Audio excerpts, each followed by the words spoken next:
Chapter 179. Zhuo Hong was also stunned when he saw this. He didn't quite understand why Luo Feng and Veronica were so concerned about Zhou Jie. Zhou Jie didn't come out. He might have died. Do you need something from him? Zhuo Hong immediately asked Luo Feng and Luo Feng. In an instant, Zhuo Hong saw Luo Feng and Veronica's faces turn pale. This made him even more shocked. Just what had happened to make Luo Feng and Luo Feng care so much about Zhou Jie? Impossible. How could little junior brother have died? Luo Feng quickly followed up with a rather resolute tone. Veronica also frowned. Although she didn't say anything, she obviously couldn't accept the news of Zhou Jie's death. In fact, it was no wonder that Veronica and Luo Feng were so concerned about Zhou Jie. Veronica didn't say much about the reason for this. After all, his relationship with Zhou Jie was already clear. Zhou Jie was the opponent he wanted to surpass, and Zhou Jie had stood up to save him when a mountain giant was chasing after him. Naturally, he was grateful and concerned about Zhou Jie. As for Luo Feng, it was mainly because of the incident with the mountain giant that made him admire Zhou Jie. Not only because Zhou Jie risked his life to save him, but also because Zhou Jie was so strong that he was at least one of the strongest in the secret territory. In addition, Zhou Jie was going to be his little junior brother. With these three factors combined, Luo Feng naturally thought highly of Zhou Jie and wanted to have a closer relationship with him. Therefore, the first thing he did after coming out was to see if Zhou Jie was safe. Back when Zhou Jie lured the mountain giant away, Luo Feng went to meet up with Veronica. Coincidentally, the two of them came across a treasure trove that was located underground. When they came out of the treasure trove and went to the sword in the clouds to look for Zhou Jie, they found that Zhou Jie was long gone. However, they learned from others that Zhou Jie was still alive and well. This was one of the reasons why Luo Feng admired Zhou Jie. At this moment, he really wanted to ask Zhou Jie how he escaped the mountain giant's pursuit. What happened? Zhuo Hong couldn't help but frown when he saw Luo Feng's reaction. He asked again with a heavier tone. Seeing Zhuo Hong's reaction, Luo Feng hurriedly apologized to him and began to explain. After listening to Luo Feng's explanation, Zhuo Hong revealed a surprised expression. He was shocked that Zhou Jie dared to lure the mountain giant away by himself. Zhou Jie's courage is commendable. However, according to what you said, Zhou Jie didn't die at the mountain giant's hands. It's not impossible that he's still alive. Zhuo Hong nodded slightly and said to Luo Feng and Luo Feng. Luo Feng and Luo Feng didn't know that people with different imprints would come out in different order. Hence, they were stunned when they heard this. Luo Feng asked directly, "Master, what do you mean?" Zhuo Hong explained. "As you can see, Zhang Jie and the rest came out before the two of you. This is because they only had the 7 kill imprint after passing the Holy Road, while the two of you had the 8 Baron imprint. You received the Enlightenment for a longer time, so you came out later than them." Luo Feng's eyes lit up when he heard this. He said, "Master, what you're saying is that junior brother might have obtained a higher level 9 heaven imprint, which is why he hasn't come out yet? That's indeed possible, but..." Zhuo Hong frowned when he said this. Luo Feng's expression changed slightly when he saw this. But what? Zhuo Hong still didn't want to say it directly. Instead, he hesitated for a few seconds before he said, "The 9 heaven imprint has only appeared once since the Tianheim mysterious realm was discovered. It has been hundreds of thousands of years since then." "What?" Luo Feng and Veronica exclaimed in surprise almost at the same time when they heard this. Hundreds of thousands of years was a terrifying and long time for Luo Feng and the others who were only Star Lords. During such a long time, the Tianheim mysterious realm had opened countless times, and countless geniuses had entered during that time. There were more than 10 people who were more talented than Luo Feng. Even so, only one person with the 9 heaven imprint had appeared. The difficulty of obtaining the 9 heaven imprint was unimaginable. Luo Feng closed his eyes and opened them again before he asked Zhuo Hong, "Master, you're saying that junior brother hasn't come out yet either, because he has obtained the 9 heaven imprint or is really dead, right? Zhuo Hong nodded and said yes. If Zhou Jie has obtained the 9 heaven imprint, then we don't know when exactly he will come out. However, since you said that he's as strong as you in the mysterious realm, let's wait outside. I'll go ask the ruler of the Tian Hai cosmic nation. Wait for me here. Yin Tianshui and the others were about to leave when Zhuo Hong went to ask. However, after Zhuo Hong explained the situation, Yin Tianshui shook his head with a faint smile. Don't get your hopes up. It's too difficult to obtain the 9 heaven imprint. However, since you want to know, I'll tell you. I can't tell you the exact time, but it can't be more than 3 years. If that junior doesn't come out within 3 years, then he's dead. Thank you for telling me, Monarch. Zhuo Hong received the answer and left after thanking him. Yin Tianshui left with his people. Zhuo Hong returned to stand before Luo Feng and the others once more. He glanced at the forces of the other groups and noticed that they'd either gone far away or vanished, causing his brows to knit imperceptibly. After that, he turned to Luo Feng and said, I've asked. Let's wait another 3 years. If Zhou Jie still hasn't emerged after 3 years, then he's perished in the secret realm. If he emerges, then it's naturally a good thing, because it means that he's surely attained the 9 heaven mark. Hearing that, Luo Feng and Veronica looked at each other with complicated expressions. However, they had no choice but to nod in agreement. In the blink of an eye, it was the last day of the 3rd year that Luo Feng and the others had been waiting for. Zhuo Hong looked at the entrance of the sky, ocean, mysterious realm in silence. Finally, he sighed slightly and turned to Luo Feng and the others. This is the last day of the 3rd year. Monarch Yin said that it wouldn't take more than 3 years, so one more day won't make a difference. Zhou Jie hasn't come out yet, so he's obviously dead. Let's go back. Luo Feng and Veronica's expressions were very ugly. There was even a hint of sorrow in them. In fact, they did feel sorry for Zhou Jie. After Zhuo Hong finished speaking and saw Luo Feng's expression, he couldn't help but shake his head slightly. Although he thought highly of Zhou Jie, he wasn't familiar with Zhou Jie. With his status and strength, Zhou Jie's death wasn't worth mentioning. However, Luo Feng was his beloved disciple, and he even had the intention of handing the future Star Sword Alliance to Luo Feng to manage. Therefore, he naturally didn't want Luo Feng to feel guilty because of this. Therefore, Zhuo Hong said to Luo Feng and Veronica, I know what you're thinking. How about this, Luo Feng? After you go back, get someone to investigate Zhou Jie's past and give some compensation to his family and friends. This might make you feel better. Veronica, you can be with Luo Feng. When Luo Feng heard what Zhuo Hong said, he felt that there was no other way. Therefore, he nodded. All right, thank you, Master. I'll definitely let little junior brother rest in peace in the underworld. Although Luo Feng's words didn't sound very nice, his attitude when he said it was very serious and didn't feel out of place at all. Let's go. Seeing this, Zhuo Hong nodded slightly and didn't say anything more about this matter. Instead, he said this and led everyone into the ebony flying boat, Planet Dragon and Phoenix Elite Training Base. Hao Jue turned off the communication.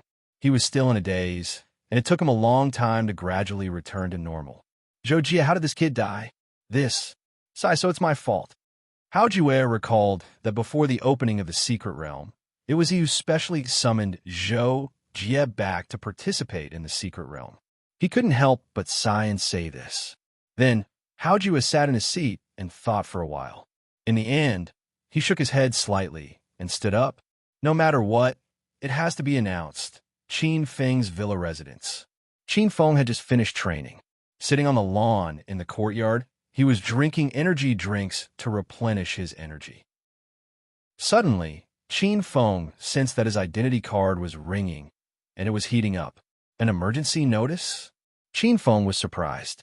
He took out his identity card and opened it. It was a public notice. Here is an announcement. Base member Zhou Jie unfortunately died because he participated in an important opportunity trial. We are deeply saddened. We hope that all base members will pay more attention to their mission's safety. Chapter 180. Pa. The ID card in Qin Feng's hand fell onto the grass. He was stunned for a moment. Jocko. Jocko is dead. After a while, Qin Feng seemed to come to his senses and muttered to himself. His face was pale and his lips were trembling. How did this happen? Qin Feng's face was pale. He picked up the ID card on the grass and planned to contact Lu Howren first. In Lu Howren's villa, Lu Howren was in the underground quiet room, trying to comprehend the ultimate state. Suddenly, the ID card that Lu Howren placed beside the futon vibrated and made a sound at a specific frequency. However, Lu Howren was thinking about something important and was not in the mood to pay attention to it. The ID card kept ringing for half a minute. Lu Howren frowned and walked over to pick up the ID card. There was an emergency announcement just now. Why is Qin Feng in such a hurry to video call me? With doubts in his heart, Lu Howren did not look at the emergency announcement first. Instead, he clicked on Qin Feng's video call invitation. Qin Feng's virtual avatar immediately appeared in front of Lu Howren. Howren, do you know what happened to Jocko? Qin Feng asked as soon as he connected. What happened? Lu Howren had been immersed in his cultivation. The emergency announcement just now was just the ID card heating up. He did not notice it at all and had not looked at it until now. There was an emergency announcement just now. Take a look at the announcement yourself, Qin Feng said and calmed his breathing. He seemed to be very agitated. Lu Howren heard this and clicked on the emergency announcement. After reading the contents of the announcement, he was stunned. What? Zhou Jie is dead. Lu Howren's expression changed greatly, and he said in disbelief. On the other side, Qin Feng looked sorrowful and nodded. Yes, but I don't believe it. How can Jocko die? How can they be sure that he is dead? So I was wondering if you could investigate this matter. Why are they so sure that Jocko is dead? Lu Howren was stunned by what Qin Feng said.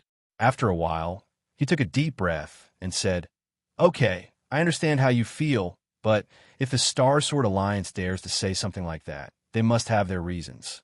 Plus, Zhou Jie's death must be a sensitive matter, and I might not be able to find out about it. You'd better be prepared. Hearing this, Qin Feng closed his eyes and took a deep breath. When he opened his eyes again, he seemed to have calmed down and said, I know. His voice was a few degrees lower. I'll send someone to investigate.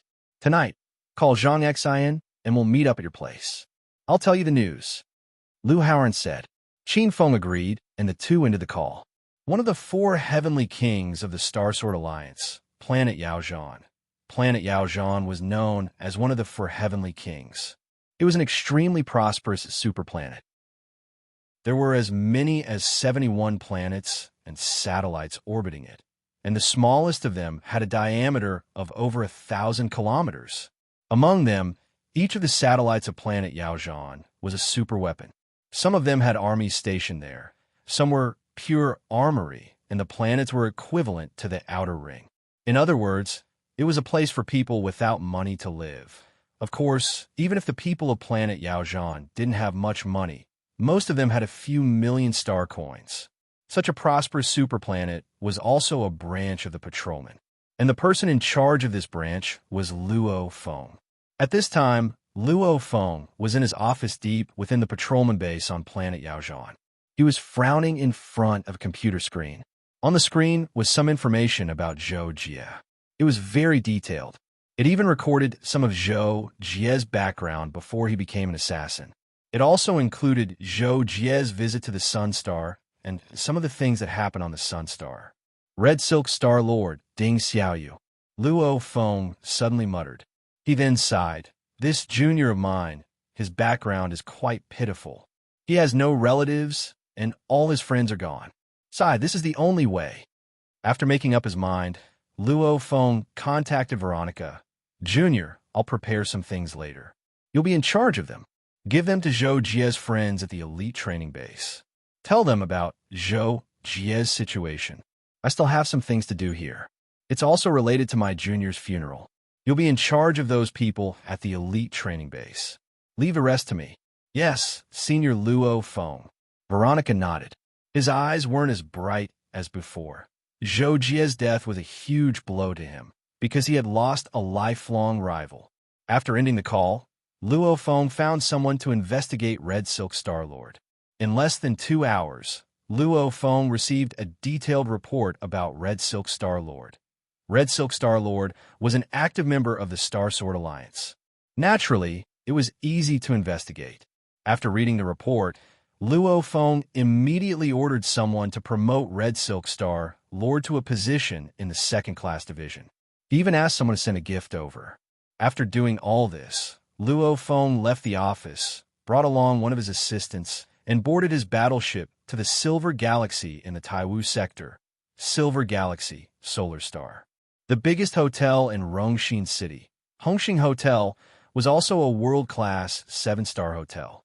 There were only 5 or 6 hotels in the entire Solar Star that could be compared to it. Hongxing Hotel was adjacent to the bay, and there was also a man-made beach. However, for a luxurious 7-star hotel like this, there weren't many people on a normal day. The people on the beach were always few and far between. However, this morning, not only was Hongxing Hotel crowded with people, but there were also dozens of people playing on the beach outside. This situation was not because of anything else, but because the daughter of the chairman of Tianjin Technology Group was going to marry the son of the chairman of Tianjin Information Corporation. Tianjin Technology Group was one of the top 10 super technology companies in Solar Star, and Tianjin Information Corporation was also one of the top 100 companies in the world. This wedding was mainly planned by the son of the chairman of Tianjin Information Corporation, Li Yuehua. He spent close to 300 million yen to invite hundreds of important people in Rongxin City and the surrounding cities to attend the wedding at Hongxing Hotel. That was why Hongxing Hotel was so lively. It was close to noon, and the first round of the wedding was about to begin. A black luxurious hovercraft flew towards Hongxing Hotel from afar. There were only 3 people in the hovercraft, the pilot in the cockpit, and a man and a woman in the back. The man was Li Yuehua, and the woman was Ding Xiaoyu. Li Yuehua was wearing a well-ironed suit, and his hair was neatly combed. Coupled with his handsome and elegant face, he was enough to charm thousands of girls. However, Ding Xiaoyu was wearing a white backless wedding dress, and her eyes were a little dim. At this time, she was looking out of the window as if she was in a daze. Li Yuehua had been looking at Ding Xiaoyu for a long time, and finally, he could not help but ask, "Xiaoyu, are you thinking about him again?" Ding Xiaoyu heard the question and looked away from the window, but she pursed her lips and lowered her head without saying a word. Li Yuehua was more convinced when he saw this, so he smiled and said, "It's okay, I'm used to it. Anyway, you said you like me, and if you're willing to marry me, I have a chance to make you forget him. For this, I will work hard. I don't want to forget him." Ding Xiaoyu suddenly said in a low voice, "Don't think too much. I know he won't come back. It's been 6 years. He might be dead." Xiaoyu. Li Yuehua saw Ding Xiaoyu's beautiful face had a hint of sadness at the end of her sentence, and he could not help but feel his heart ache. He held Ding Xiaoyu's hand and said. Ding Xiaoyu felt the warmth of Li Yuehua's hand and smiled faintly. Then she slowly leaned her head on Li Yuehua's shoulder, closed her eyes, and said, "Thank goodness I have you." At the same time, outside the atmosphere of the sun, a black battleship was rapidly approaching the sun, sir. The battleship is about to enter the sun's atmosphere. I will now crack the sun's network and search for the person you are looking for. In the battleship, a man in black said respectfully to Luo Feng. Luo Feng was standing in front of the screen in the battleship's control room, looking at the scene in front of the battleship, and nodded. "Okay, let's begin." Hence, the man in black, who was Luo Feng's assistant, turned around and went to the control panel, and after about half a minute, he turned to Luo Feng and said, "Sir, the sun's network defense has been cracked. All information on the sun is now available. Please give your instructions. I want to find a person called Ding Xiaoyu, the young lady of the Tianjin Technology Group. I want her location and recent news, back to 7 years ago," Luo Feng said. Chapter 181. "Yes, I'll get the information for you now," the assistant replied, and immediately started to operate it. After a while, the assistant handed a helmet to Luo Feng and said, "Sir, the information has been recorded. Please read it." Luo Feng nodded and put on the helmet. After pressing the relevant button, the information stored in the helmet was implanted into Luo Feng's mind. In less than a minute, Luo Feng took off the helmet and said with a surprised expression, "This Ding Xiaoyu is getting married today. What a coincidence." Luo Feng thought for a few seconds and said to the screen, "Xiaonan, stop the battleship 10,000 meters above the Hongxing Hotel in Rongxin City and activate the stealth mode." "Yes, master." The battleship's AI Xiao Nan replied and immediately flew according to Luo Feng's instructions. The helicopter landed in the middle of the plaza beside the Hongxing Hotel. Li Weihua held Ding Xiaoyu's hand and got off the helicopter. After passing through the red carpet, they had to enter the hotel through the side door. This was to prevent other guests from discovering them. The two of them would only show up during the lunch banquet to toast the guests. At the same time, Luo Feng and his assistant were already hovering 1,000 meters above the Hongxing Hotel. Luo Feng was using his spiritual energy to carpet search to find Ding Xiaoyu. Found him. Luo Feng quickly noticed Ding Xiaoyu, who was walking on the red carpet with Li Weihua and was about to enter the Hongxing Hotel through the side door. Luo Feng focused his gaze and looked in that direction. "Follow me." Luo Feng called his assistant, and the two of them, one in front and one behind, flew down to the ground as if they had teleported. In less than a breath's time, they appeared beside the helicopter below. Just as the helicopter pilot was about to pilot the helicopter to leave, he suddenly caught a glimpse of Luo Feng and Luo Yunyang not far from the helicopter. He was immediately shocked and had a dumbfounded look on his face. He quickly wiped his eyes and looked again. What the hell? There was no one in the plaza just now. The pilot couldn't help but mumble to himself. His lips were trembling. When he finally reacted, he immediately pulled the lever and flew the helicopter away. Luo Feng and his assistant didn't even bother with the pilot. They walked straight towards Ding Xiaoyu and his assistant. "Miss Ding, please wait." Luo Feng quickly walked to a spot about 7 or 8 meters behind Ding Xiaoyu and called out. Hearing Luo Feng's voice, Li Weihua and Ding Xiaoyu immediately turned around. When they saw Luo Feng, both of them were shocked. Obviously, the two of them did not know Luo Feng and his assistant. They were curious as to how they knew the name Ding Xiaoyu. Also, where did these two people come from? Ding Xiaoyu and Luo Feng were able to understand the solar star's language perfectly.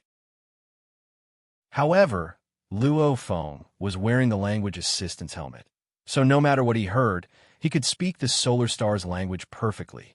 Therefore, Ding Xiaoyu and Luo Feng could understand what he was saying. "Who are you?" Ding Xiaoyu didn't know Luo Feng and Luo Feng, so he asked immediately. "You don't know them?" Li Weihua was even more surprised and hurriedly asked Ding Xiaoyu. "I don't know, but I don't think I've seen them before." Ding Xiaoyu thought for a while and answered Li Weihua softly. Luo Feng didn't feel awkward at all. Instead, he walked up to Ding Xiaoyu and bowed slightly to him as a gentleman. Then he said, "Miss Ding, nice to meet you. I'm Zhou Jie's friend. I heard that you and Mr. Li Weihua are getting married today, so I'm here to give him my blessings." "What?" Ding Xiaoyu was stunned when she heard Luo Feng's words. Li Weihua was also stunned when she heard Luo Feng say that he was Zhou Jie's friend. Her mouth was agape, and she didn't know how to react. Luo Feng knew that his words were too sudden for Ding Xiaoyu. Zhou Jie had been away from Sunstar for almost 7 years, and there was no news from him during that time. Now, on her wedding day, Zhou Jie's friend was here to give him his blessings. Was there anything more ridiculous than this? However, Luo Feng only said it on a whim. Since he had already said it, he had to continue it himself. He immediately said, "Miss Ding, I know you have a lot of questions, but I can only give you a brief explanation. Well, Zhou Jie is currently on a long-term mission in another galaxy. Before he left, he thought of you and said that he wanted to come back and see you, but he didn't have the chance. Now that he's on a mission, he asked me to send his regards to you and give you some gifts. These are all things that Zhou Jie asked me to pass to you." Luo Feng flipped his hand, and a black box the size of a palm appeared in his hand. Inside the box were some female accessories and life-prolonging tonics that Luo Feng had bought on Planet Glorious War. Although it sounded very ordinary, and the size of the box indicated that there weren't many things inside, these things were worth an astonishing 2 billion galactic credits. They were truly priceless. He's still alive. To Luo Feng's surprise, Ding Xiaoyu didn't even look at the box. His expression was as if he had suddenly seen a long-lost relative. Seeing this, Luo Feng suddenly realized something and felt a little depressed. If the person Ding Xiaoyu liked was Zhou Jie, then wouldn't it seem like he was messing up their wedding? But since he had already said it, Luo Feng didn't have any better ideas. If he had known earlier, he would have sent someone to give Ding Xiaoyu a gift and be done with it. Luo Feng nodded and said, "Yes, Zhou Jie is doing very well, and he already has a girlfriend. When his long-term mission is over, he will get married. Since you guys are getting married too, I'll give you his blessings." Ahem. All right, take the gift. We're leaving. After saying this, Luo Feng handed the gift to Ding Xiaoyu and left as if he was running away. It felt like he was running away from a disaster. After Luo Feng and Ding Xiaoyu left, Li Weihua recovered from the shock and hurriedly looked at Ding Xiaoyu. Seeing her dazed look, she couldn't help but call out nervously, "Little you." Hearing Li Weihua calling her, Ding Xiaoyu came back to her senses, but her face was a lot paler. "I'm fine. Zhou Jie already has a girlfriend. I can't believe a person like him can find a girlfriend. Little you, are you really okay?" Li Weihua saw that Ding Xiaoyu was unusually calm when she said this, like a person who was about to die of old age facing death. She couldn't help but ask nervously. This time, Ding Xiaoyu didn't answer, but slowly opened the box in her hand. After seeing what was in the box, Ding Xiaoyu didn't look happy at all. Instead, she closed her eyes and showed a trace of pain after a long time. "Let's go," Ding Xiaoyu said. "Forget about him," Li Weihua said at this time, her eyes looking very determined. "Okay." Ding Xiaoyu nodded slightly, and the sound of her response drifted in the wind. Antler Planet, Yuan family headquarters, Yuan Rong's room, creak. Yuan Rong was practicing calligraphy in front of the desk when she suddenly heard the door outside open. She immediately tidied up the things on the desk and put down the writing brush in her hand. Soon, the metal built-in wooden door of the house. The interior was metal, the exterior was wooden. As mentioned before, the inner residence of the Yuan family was an antique building, was knocked on. Yuan Rong went to open the door. "Granduncle, why are you here?" Seeing Yuan Luoxue outside the door, Yuan Rong couldn't help but ask in surprise. She rarely came here, let alone Yuan Luoxue, who was in charge of the family. Yuan Luoxue looked at Yuan Rong calmly and said, "Xiao Rong, I'm very sorry. I'm here to tell you a piece of very bad news." Yuan Rong was stunned for a moment and suddenly had an idea. The bad news for her was that something happened to Zhou Jie. Could it be? What is it? Yuan Rong tried to make her voice as calm as possible, but she still felt that her voice was trembling. "It seems that you've guessed it."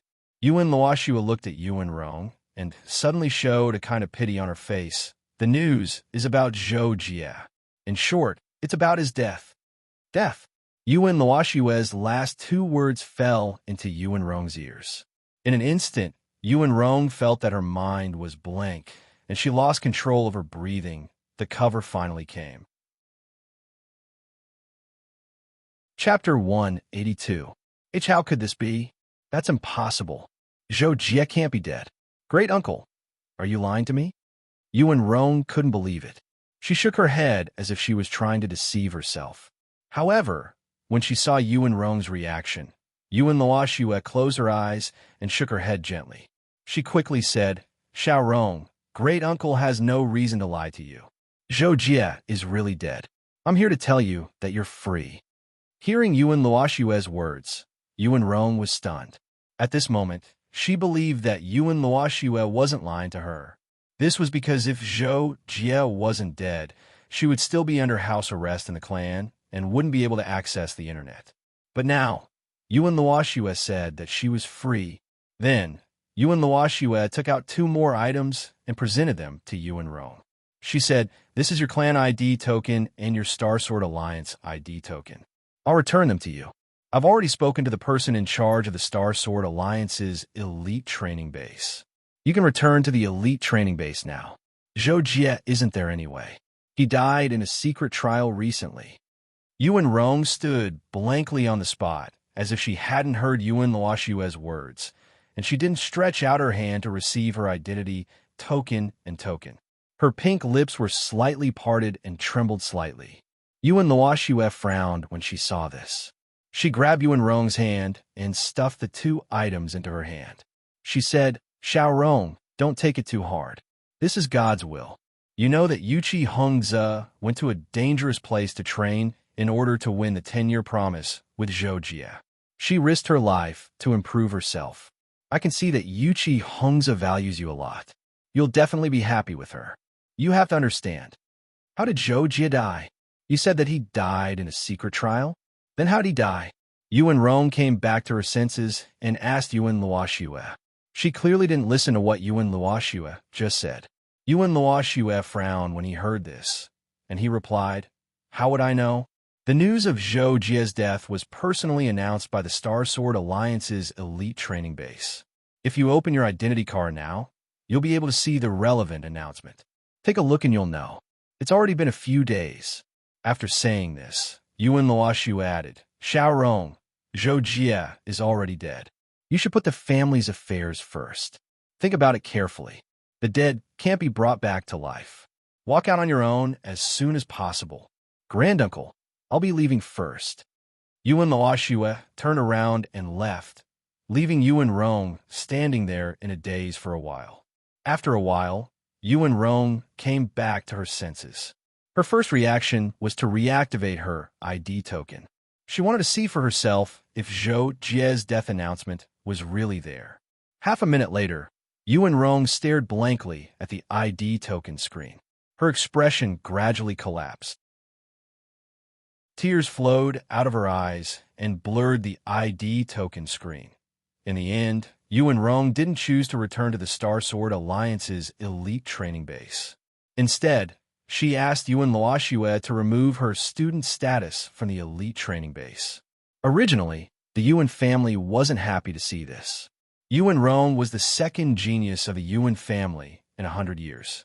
It wasn't easy for them to send her to the Star Sword Alliance for training, but she ended up giving up halfway. Of course, the Yuan family wasn't happy. However, due to Zhou Jie's death and the relationship between Yuan Rong and Yuchi Hongze, Yuan Luoshue still removed Yuan Rong's student status after getting the clan leader's approval. However, the Yuan family still didn't want Yuan Rong's talent to be wasted. Therefore, they allowed her to continue her training with an elder in the clan. Not long after, the news of Yuan Rong's withdrawal was heard by Qin Feng and the others. That night, they gathered together and couldn't help but discuss this matter. Jiako is dead. Yuan Rong is definitely going to marry Yuchi Hongze, Lu Haoran said. He looked at the wine in his glass and didn't pick it up. "I still don't believe that Jiako is dead.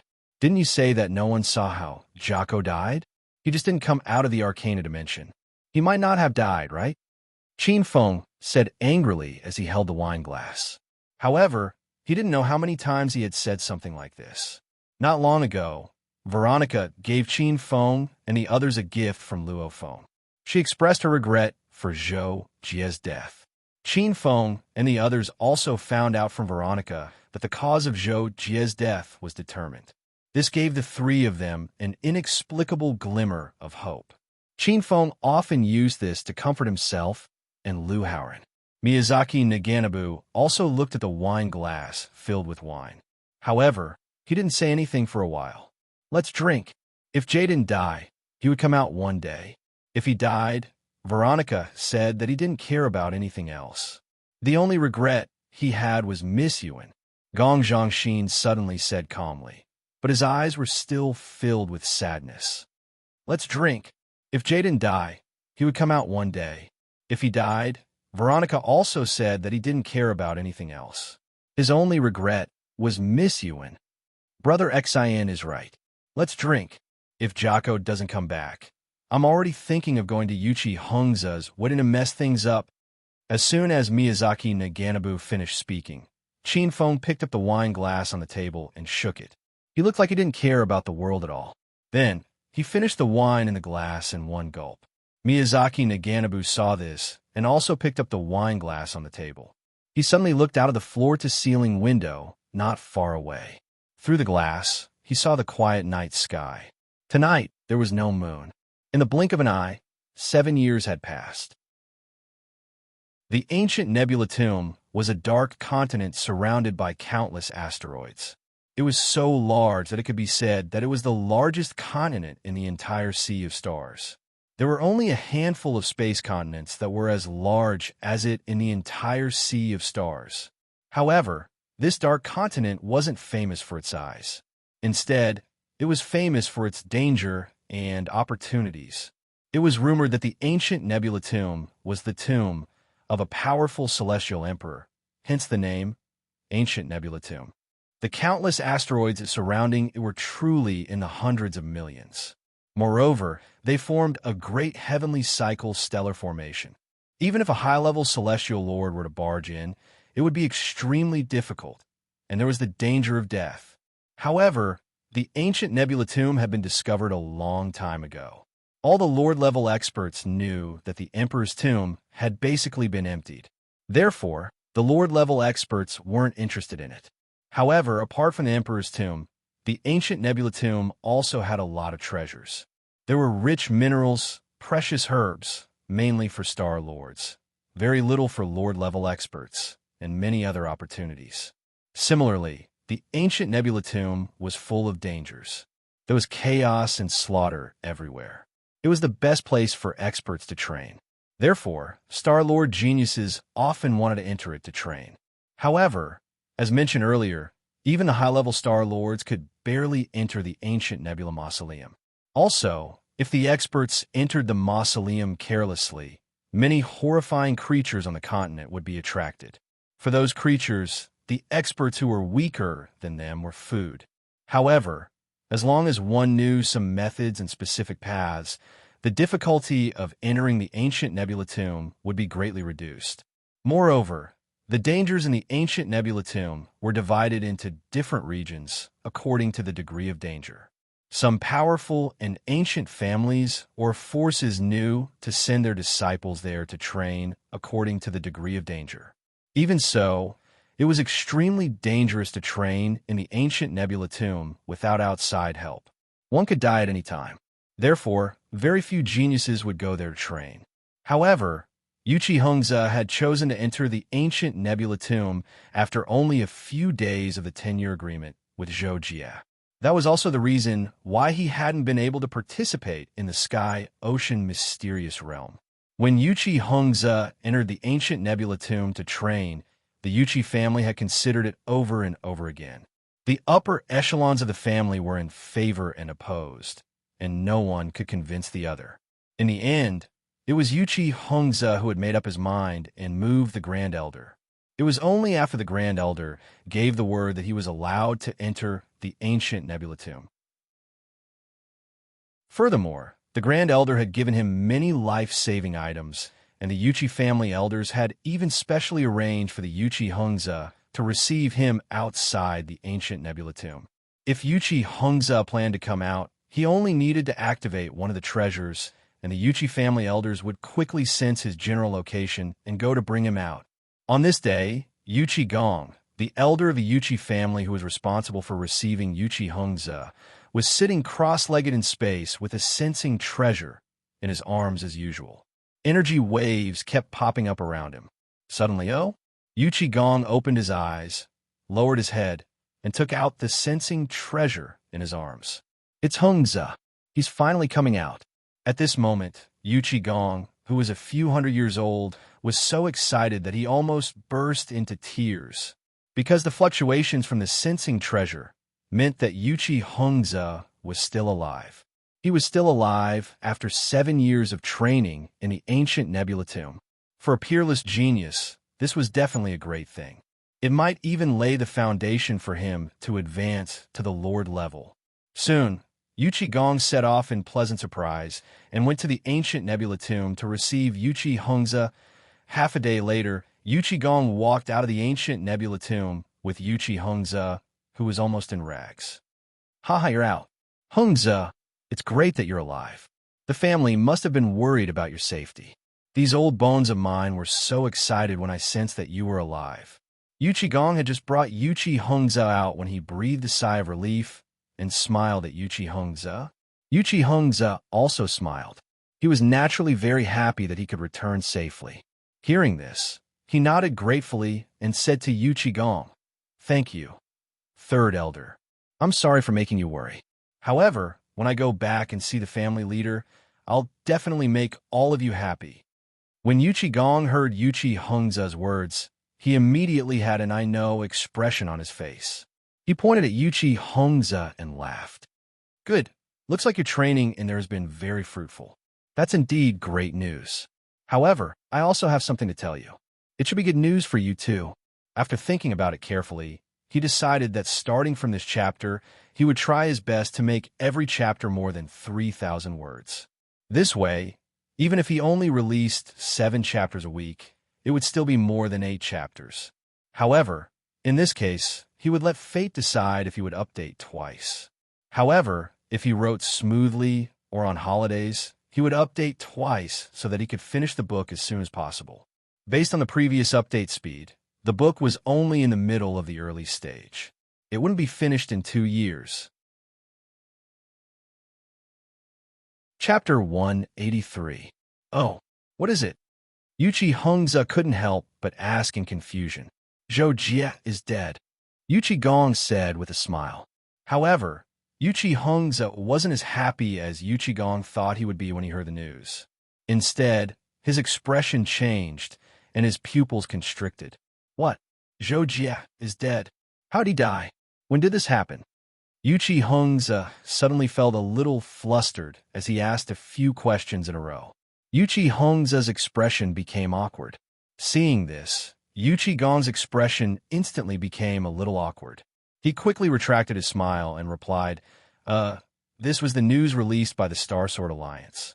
Previously, a secret realm of opportunity was opened, and a batch of geniuses were selected to enter the trial. I don't know the details, but after the trial ended, the Star Sword Alliance's elite training base released an announcement, saying that Zhou Jie had died there. Moreover, this was something that happened 7 years ago. Even now, there is still no news of Zhou Jie. He died 7 years ago? Yuchi Hongze couldn't help but repeat after hearing Yuchi Gong's words. At the same time, his brows were tightly furrowed as if he couldn't accept it. Yuchi Gong sighed slightly in his heart when he saw this. And then he continued, "Hongze, I know that you're unwilling to accept that kid, Zhou Jie. He's indeed a rare genius, and you almost lost him the last time. However, this isn't worth you taking him as an opponent. You should be aware of this.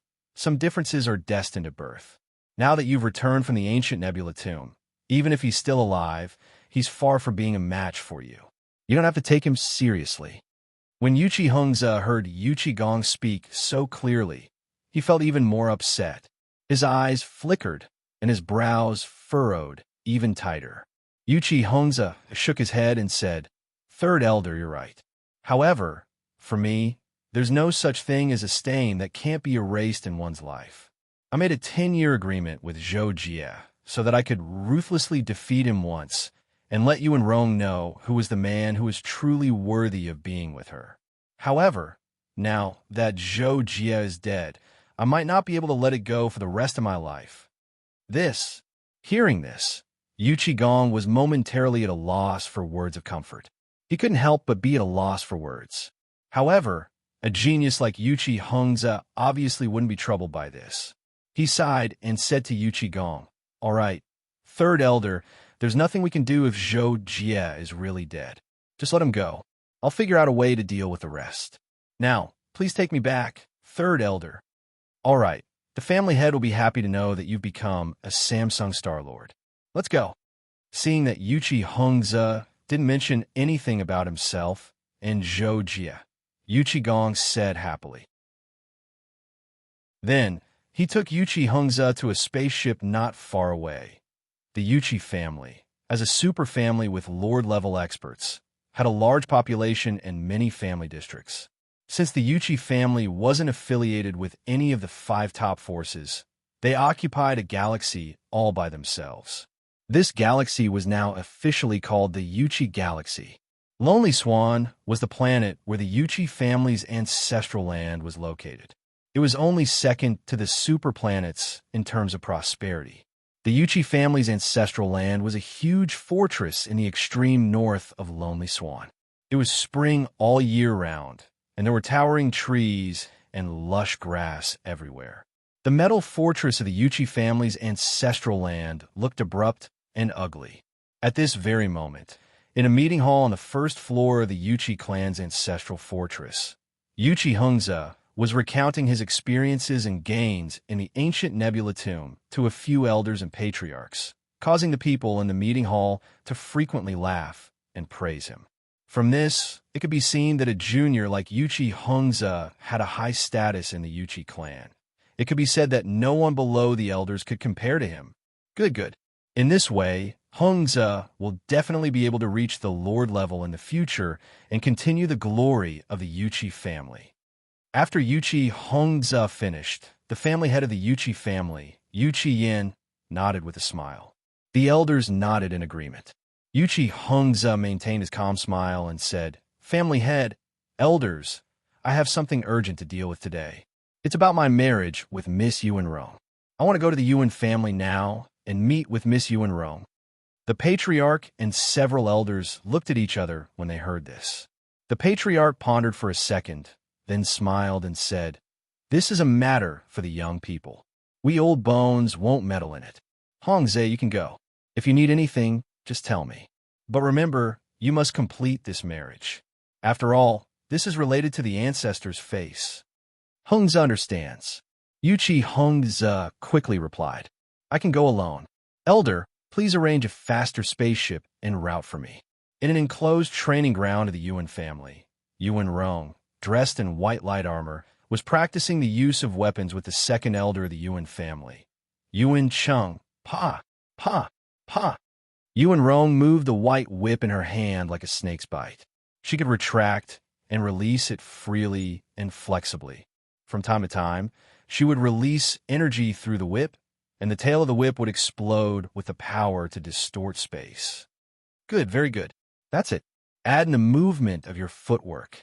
The second elder, Yuan Cheng, was checking the results of Yuan Rong's practice and nodded repeatedly.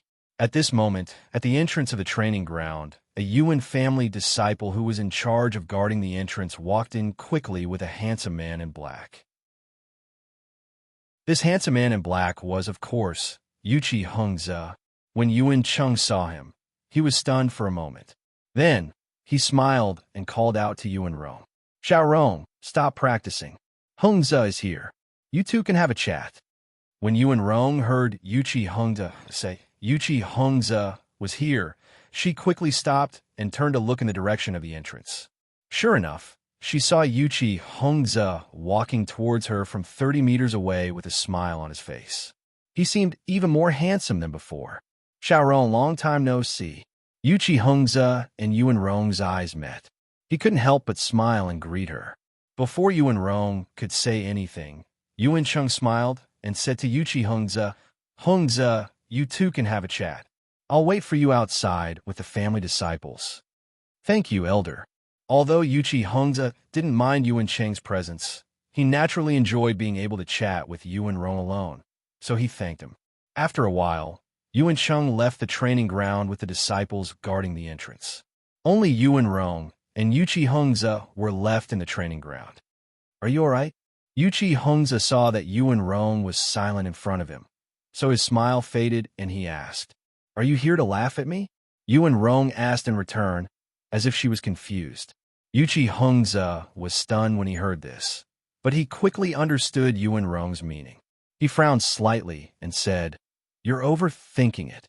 Actually, you haven't known Zhou Jie for long, right? It's been 7 years, and you still can't let go of him?"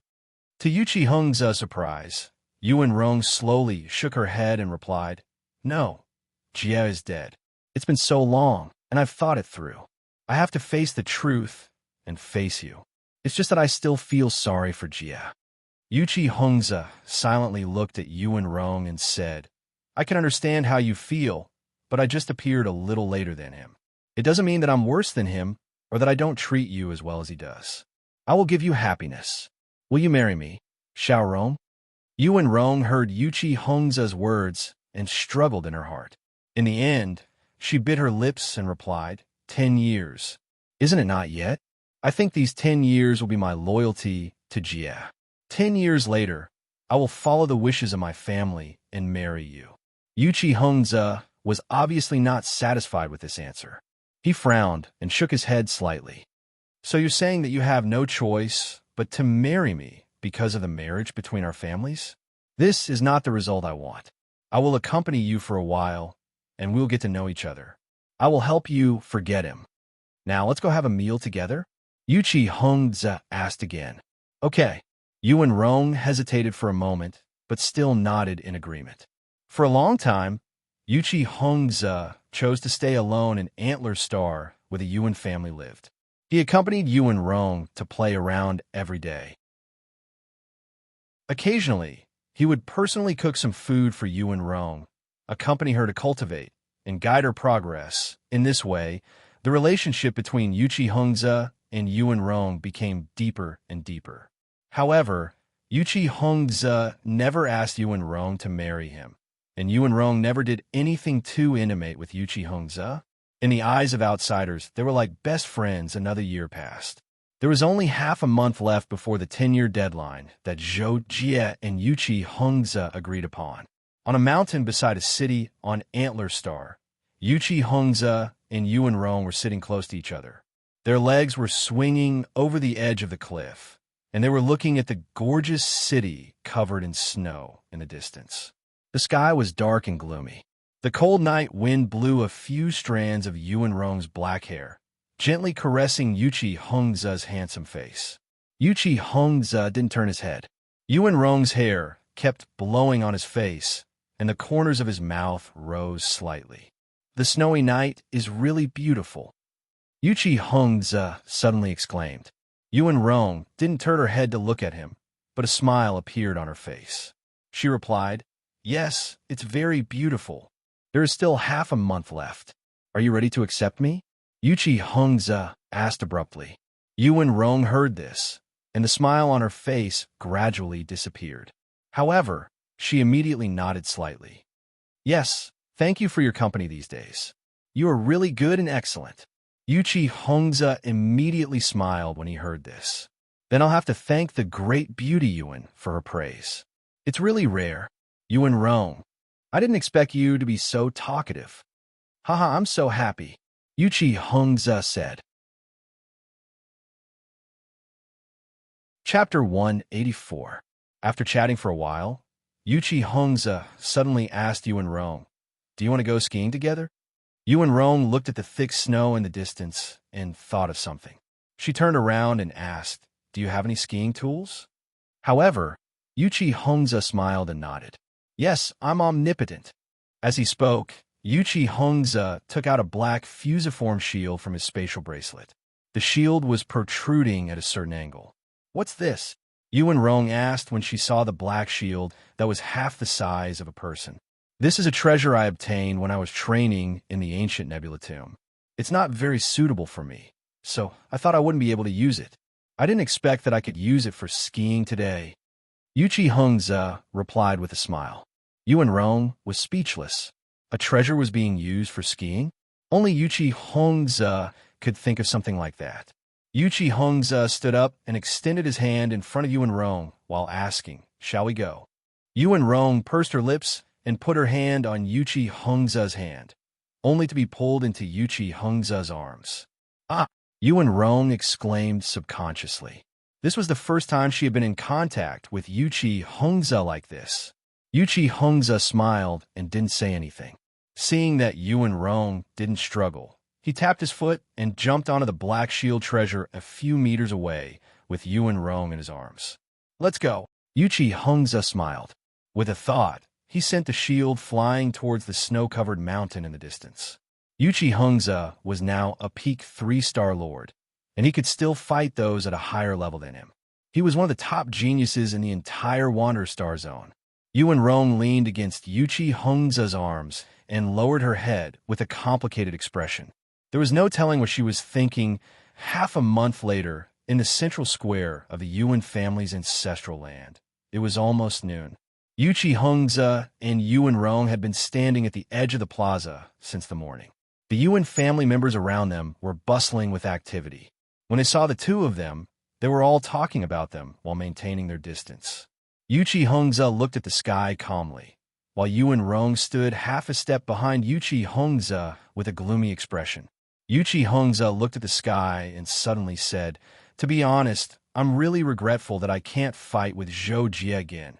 Yuan Rong lowered her head and said, "Don't say that." "I'm sorry, Xiao Rong. You know I didn't mean to make you sad." Yuchi Hongza immediately said, somewhat nervously. What he had said just now was indeed because he had thought of the promise of 10 years. "I know. It's fine," Yuan Rong said. She raised her head and looked a lot calmer. Just then, a huge black spaceship appeared in the distant sky. It was 1,000 meters long and 400 meters wide. It was a rare G-grade spaceship. Yuan Rong and Yuchi Hongza immediately noticed the spaceship that suddenly appeared. Both of them looked nervous. Yuchi Hongza's eyes were like torches as he stared at the G-grade spaceship. He hoped that it was Zhou Jie's spaceship, but he was soon disappointed. The G-grade spaceship belonged to his family. He saw the family emblem on it. Yuchi Hongza said to Yuan Rong, "It's someone from my family. Our wedding will be held tomorrow." Yuan Rong nodded. She was not surprised because Yuchi Hongza had already told her. He had also told Zhou Jie the same thing back then. After the battle 10 years later, if Zhou Jie lost, Yuchi Hongza would marry Yuan Rong the next day. Now that Zhou Jie was dead and could not appear, it naturally meant that he had lost. Not long after, the Yuchi family's spaceship landed in the central square. The Yuan family's patriarch and others received the notice first and were already waiting in the square to welcome them. Soon, 5 people came down from the Yuchi family spaceship. They were the Yuchi family's patriarch and 4 elders. Behind them, more than 200 people came down one after another. They were all wearing the Yuchi family's celebratory costumes. Firstly, they were here to add grandeur to Yuchi Hongza's wedding. Secondly, the Yuchi family naturally had to send a certain amount of manpower to attend the wedding of Yuchi Hongza and Yuan Rong. After the upper echelons of the two families greeted each other, Yuchi Hongza brought Yuan Rong to greet them. The two of them were naturally praised and ridiculed, but all of them expressed their satisfaction and support for their marriage. It was as if they were a match made in heaven. However, Yuchi Hongza could tell that Yuan Rong was a little absent-minded, so he told the patriarchs of the two families that he wanted to go out with Yuan Rong to have some fun. After the elders repeatedly agreed, he brought Yuan Rong out of the ancestral land of the Yuan family. "Relax, we'll be married tomorrow. He won't appear again. Just seal him in your memory. Smile, okay?" As soon as they walked out of the ancestral land, Yuchi Hongza turned to Yuan Rong and put on a funny smile. Yuan Rong couldn't help but laugh. Then Yuan Rong breathed a sigh of relief, smiled, and nodded gently. She said, "Thank you very much. After today, I'll be a qualified wife to you." Yuchi Hongza looked at Yuan Rong and heard her words. There was a gratified expression on his face. Then he reached out and hugged Yuan Rong tightly in his arms, whispering in her ear, "I'll also be a qualified husband. I'll kill all your opponents for you." Yuan Rong heard Yuchi Hongza's words, and suddenly her heart skipped a beat. She remembered that someone had said something similar to her before. "As long as you nod, I'll go anywhere in the universe without fear." The next day, Yuan Rong was dressed up early in the morning. She put on a silver wedding dress and looked like a goddess in battle armor. She was solemn, sacred, and dazzlingly beautiful. Similarly, Yuchi Hongza also put on a black wedding armor. According to the Yuchi family's wedding customs, after receiving the guests, he would hold a spear and dance. It was not only to let the guests witness his martial prowess, but also to tell the spirits of his ancestors in heaven. At noon that day, all the guests were present. Yuchi Hongze and Yuan Rong walked out hand in hand, toasting and receiving blessings from the upper-class guests and elders. When it was close to evening, Yuan Rong boarded the Yuchi family spaceship and headed to the Yuchi family's ancestral land. After the banquet ended, Yuchi Hongze also headed to the Yuchi family's ancestral land early in the morning. More than 10 days later, Yuchi Hongze and Yuan Rong arrived at the Yuchi family's ancestral land. After receiving the ancestral baptism, they entered the bridal chamber that night. Time flew by, and in the blink of an eye, 48 years passed. It had been 57 years since the announcement of Zhou Jie's death. 57 years to Zhuqiu Hong and the other suzerains was nothing more than the snap of a finger. Nothing seemed to have changed. However, to Yuchi Hongze, Yuan Rong, Qin Feng, and the others, 57 years was enough for earth-shaking changes to occur. In the 9th year, Yuan Rong and Yuchi Hongze were married. In the 12th year, Yuan Rong gave birth to a son for Yuchi Hongze, named Yuchi Wangyan. In the 13th year, Miyazaki Naganabu unfortunately perished during mission.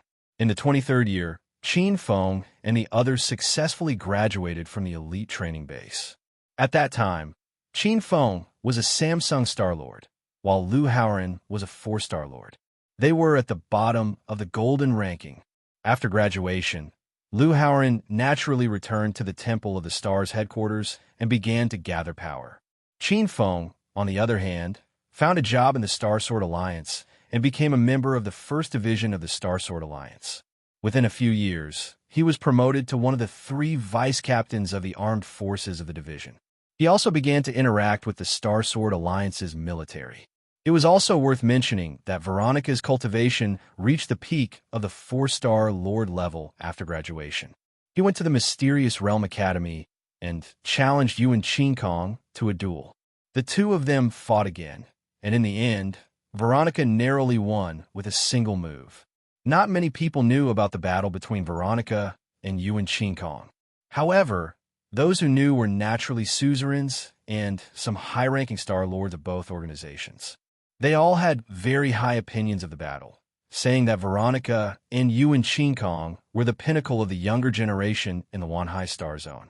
Only a few people, including Yuchi Hongze, could compare to the two of them. After that, Veronica became Zhuqiu Hong's official disciple. He cultivated under Zhuqiu Hong's guidance for a few years before heading to an unknown place to train. At the end of the 57th year, Zhou Jie finally completed the double enlightenment of the Shadow Mark and the 9 Heavens Mark in the Sky Ocean Mysterious Realms Inheritance Hall. Zhou Jie felt like he was in a very long dream. There seemed to be nothing in the dream. He kept moving forward, facing endless nothingness, and at the same time, withstanding an inexplicable pressure. Just like that, Zhou Jie kept moving forward in the dream, and spent 57 years unknowingly. Finally, at this moment, Zhou Jie recovered his senses and slowly opened his eyes. 57 years was like the blink of an eye to Zhou Jie. He didn't feel like much time had passed at all. It was like a person who woke up the next morning after sleeping alone. The general, the widow, and the others had been waiting silently in front of Zhou Jie. When they saw that Zhou Jie had woken up, they didn't say anything immediately. Instead, they wanted to let Zhou Jie slow down by himself. After Zhou Jie received the inheritance of the Shadow Mark, although the process was like an empty dream, when he woke up, he found that there seemed to be many memories of moves and secret techniques engraved in his mind.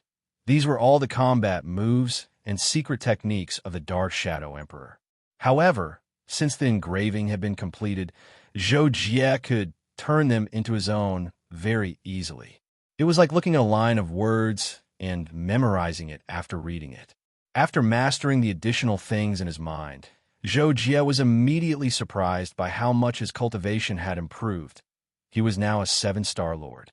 Moreover, because the Dark Shadow Emperor himself made the star cores spontaneously condense for each star level, the Shadow Mark inheritance he arranged also allowed Zhou Jie to spontaneously condense the star cores and break through each star level.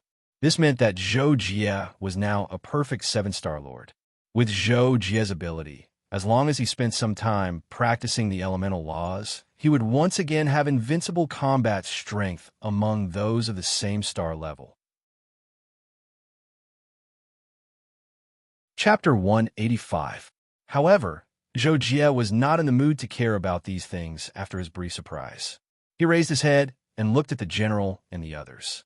He asked the general, "General, how long has it been since I received the imprint?" How many epochs has it been since I received the imprint?" Zhou Jie asked this because he knew that the unit of time that the general knew was different from the one in the Wanhai Star Zone.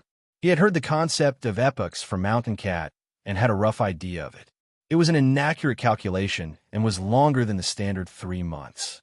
I can't calculate the exact time, but roughly speaking, the general paused and thought for a moment.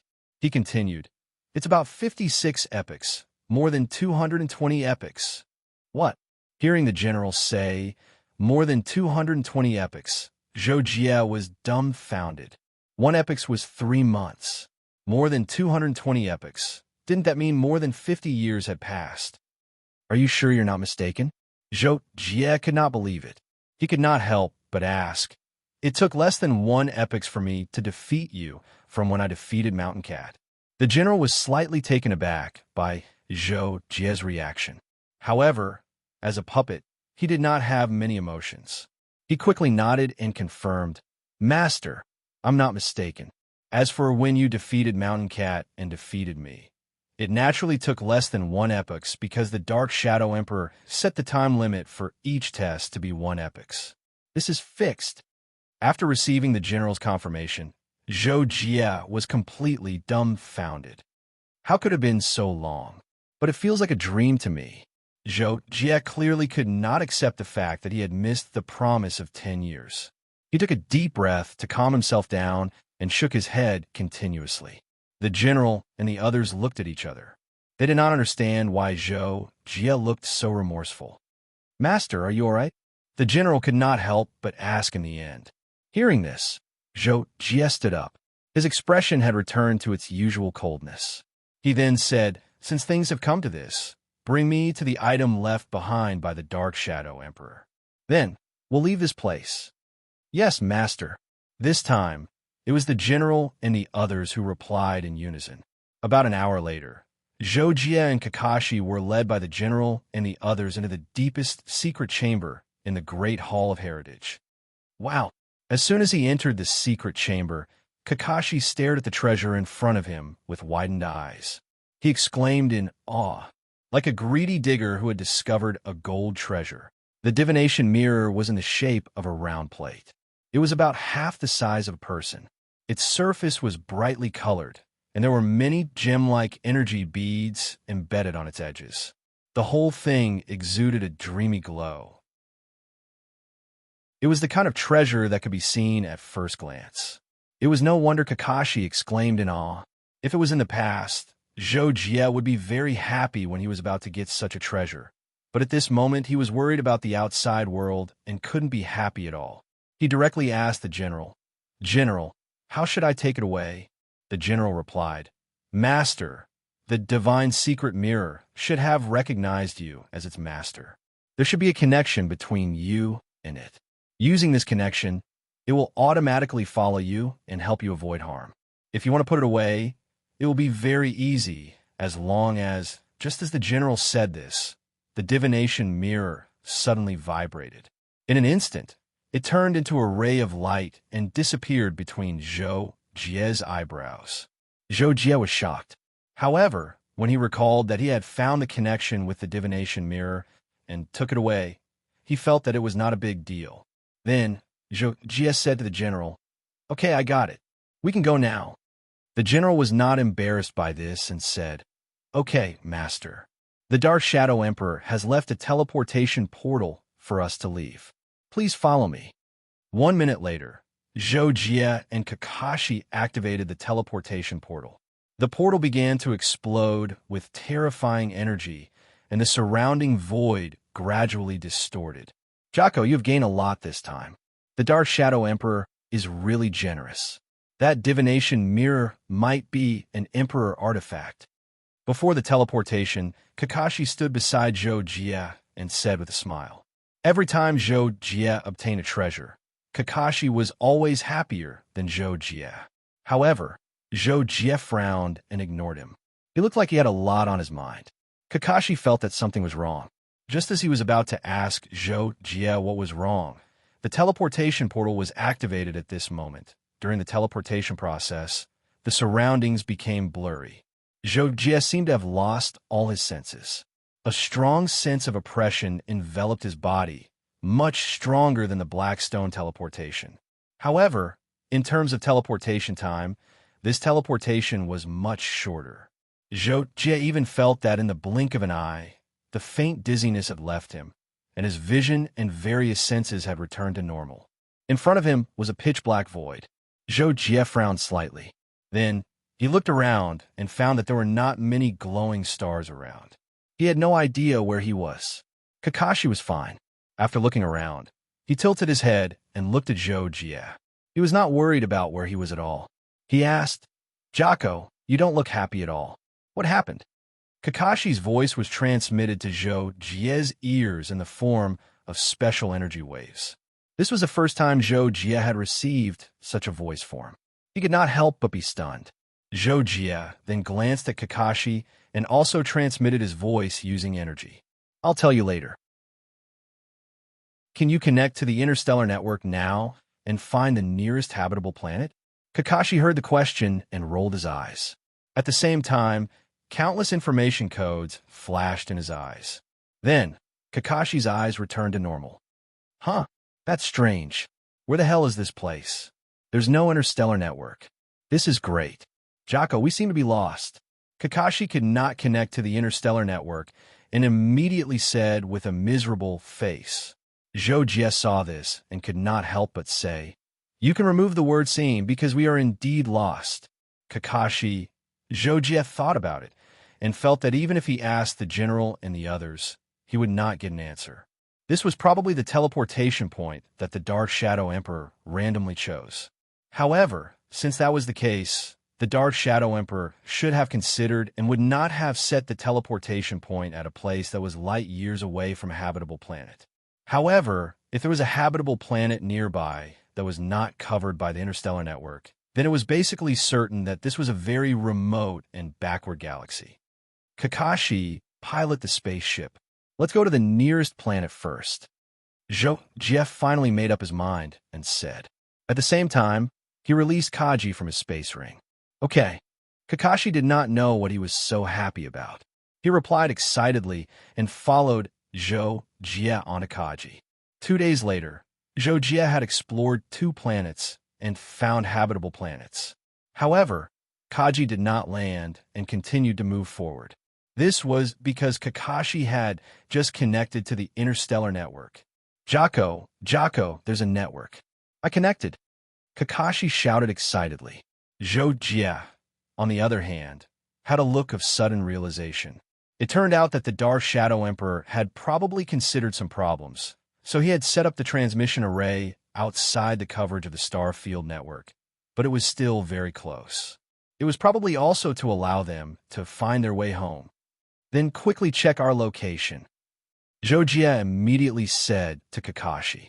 In fact, before Zhou Jie said anything, Kakashi had already found the interstellar network's location. Therefore, as soon as Zhou Jie asked the question, Kakashi answered, "Brother Jie, we are now in the Wanhai starfield, in the Longluo starfield, which belongs to the Sky Sea Cosmic Nation, in the blue ocean galaxy of the Dawn Galaxy. The nearest planet with life is the one we just flew past, called Duffier Planet.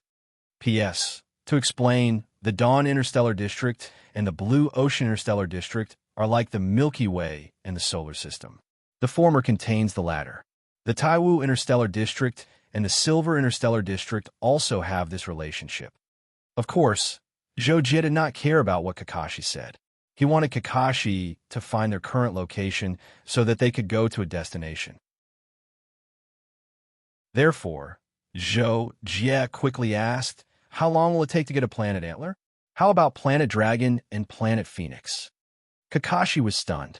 He knew that Planet Dragon in Phoenix was the planet where the elite training base was located, but he had never heard Zhou Jie mention Planet Antler before. Wait a minute, let me check.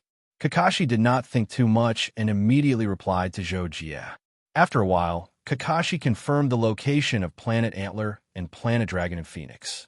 He then replied, Jocko, this Planet Dragon in Phoenix is a little farther. If we only rely on the spaceship's space jump, I'm afraid it will take 1 or 2 years. Although Planet Antler is a little closer, it will still take about 1 or 2 years. Of course, this is without the help of the teleportation point.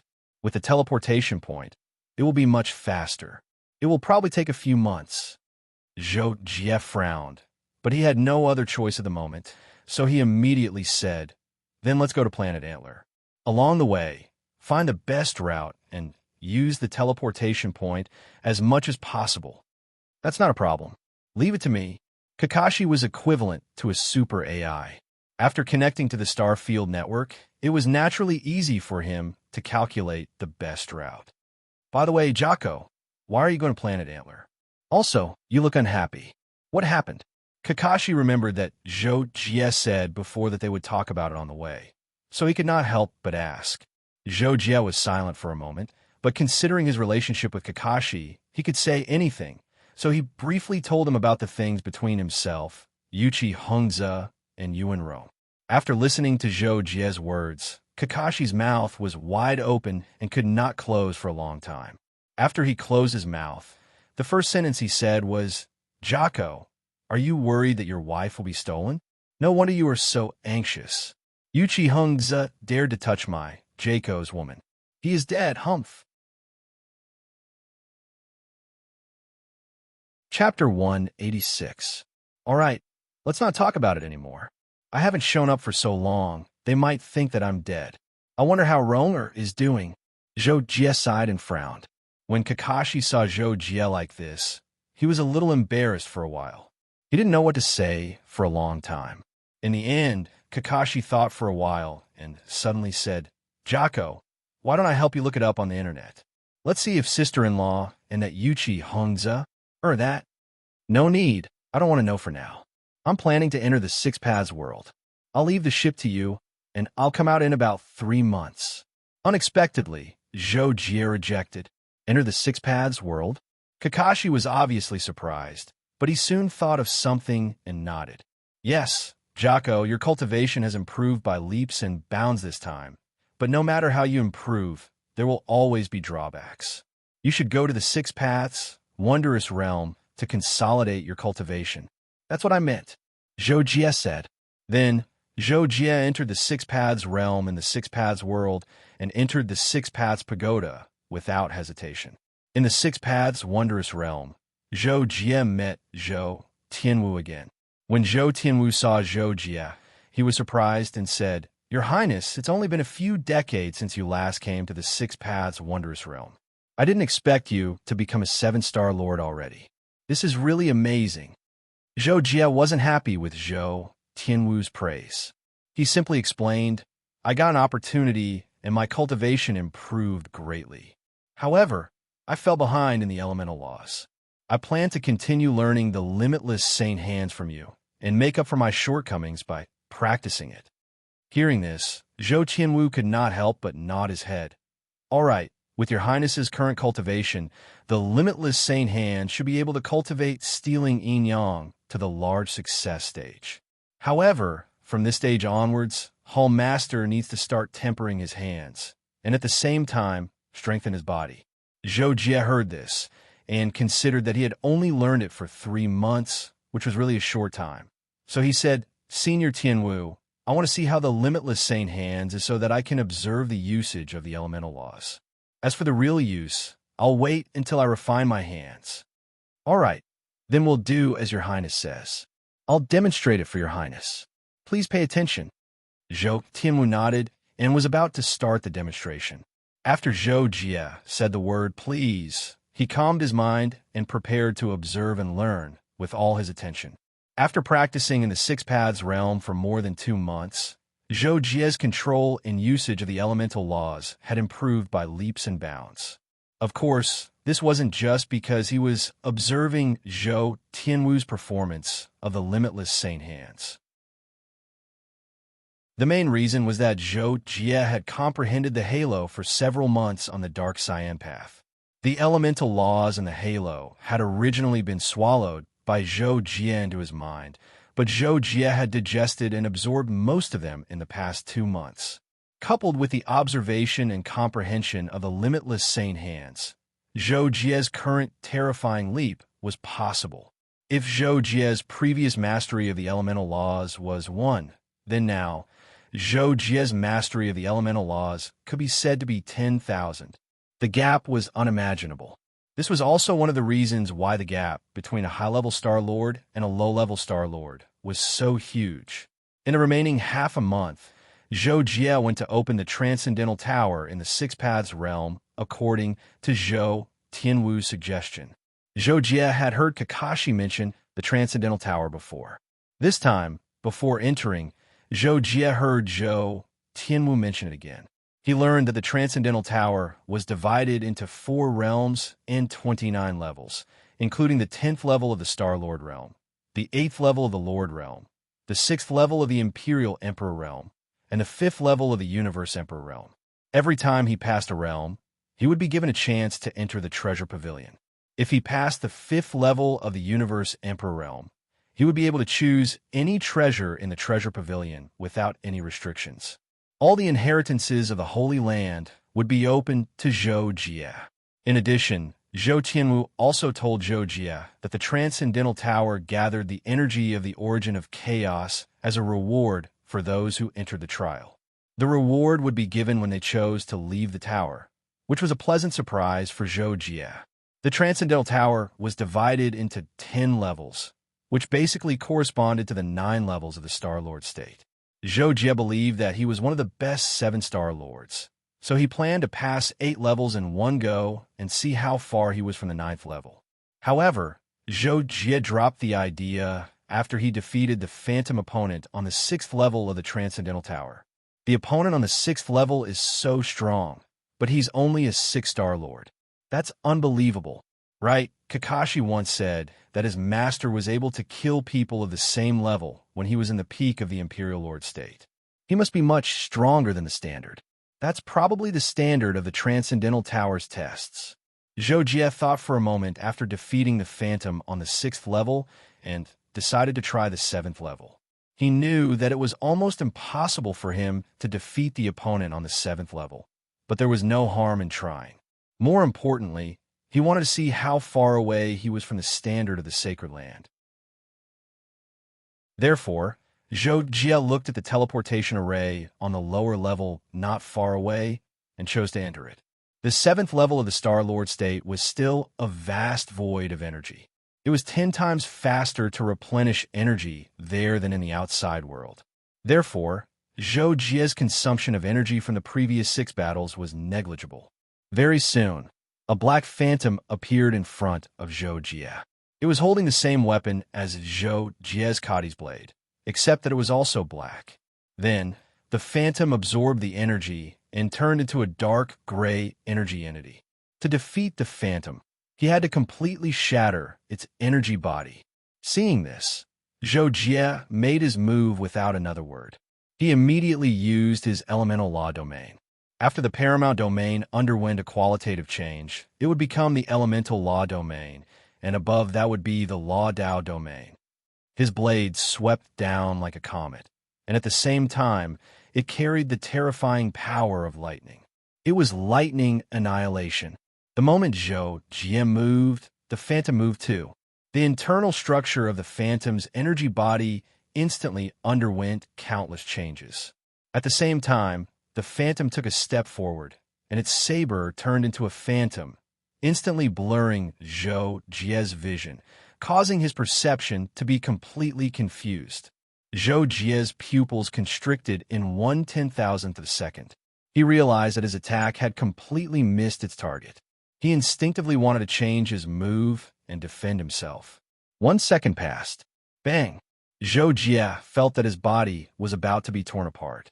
Zhou Jie had taken off the netherworld armor a long time ago, because at his level, The armor's defense was negligible. Also, it was being torn apart from the inside.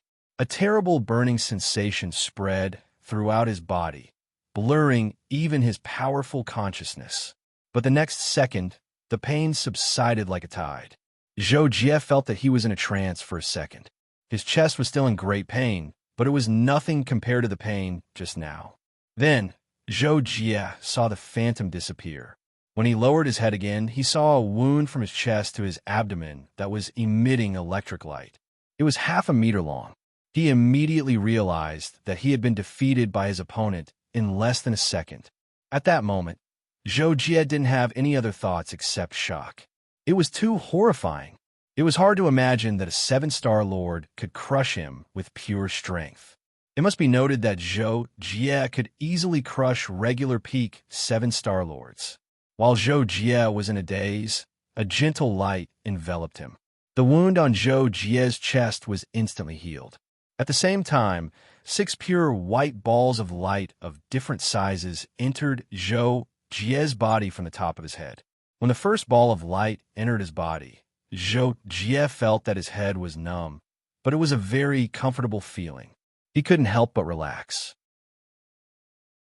The pure energy released by the first ball of light soon spread to every part of Zhou Jie's body. Then the second ball of light, the third, the fourth, after the 5th ball of light, Zhou Jie began to feel that the 7-star cores in his body were out of balance and collapsing. His body seemed to be about to explode. However, Zhou Jie wasn't panicked at all. On the contrary, Zhou Jie was even pleasantly surprised because he knew that it was a sign that he was about to make a breakthrough. Speaking of which, Zhou Jie had relied on the lifelong strength that the Dark Shadow Monarch had left for him since he became a Star Lord. It was more and more difficult to make a breakthrough in the Star Lord level. Zhou Jie didn't have the experience of making breakthroughs in the past. It was extremely difficult for him to condense the 8-star core on his own, and he had to condense it perfectly and spontaneously. Fortunately, the difficulty of condensing star core spontaneously was both high and low compared to the difficulty of condensing star core spontaneously. The difficulty of condensing star core spontaneously was that 2 or more star cores could coexist in a balanced state inside the body, but that wasn't a problem for spontaneously condensing star cores. As long as the energy inside the body was controlled, the energy would complete the best arrangement at the critical point of the condensation of star cores and reach a balance. However, spontaneously condensing star cores was difficult to control the energy. Back when Zhou Jie condensed his first star core, he had spent a lot of effort, patience, and energy to control the accumulation of energy inside his body. Back then, he had only condensed 1 star core. Yet even Zhou Jie had lamented the difficulty of forming a perfect star core. Now that he was about to condense the 8th, even Zhou Jie could only chuckle. In the control cabin of Zhou Jie, Kakashi was reading some interesting news about the star fields out of boredom. Unfortunately, he had eaten all the snacks decades ago. He didn't dare stop to buy any now that Zhou Jie was in a hurry to go to Antlers. Kakashi felt bored after reading the news for a while. He sat up and couldn't help but mutter, "Well, didn't Jocko say that he would be out in 3 months? It's been 3 months and 2 days. Why isn't he done yet?" Chapter 187. However, as soon as Kakashi finished his sentence, the 6 Paths world floating beside him unleashed a powerful dimensional distortion and sent a figure out. Upon seeing this, Kakashi couldn't help but widen his eyes. Jocko! Jocko is here! With a flip of his hand, Zhou Jie took the 6 Paths world and threw it back to Kakashi. Kakashi kept the 6 Paths world and asked, "Jocko, how's your cultivation going?" Zhou Jie was stunned by the question, and he asked Kakashi back, "Kakashi, how long have I been in there?" Kakashi suddenly couldn't help but be speechless. He curled his lips and replied, 3 months and 2 days. "What's wrong, Brother Jie? Have you forgotten yourself from practicing?" Zhou Jie nodded when he heard that and said, "That's good. I went to the supernatural tower this time, and I didn't expect that the reward when I came out was also an energy boost. I used the opportunity and luckily became an 8-star lord, so I didn't manage the time well. Fortunately, I didn't exceed the time limit by a lot. After listening to Zhou Jie's understatement, Kakashi couldn't help but open his mouth into an O shape. He looked at Zhou Jie with a dumbfounded look. Zhou Jie was speechless. He reached out his hand and patted Kakashi's little head. "All right, don't be surprised. Estimate how long it will take for us to reach the Deer Star." "All right." Hearing this, Kakashi had to put away his surprised expression and said happily, "Well, according to the current situation, after going through 12 teleportation points and spending about 1 purple crystal to perform continuous space jumps, we will arrive at Antlers in less than 3 months. I didn't expect you to be willing to use the purple crystal." Upon hearing this, Zhou Jie showed a rare smile. He was very satisfied with Kakashi's speed. Kakashi smiled awkwardly. I didn't even consider the purple crystal before. I almost forgot about it. But Brother Ku, as soon as you left, I remembered to use it, so it's much faster. Anyway, I still have a dozen purple crystals, so it's fine if I use them. How can it be more important than Brother Ku's matter? Zhou Jie couldn't help but feel a little moved. He carefully recalled that ever since he betrayed the Imperial Exterminator organization, Kakashi was the only person who had always accompanied and supported him. Even though Kakashi wasn't a real person, but a created intelligent life form, Zhou Jie couldn't help but regard Kakashi as one of the most important people in his life. "Kakashi, thank you," Zhou Jie thought, and suddenly said, "Huh?" Kakashi couldn't help but be stunned when he heard this. He didn't understand why Zhou Jie, who had almost never said thank you to him, would suddenly say thank you to him at this time. But before Kakashi could ask anything, Zhou Jie said, "Well, I'm going to the spaceship training ground to practice something now. Don't bother me if there's nothing important." Oh, Kakashi had no choice but to curl his lips and agree. Zhou Jie came to the training ground in the middle of the spaceship alone, but he didn't start training immediately. Instead, he stood on the edge of the ground and thought of something. It's going to be 58 years soon. It's been too long. I've let Ronger down. I wonder what will happen when we meet again. Zhou Jie closed his eyes and thought to himself. For a moment, his thoughts were in a mess. Shaking his head, Zhou Jie forced himself to calm down. A set of dark armor appeared on Zhou Jie's body. This was the armor that Zhou Jie chose from the inheritance of the Dark Shadow Emperor. It was the most suitable armor for him at the moment. It was called the Crow's Heart. It contained the power of the law and had the miraculous effect of reflecting certain attacks. It was a top-grade defensive equipment. Then, a long sword that was much longer than the blade of Kadi's samurai sword form appeared in Zhou Jie's right hand. Its shape was closer to the Japanese samurai sword, and a long dagger appeared in Zhou Jie's left hand. This was a set of weapons left behind by the Dark Shadow Emperor. It was called the Long and Short Dual Swords. It looked ordinary, but it was actually extraordinarily powerful. It also contained the power of the law and had a highly toxic and penetrative effect. This wasn't the end of it. Then, a silver visor-like helmet appeared on Zhou Jie's head. Its style was very strange. This was also left behind by the Dark Shadow Emperor. It was called the Sacred Beetle Shell. It contained the power of the law and could absorb head damage and reduce the effect of mental attacks. The equipment left behind by the Dark Shadow Emperor could be said to be very thoughtful. For example, Zhou Jie wouldn't be able to use the Emperor-level weapons and armors. Even the Lord-level Zhou Jie wouldn't be able to use his full strength. Some of them would even limit his explosive power. However, the Dark Shadow Emperor used a secret method to seal the power of the law in the weapons and armors. Although it limited the upper limit of the power of the weapons and armors, it allowed Zhou Jie to use them easily. On the contrary, it greatly increased Zhou Jie's combat power. When he challenged the supernatural tower, Zhou Jie felt that it was too easy at the beginning. There was no need to use the weapons and armors, like the Crow's Heart. Later, on the 7th floor, Zhou Jie didn't even have time to use them before he was defeated.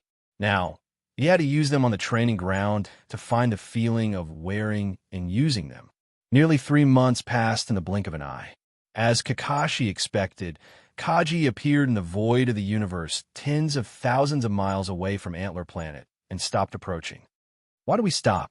Zhou was staring at the screen nervously. When he saw that the spaceship suddenly stopped, he couldn't help but turn to Kakashi and ask. Kakashi immediately replied, Jocko, if we got a little closer, we would have entered the target planet's warning zone. I connected the spaceship to the AI in advance, so we stopped in advance. Zhou was not surprised when he heard this. This was because this situation was very normal. Antler Planet was the ancestral home of the Yuan family. Naturally, it was heavily guarded. Any foreign spaceship that entered would definitely be checked. I see. Then I will get off the spaceship. I will fly in with my body. Zhou quickly made up his mind and said. He was confident that with his current strength, the large-scale warning system would not be able to detect his entry. After a while, Zhou began to fly towards Antler Planet alone in the vast universe. His speed directly exceeded 1,000 meters per second. It would only take him a few hours to cross the distance of tens of thousands of miles. Zhou landed in a city on Antler Planet. He didn't know anything about this place, so he chose to ask a nearby passerby. However, when Zhou asked where the ancestral home of the Yuan family was, the passerby was stunned. Then he took out his mobile phone and searched for Zhou. Then he showed the mobile phone to Zhou and let Zhou see it for himself. Zhou saw that the passerby was searching for Antler Holy City. He immediately understood. After looking at the navigation, he found that it was only about 1,000 kilometers away. Therefore, Zhou thanked the passerby, chose the general direction, and directly flew away. P.S. Members of some large forces don't use mobile phones. Because mobile phones are a popular product, their communication capabilities are limited. Instead, they use specialized communication tools. For example, Zhou's identity card in the Star Sword Alliance and Hao Jue's identity card. Those communication tools do not have chat software like QQ. Therefore, don't be confused why Zhou and Qin Feng didn't have a chat group or something. Zhou wore the crow's heart and the scarab's shell. When he approached the city where the ancestral home of the Yuan family was located, he even tried to change the shape of his face. This way, even if the patriarch of the Yuan family stood in front of him, it would be difficult for him to recognize him. Moreover, Zhou's aura was already different, and his cultivation level was also much higher than before. After entering the holy city, Zhou quickly flew along the edge of the city toward the ancestral home of the Yuan family. When he saw the base area in the center of the city from afar, he realized that it was the ancestral home of the Yuan family. The ancestral home of the Yuan family was, of course, heavily guarded. There were many electronic eyes flying in the air, monitoring the surrounding area from all angles. There were also people at the controls who could activate large energy weapons to defend and attack at any time.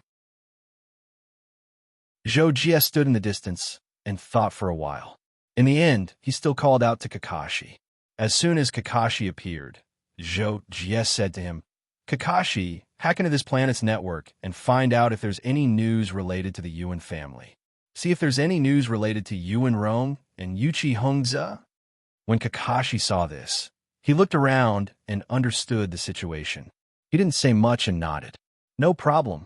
After a while, Kakashi's expression changed. He looked up at Zhou with a strange expression. What's wrong? Zhou asked.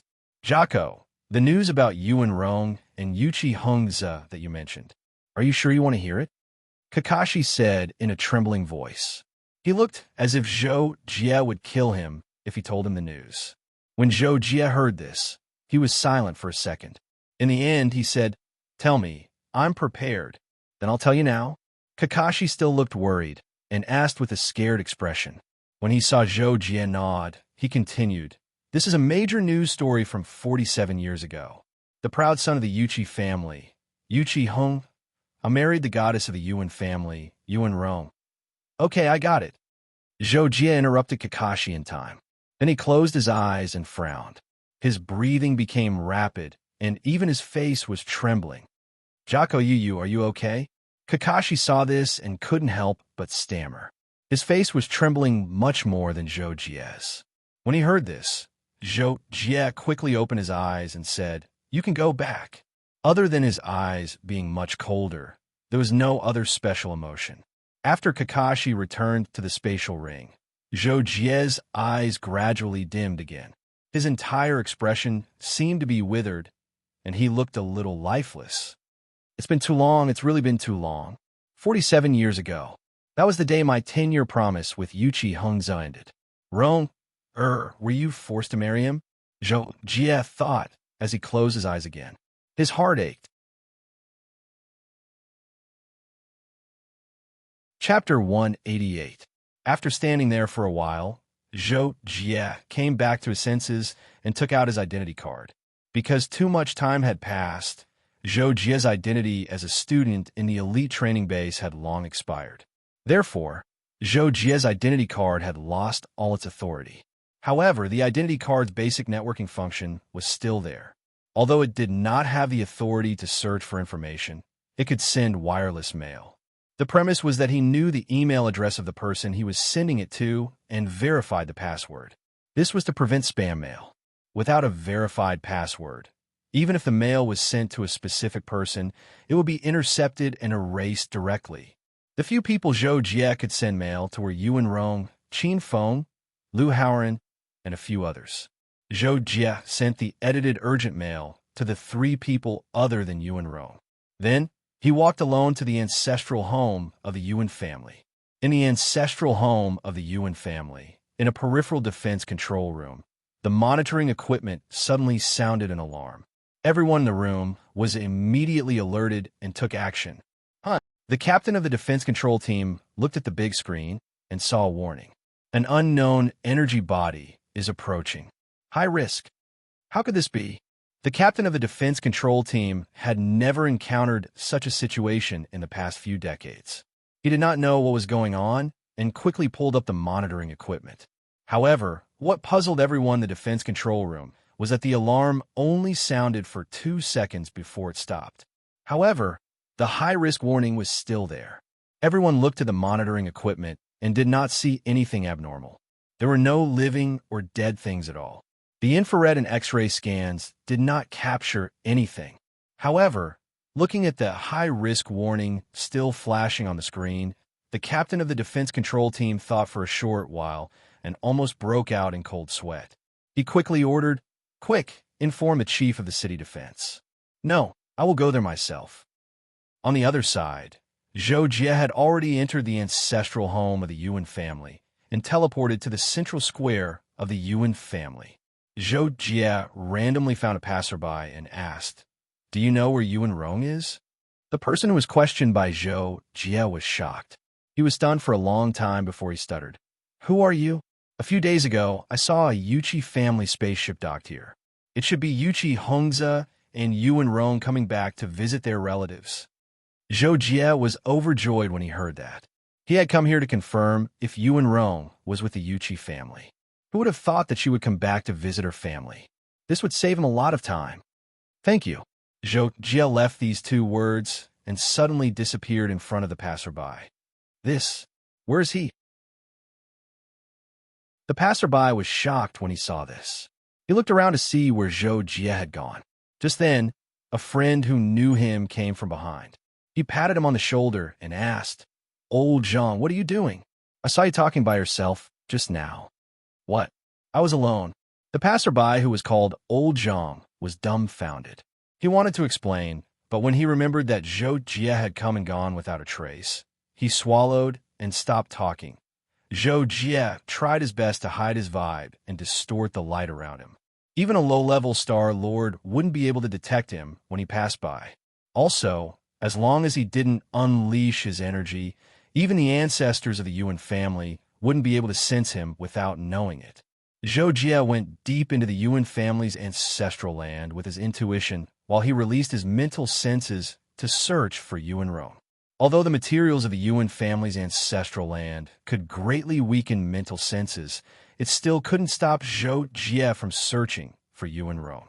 Zhou Jie would have sensed even the slightest trace of Yuan Rong's vibe, because it was the only one that Zhou Jie was familiar with. All of a sudden, Zhou Jie stopped at the edge of a relatively large courtyard and slightly trembled. Zhou Jie didn't think much of it. Suppressing his excitement, he flew into the courtyard and walked to the house at the center of the courtyard. Zhou Jie knocked on the door when he reached it. "Who is it?" "The door is unlocked." A voice that Zhou Jie was familiar with echoed inside the house. Zhou Jie's breathing became disordered again. He hurriedly adjusted his breathing and then pushed the door open and walked in. In front of the door was a square table with many ingredients on it. An electronic soup pot was boiling the soup base, and wisps of steam were rising from it. Yuan Rong, who was wearing a white dress, stood beside the table and looked at Zhou Jie in surprise. Then, her expression changed, and she took half a step back. "Who are you?" Zhou Jie saw Yuan Rong and had mixed feelings. However, he still calmed himself down and changed his face back to normal. At the same time, he said, "It's me. It's me." Yuan Rong heard these two words. At the same time, she saw Zhou Jie's changed face and couldn't help but fall into extreme shock. "Zhou Jie?" Yuan Rong reacted quickly, and her voice was full of disbelief. However, at that moment, Yuan Rong confirmed that the person in front of her was Zhou Jie, because when Zhou Jie said the two words, "It's me," his voice and intonation were so familiar. Except for Zhou Jie himself, there was no second person who could say such a tone and voice. "Yes, I'm not dead," Zhou Jie nodded and said with certainty. Hearing Zhou Jie's reply, Yuan Rong was stunned. For a moment, she didn't know what to say. A person who had been dead for 57 years suddenly appeared in front of her. It was hard for anyone to accept such a situation. "Rong, or listen to me." Zhou Jie saw that Yuan Rong was in a daze and quickly explained why he had disappeared for 57 years. After explaining why he had been dead for 57 years, Zhou Jie looked into Yuan Rong's eyes and asked, "You and Yuqi Hongze, were you forced to be together?" When he asked this question, Zhou Jie felt inexplicably uncomfortable. In fact, he knew that this question was probably meaningless. He shouldn't have come back to find Yuan Rong. But he was here. Yuan Rong had completely calmed down at this time. When she heard Zhou Jie's question, she hesitated for a moment, then shook her head. "No, I was with Yuqi Hongze voluntarily. He was very good to me." Hearing Yuan Rong's words, Zhou Jie was silent. Although this answer was not unexpected, when the woman he loved really answered him like this, Zhou Jie still felt very sad. Very sad. I'm sorry. Zhou Jie could only say this in the end. Yuan Rong heard this and shook her head again. She was about to say something. All of a sudden, Zhou Jie sensed that someone was rushing over. His expression changed slightly as he said, "Someone's coming." Yuan Rong was surprised, but soon she also sensed the person coming. Her expression changed slightly, but she immediately said to Zhou Jie, "It's okay, mother." The person walked into the courtyard and shouted. His face was full of smiles, and he was obviously very cheerful. When Zhou Jie heard the words "mother," he suddenly trembled. He knew the identity of the person coming. Yuan Rong and Yuqi Hongze's son. "It seems that I shouldn't have come. I'm sorry. I'm leaving," Zhou Jie took this opportunity to say. When Yuan Rong saw that Zhou Jie was about to leave, she hurriedly said, "Jie, you didn't do anything wrong. If there's anything wrong, it's my fault. But please forgive me, okay?" And Zhou Jie nodded in response. At this time, Yuan Rong's son had already reached the door and reached out to open it. "Hey, who are you?" When Yuqi Wangyin saw Zhou Jie, who happened to turn around to face him, he couldn't help but ask in surprise. Then, with a very vigilant look, he glanced at Yuan Rong behind Zhou Jie. Zhou Jie glanced at Yuqi Wangyin, but didn't say anything. He stepped straight out of the door. Yuqi Wangyin saw this and couldn't help but be stunned at the door. Yuan Rong didn't say anything. Although he didn't know who Zhou Jie was, he didn't dare to say anything at this time. "Wangyin, that's a friend of mine. He's leaving. Pretend you didn't see him. Don't mention it to your father," Yuan Rong said to Yuqi Wangyin at this time. Oh, Yuqi Wangyin felt that the atmosphere was strange. but since Yuan Rong said so, he had to agree and pretend that nothing had happened. Zhou Jie walked out of the courtyard. Hearing the conversation between Yuan Rong and Yuqi Wangyan behind him, he couldn't help but feel a pang of heartache. It's over, Zhou Jie told himself. But when he stepped out of the courtyard where Yuan Rong was, something suddenly happened. Boom! Under the pressure of a terrible energy field, the dust near Zhou Jie was stirred up. Who are you? How dare you break into my family's ancestral land? Then a questioning voice rang out in the sky, mainly into Zhou Jie's ears. The voice was full of majesty. Zhou Jie slowly raised his head expressionlessly and saw two people suspended dozens of meters above his head. Zhou Jie knew one of them. It was Yuan Tianxia, the current patriarch of the Yuan family. Zhou Jie didn't know the other person who had just questioned him. However, judging from the standing position of Yuan Tianxia and that person in the air, the person beside Yuan Tianxia was of a higher status than Yuan Tianxia. He was an unfathomable master to Zhou Jie. Zhou Jie raised his head at this time, allowing Yuan Tianxia to see Zhou Jie's appearance clearly. Yuan Tianxia's expression suddenly changed, and he almost lost his voice. You're Zhou Jie? Yes, Zhou Jie. Hearing Yuan Tianxia's surprise, Yuan Hu immediately recalled. As the former patriarch of the Yuan family and the current grand elder, Yuan Hu was the most important person in the family when the ancestors were traveling. Although he had been cultivating in seclusion under the patriarch's palace, he still learned about the major events that happened in the family from time to time. He had some impression of the name Zhou Jie. You're Zhou Jie? Then, Yuan Hu also remembered how he had learned of Zhou Jie's name, but he couldn't help but have a lot of doubts. Faced with Yuan Hu and Yuan Tianxia's surprise questions, Zhou Jie calmly admitted, It's me, Zhou Jie. Chapter 189. It's really you. Yuan Tianxia was shocked. But it's only been a few decades. How did you become an 8-star lord? While Yuan Tianxia was asking, Yuan Rong couldn't stand it anymore. She ran behind Zhou Jie and looked up at Yuan Tianxia. Patriarch, Zhou Jie was in a fortuitous encounter before. That's why he hasn't appeared for so long. Now, he's benefiting from his misfortune. He just came back to see me. Please forgive his impudence and let him go. Yuan Rong only pleaded with Yuan Tianxia because she didn't know Grand Elder Yuan Hu. When Yuan Hu retired and lived in seclusion in the ancestral land, Yuan Rong was still 1,000 years away from being born. With the difference in status between the two, they naturally hadn't met. After hearing Yuan Rong's words, Yuan Tianxia understood Zhou Jie's situation. Although he still found it hard to accept, he had to accept the truth. However, considering that Zhou Jie had broken into the ancestral land without permission to meet Yuan Rong, he naturally didn't want to listen to Yuan Rong and let it go. So, Yuan Tianxia directly scolded Yuan Rong. This is no place for you to speak. Leave now. Yes, Patriarch. Yuan Rong didn't dare to disobey Yuan Tianxia and immediately responded in fear. She glanced at Zhou Jie, but her feet hesitated.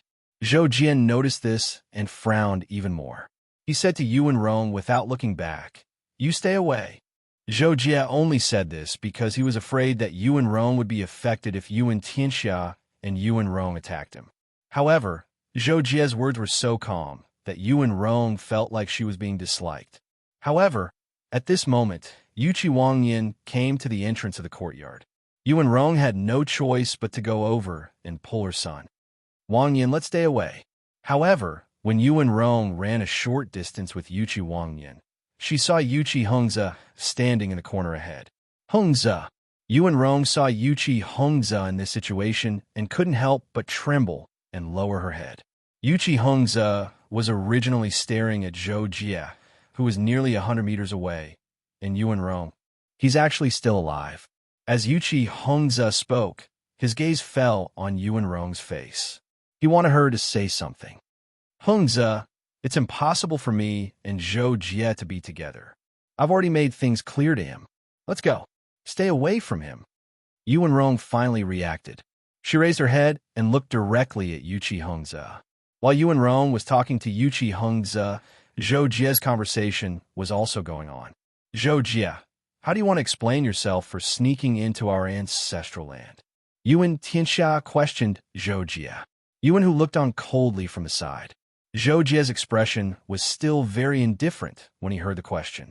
He replied, I have nothing to explain. It's my fault for breaking into your ancestral land. After I go back, I will prepare a gift to apologize to you. Just treat it as a wedding gift for Rong. Yuan Tianxia was stunned. Yuan, who heard Zhou Jie's arrogant words, and snorted. You want to go back and apologize?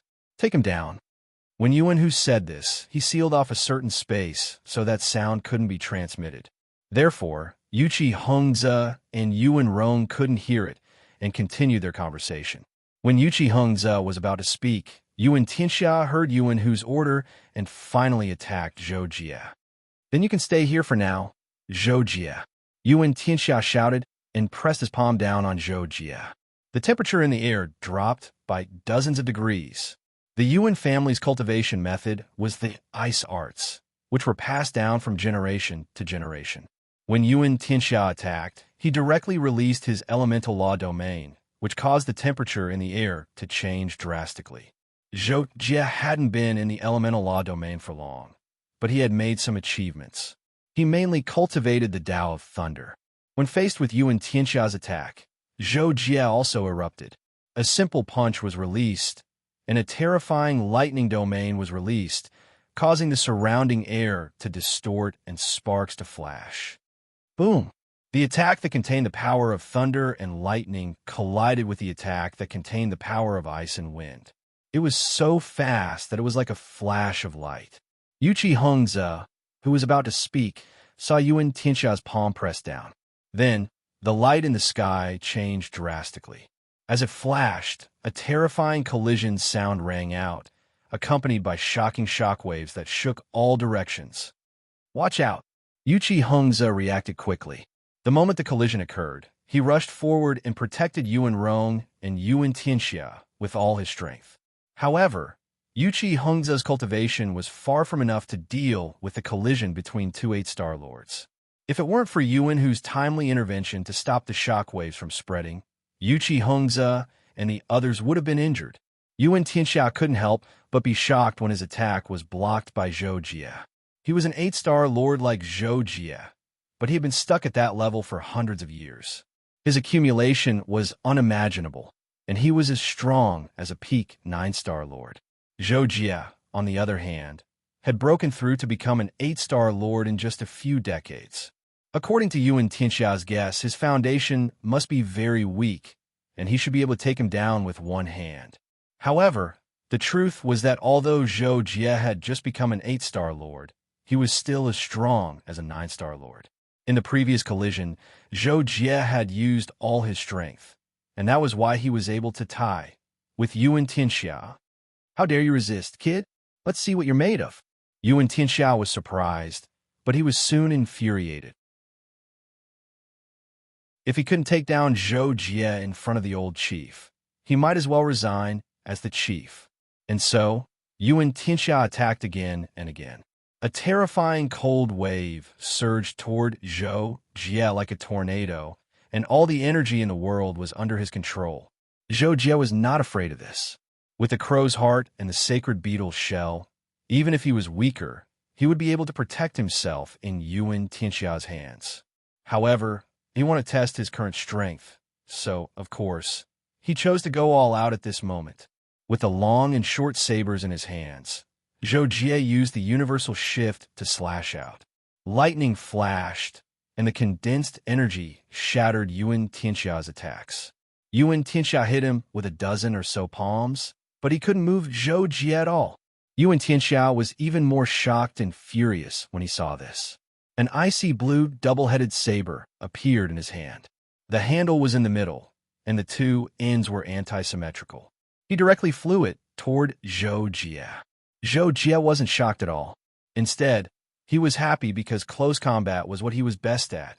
Facing Yuan Tianxia's spinning saber slash, Zhou Jie's long saber stabbed and slashed, directly breaking the opponent's move. He took a step forward and slashed at Yuan Tianxia's chest as fast as lightning. But no matter what, Yuan Tianxia had lived for so long, and his combat strength at his peak was not weak. Although he had regressed greatly after living a comfortable life for so long, he still chose to retreat by relying on his stronger strength. At the same time, he barely blocked Zhou Jie's flawless combo. How is this possible? Yuan Tianxia was almost injured by Zhou Jie. He couldn't help but be shocked, and his face changed. Zhou Jie's saber didn't stop, and he chased after him. Yuan Tianxia could only clench his teeth and clash with him. Both sides exchanged more than 10 moves at lightning speed. Ping! In the fierce sound of weapons colliding, Yuan Tianxia retreated more than 10 meters, and his eyeballs almost popped out. His weapon was actually knocked out his hand by Zhou Jie. Clang! The double-headed saber fell to the ground, and the solid ground cracked. It was obvious that the rune weapon itself was very heavy. How dare you? Suddenly, a loud shout came from above Zhou Jie's head. It turned out that Yuan Tianxia couldn't stand it anymore, so he shouted angrily and directly attacked Zhou Jie. It was the same palm, the same ice element, but this time, Zhou Jie felt extreme danger. This was an attack that he couldn't block. In an instant, Zhou Jie reacted quickly and directly chose to move sideways to avoid the strongest attack, and at the same time, burst out with all his strength and slashed forward with his saber. Pump! In the next second, Zhou Jie was sent flying by the ice stream, but after spinning a few times in the air, Zhou Jie landed firmly on the ground 100 meters away. The outer wall of Yuan Rome's courtyard had already cracked, revealing the extremely tough alloy material inside, but most of it was now cracked or broken. Seeing that Zhou Jie looked fine after being sent flying by his palm, Yuan Tianxia's eyes widened. With his strength, even Yuan Tianxia could only be sent flying and injured with one palm, but Zhou Jie, a junior who had just become an 8-star lord, actually looked fine. What was going on? However, just as Yuan Tianxia was about to completely take down Zhou Jie, Yuan Tianxia suddenly took out the clan leader token. Yuan Tianxia couldn't help but look at Yuan Tianxia.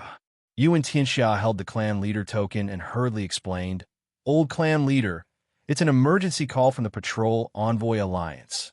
"Accept it," Yuan Tianxia said directly. At the same time, he couldn't help but frown when he saw that Zhou Jie actually didn't choose to run and instead chose to stay where he was. He wasn't in a hurry to take down Zhou Jie. About 10 minutes ago, Planet Glory War, in Luo Feng's private training area, Luo Feng was currently deducing his own moves. Suddenly, he received an urgent mail on his identity token. Luo Feng sensed the fluctuations of his identity token, so he took it out to take a look, and his expression couldn't help but change after taking a look. Zhou Jie is still alive. Luo Feng couldn't help but look at the contents of the mail on his identity token in surprise.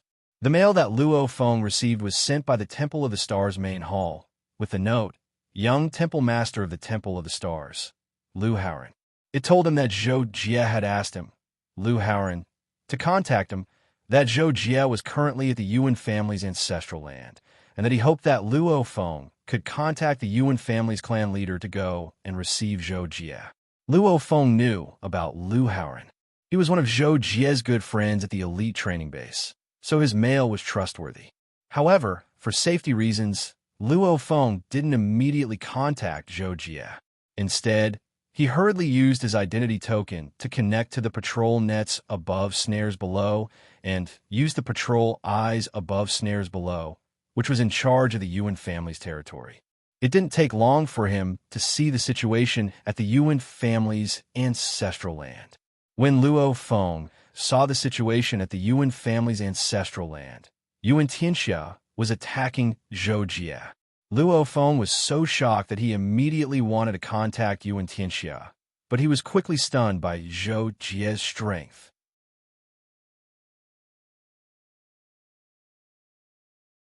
Chapter 190. How did Junior Brother become so powerful? Luo Feng couldn't help but wonder after recovering from his shock. At the same time, Zhou Jie and Yuan Tianxia fought very quickly. In the blink of an eye, Yuan Tianxia took out his weapon and charged at Zhou Jie. However, in less than a breath's time, Zhou Jie knocked his weapon away. Luo Feng couldn't help but be dumbfounded. He couldn't be any more shocked. He knew Yuan Tianxia more or less. He had been stuck at the peak of 8-star Lord for hundreds of years. Although his cultivation hadn't improved, he was still very strong. He was even stronger than some new 9-star Lords. Yet, he couldn't even defeat his junior brother, Zhou Jie. Junior brother isn't even 100 years old yet. This strength, he's reached the top in a single step. Luo Feng couldn't help but sigh. He even forgot to contact Yuan Tianxia. It wasn't until Yuan Hu attacked out of nowhere and Zhou Jie was knocked away that Luo Feng's expression changed drastically. He immediately contacted Yuan Tianxia. That was how the following thing happened. Yuan Tianxia accepted the video call. Luo Feng's 3D image immediately appeared above his identity token. Inspector Luo. Yuan Tianxia was shocked to see Luo Feng. He quickly smiled and isolated the surrounding area to prevent sound from entering. However, Yuan Hu was still within range and could hear their conversation. Clan leader Yuan.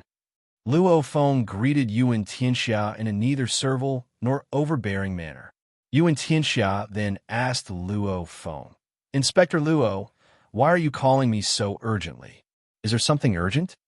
Zhou Jie is with you, right? Luo Feng asked right away. Yuan Tianxia's expression changed slightly when he heard the question. However, he quickly forced himself to remain calm and maintained his original expression. He pretended to be confused and asked, Zhou Jie, isn't he dead? Why do you ask Inspector Luo? Luo Feng wasn't surprised to hear Yuan Tianxia's answer. He shook his head with a smile and said bluntly, Clan leader Yuan, I think you've lost your mind. Have you forgotten about the heavenly eye? I'm looking at you and the person beside you. He should be your clan's grand elder, right? At this moment, Yuan Tianxia's face completely froze. He coughed dryly and adjusted his expression.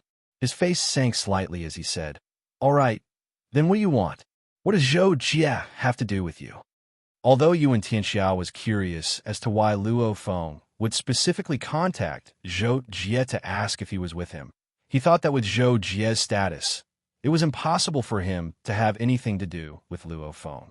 Therefore, he calmed down and asked, He's my master's disciple in name. According to my master, if he comes out of the secret territory, he'll be an official disciple, which means he'll be my junior brother. I'll send someone to pick him up later. Yuan clan leader, do you have any questions? Luo Feng smiled and asked Yuan Tianxia. At this moment, Yuan Tianxia's face completely darkened. He couldn't help but look at Yuan Hu. If the old clan leader didn't say anything, he wouldn't dare to agree. At this moment, Yuan Hu's face was even uglier than Yuan Tianxia's. He stared at Zhou Jie, who looked calm in the distance, as if he wanted to eat Zhou Jie alive. However, just as Yuan Hu was hesitating, Luo Feng spoke again. Right, I've already told my master about my junior brother's appearance. Master wants to see him. Yes, I'll immediately send someone to pick him up. Before that, I'll have to trouble you to take care of him, clan leader. Yuan Hu's eyes twitched when he heard Luo Feng's words.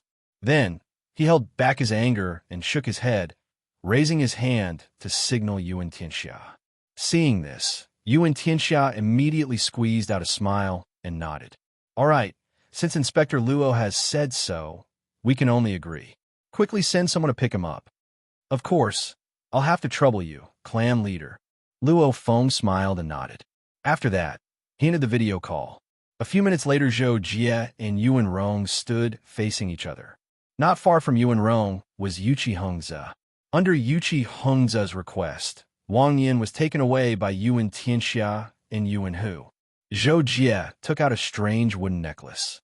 On the necklace was a green crystal shaped like a human face. This necklace is called Wood God's Protection. When activated, it can control plants and even create plants out of thin air. In addition, it can resist and absorb thousands of poisons. I'll give it to you as a wedding gift from me. Zhou Jie handed the necklace to Yuan Rong. Then he took out a horrifying mask and said, This is the Vine Ghost Mask. After wearing it, it can stimulate one's willpower and increase one's combat strength. It's not a good item. Give it to your clan leader as my apology. Unravel silently took the 2 items from Zhou. From beginning to end, she kept her head down and didn't say a word. Zhou didn't mind. After giving the 2 items, he turned around and said, "Then I'll be leaving." Then he left. At this time, Unravel raised her head and looked forward, a complicated light flashing in her eyes. Yuchi Hongza saw this and walked behind Unravel. He took her into his arms and smiled bitterly. Then he whispered in Unravel's ear, "He's really good." Zhou Jie sat in the middle of the Yuan family's central square, waiting for the spaceship to pick him up. There were many people around, but no one could see him. Zhou Jie sat there for more than half a day. When Antler Planet was completely dark, a black spaceship hovered above the Yuan family. Zhou Jie flew over immediately. The spaceship's cabin door opened, and a burly man walked out. He was almost 2 meters tall and wore a silver armor. He had the face of a lion and a tiger. He looked very fierce. Zhou Jie flew up. The burly man looked at Zhou Jie. When Zhou Jie flew in front of him, the burly man quickly sized up Zhou Jie. Suddenly, he laughed and said to Zhou Jie warmly, "You must be Zhou Jie? Big brother Luo Feng told me to bring you to his place to meet him. Come with me." Zhou Jie observed the burly man's expression and confirmed that he was telling the truth. He nodded. "Then I'll have to trouble you. How should I address you? Let's get on the spaceship first." The burly man waved his hand and turned to enter the spaceship. He then said, "My name is Flex. I just became a patroller not long ago. I'm in brother Luo Feng's faction." Zhou Jie followed Flex onto the spaceship. He was slightly surprised and asked, "Patrollers are divided into factions?" Flex smiled and explained, "There aren't any on the surface. However, as patrollers, they're divided into gold and silver classes. There are a total of 5 gold patrollers, and the rest are silver patrollers. I'm one of them. I mainly work under brother Luo Feng. It's not wrong to say that I'm in his faction. After all, brother Luo Feng and the other gold patrollers don't have a good relationship." I think I've said too much." Flex was very casual. He realized that there was no need to tell Zhou Jie this, so he just said it directly. "I'm just asking." Zhou Jie saw this and nodded slightly. In the next few days, Zhou Jie and Flex talked to each other. Zhou Jie could not help but have a deeper understanding of the high-level world of the Wanhai Star Zone. However, when it came to some of the real high-level secrets, Flex said that they were secrets and did not reveal anything to Zhou Jie. On this day, the spaceship that Zhou Jie was in began to land. The destination was a large base on a huge planet that seemed to be heavily guarded. Brother Luo Feng said that he'll wait for you here. Flex said to Zhou Jie as they began to land. Not long after, the spaceship landed. Flex led Zhou Jie off the spaceship. Unexpectedly, Luo Feng had been waiting at the docking area for a long time. The moment Zhou Jie got off the spaceship, he saw Luo Feng not far away. "Junior brother, senior brother." Luo Feng and Flex smiled at each other and greeted each other as they walked toward each other. Flex also followed behind Zhou Jie. As he walked towards Luo Feng, he greeted Luo Feng. "Brother Luo Feng, I've brought him here. You can go to your thing. I'll give you a contribution point for this." Luo Feng said to Flex. "Haha, thank you, brother Luo Feng. I'll take my leave then," Flex said with a smile. After Luo Feng nodded, he left. After Flex left, Luo Feng and Zhou Jie were less than half a meter away from each other. Luo Feng stretched out his hands and placed them on Zhou Jie's shoulders. He couldn't help but smile. Then he said, "Junior brother, I really didn't expect you to still be alive. Moreover, your cultivation has improved so much. Come, tell me what happened to you in the Sky Ocean Secret Realm for so long." Also, I've already told Master about your return. He wants me to take you to see him as soon as possible. Let's talk on the spaceship. Luo Feng enthusiastically put his arm around Zhou Jie's shoulders and gestured for Zhou Jie to follow him to his battleship not far away. In fact, when Luo Feng talked to you in Tianxia, he made up the story that Zhuo Hong wanted to see Zhou Jie. After all, he didn't have time to tell Zhuo Hong about Zhou Jie and wait for Zhuo Hong's instructions. However, when he told Zhuo Hong about Zhou Jie's return, Zhuo Hong was also very surprised. After thinking for a while in the video, Zhuo Hong wanted to summon Zhou Jie and asked Luo Feng to accompany Zhou Jie. The Star Sword Alliance's continent was only a few hundred light years away from the Dragon Phoenix planet. It was also the headquarters of the Star Sword Alliance. Zhuo Hong spent most of his time in the headquarters palace. Luo Feng's battleship landed on a huge white square in the middle of the Star Sword Alliance's continent. After the battleship landed, two beautiful female Star Lords flew over. Luo Feng and Zhou Jie got off the battleship. The two beautiful female guards immediately said respectfully, "Master Luo Feng, the leader has asked us to wait here." Then, one of the female guards said to Zhou Jie, "Shaolin will take Master Luo Feng to see the leader. Master Zhou Jie, please come with me to the main hall."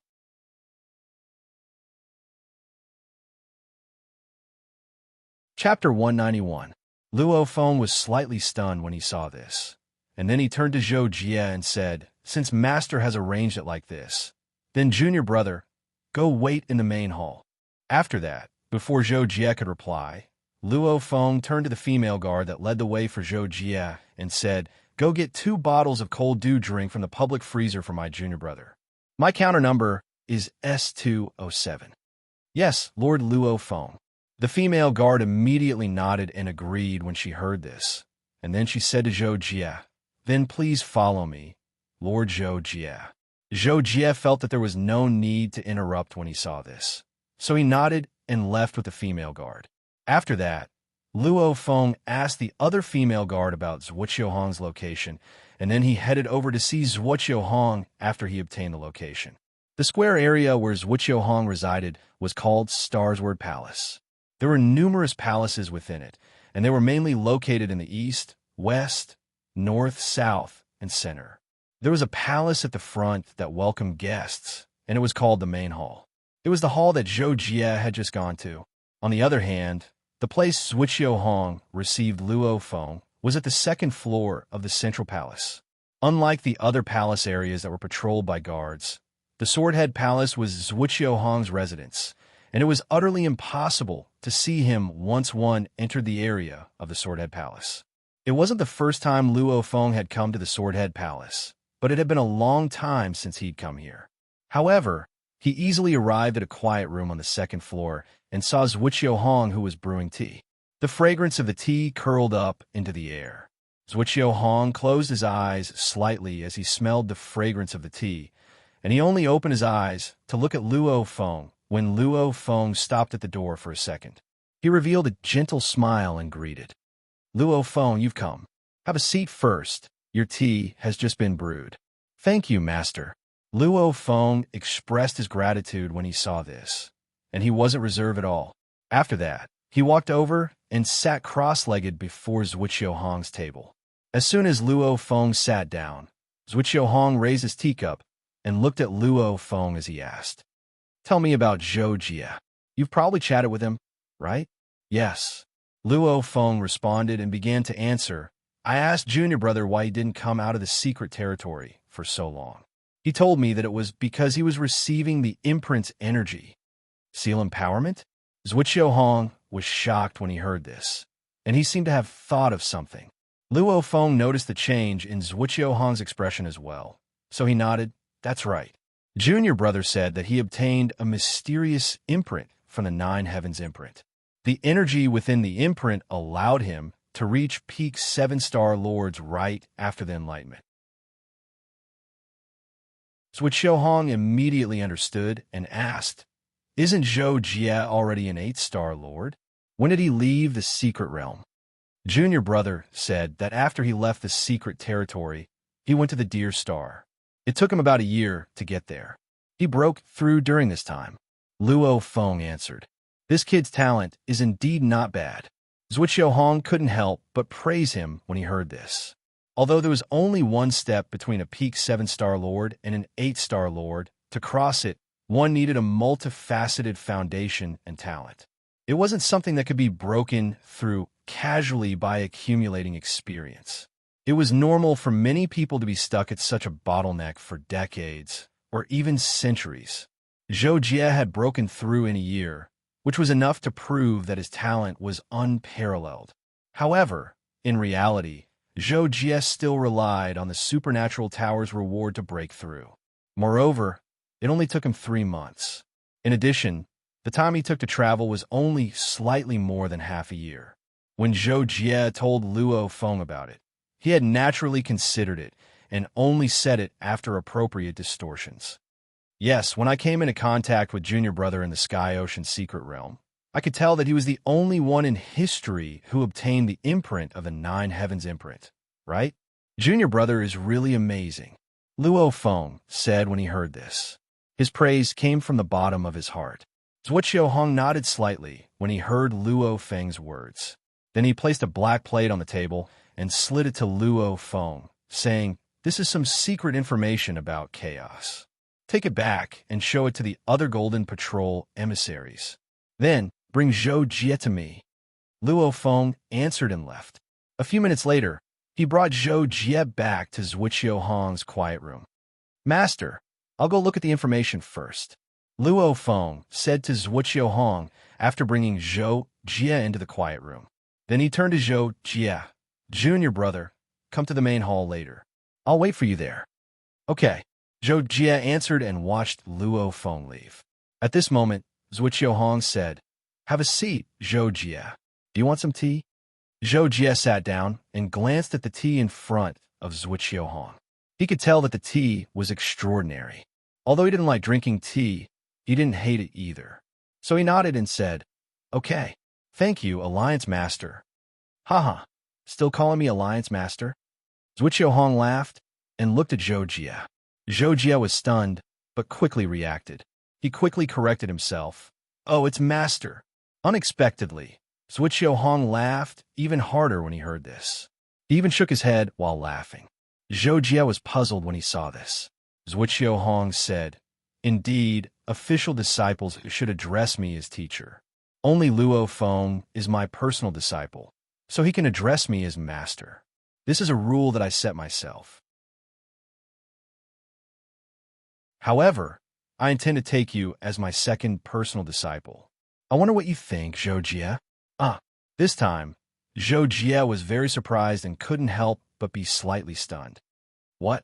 You're unwilling?" Zhuo Hong asked with a smile when he saw this. But in reality, even if Zhou Jie was really unwilling, so long as he wasn't stupid, he would definitely agree.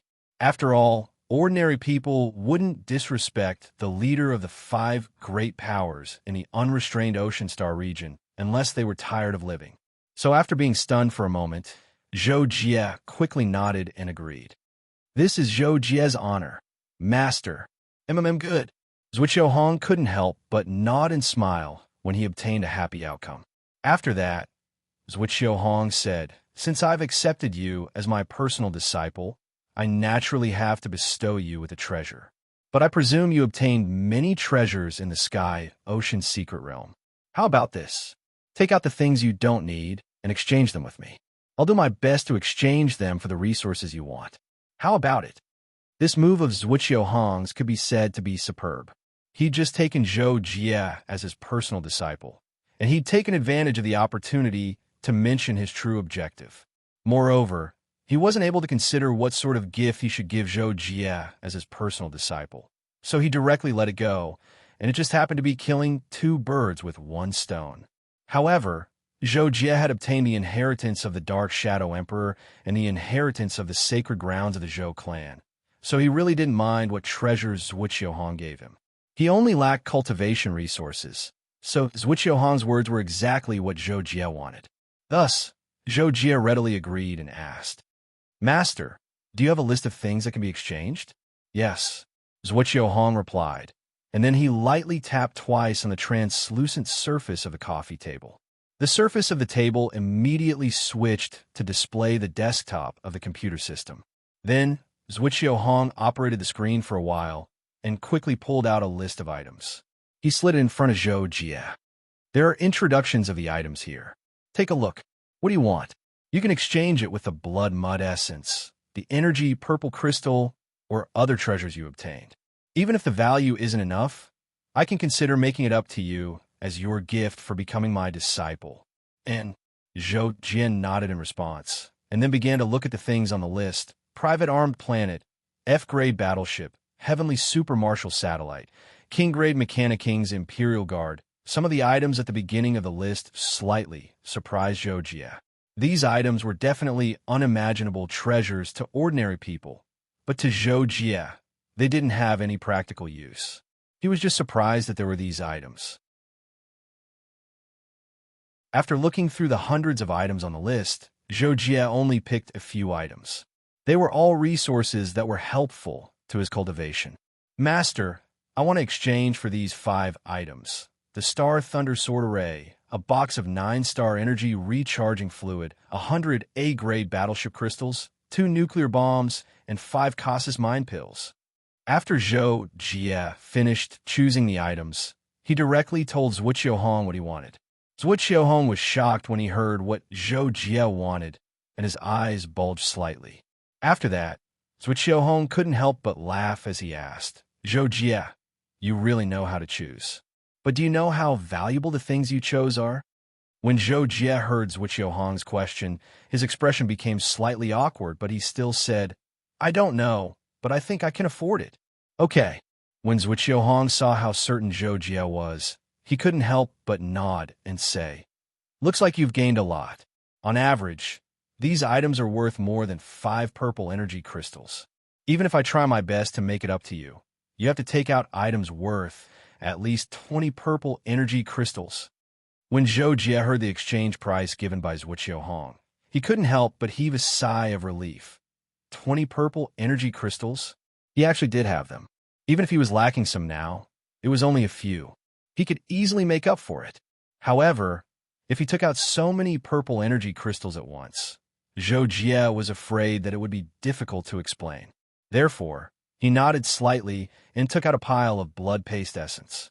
When Zhuo Qiuhong saw Zhou Jie's pile of blood paste essence, he was slightly shocked. The amount of blood paste essence was almost more than what Luo Feng and Zhuo Qiuhong had combined. Zhuo Qiuhong calculated and said, "Well, these blood paste essences, count them as 2 purple energy crystals. You still need 18 more." Hearing that, Zhou Jie thought for a moment and took out the Kadi's blade, the golden lotus sword, and the other 2 treasures that he had obtained from the sword in the clouds, and put them on the table. Zhuo Qiuhong frowned slightly. After sensing for a while, he was confused about the golden lotus sword, so he asked Zhou Jie about it. Zhou Jie explained and demonstrated the golden lotus sword.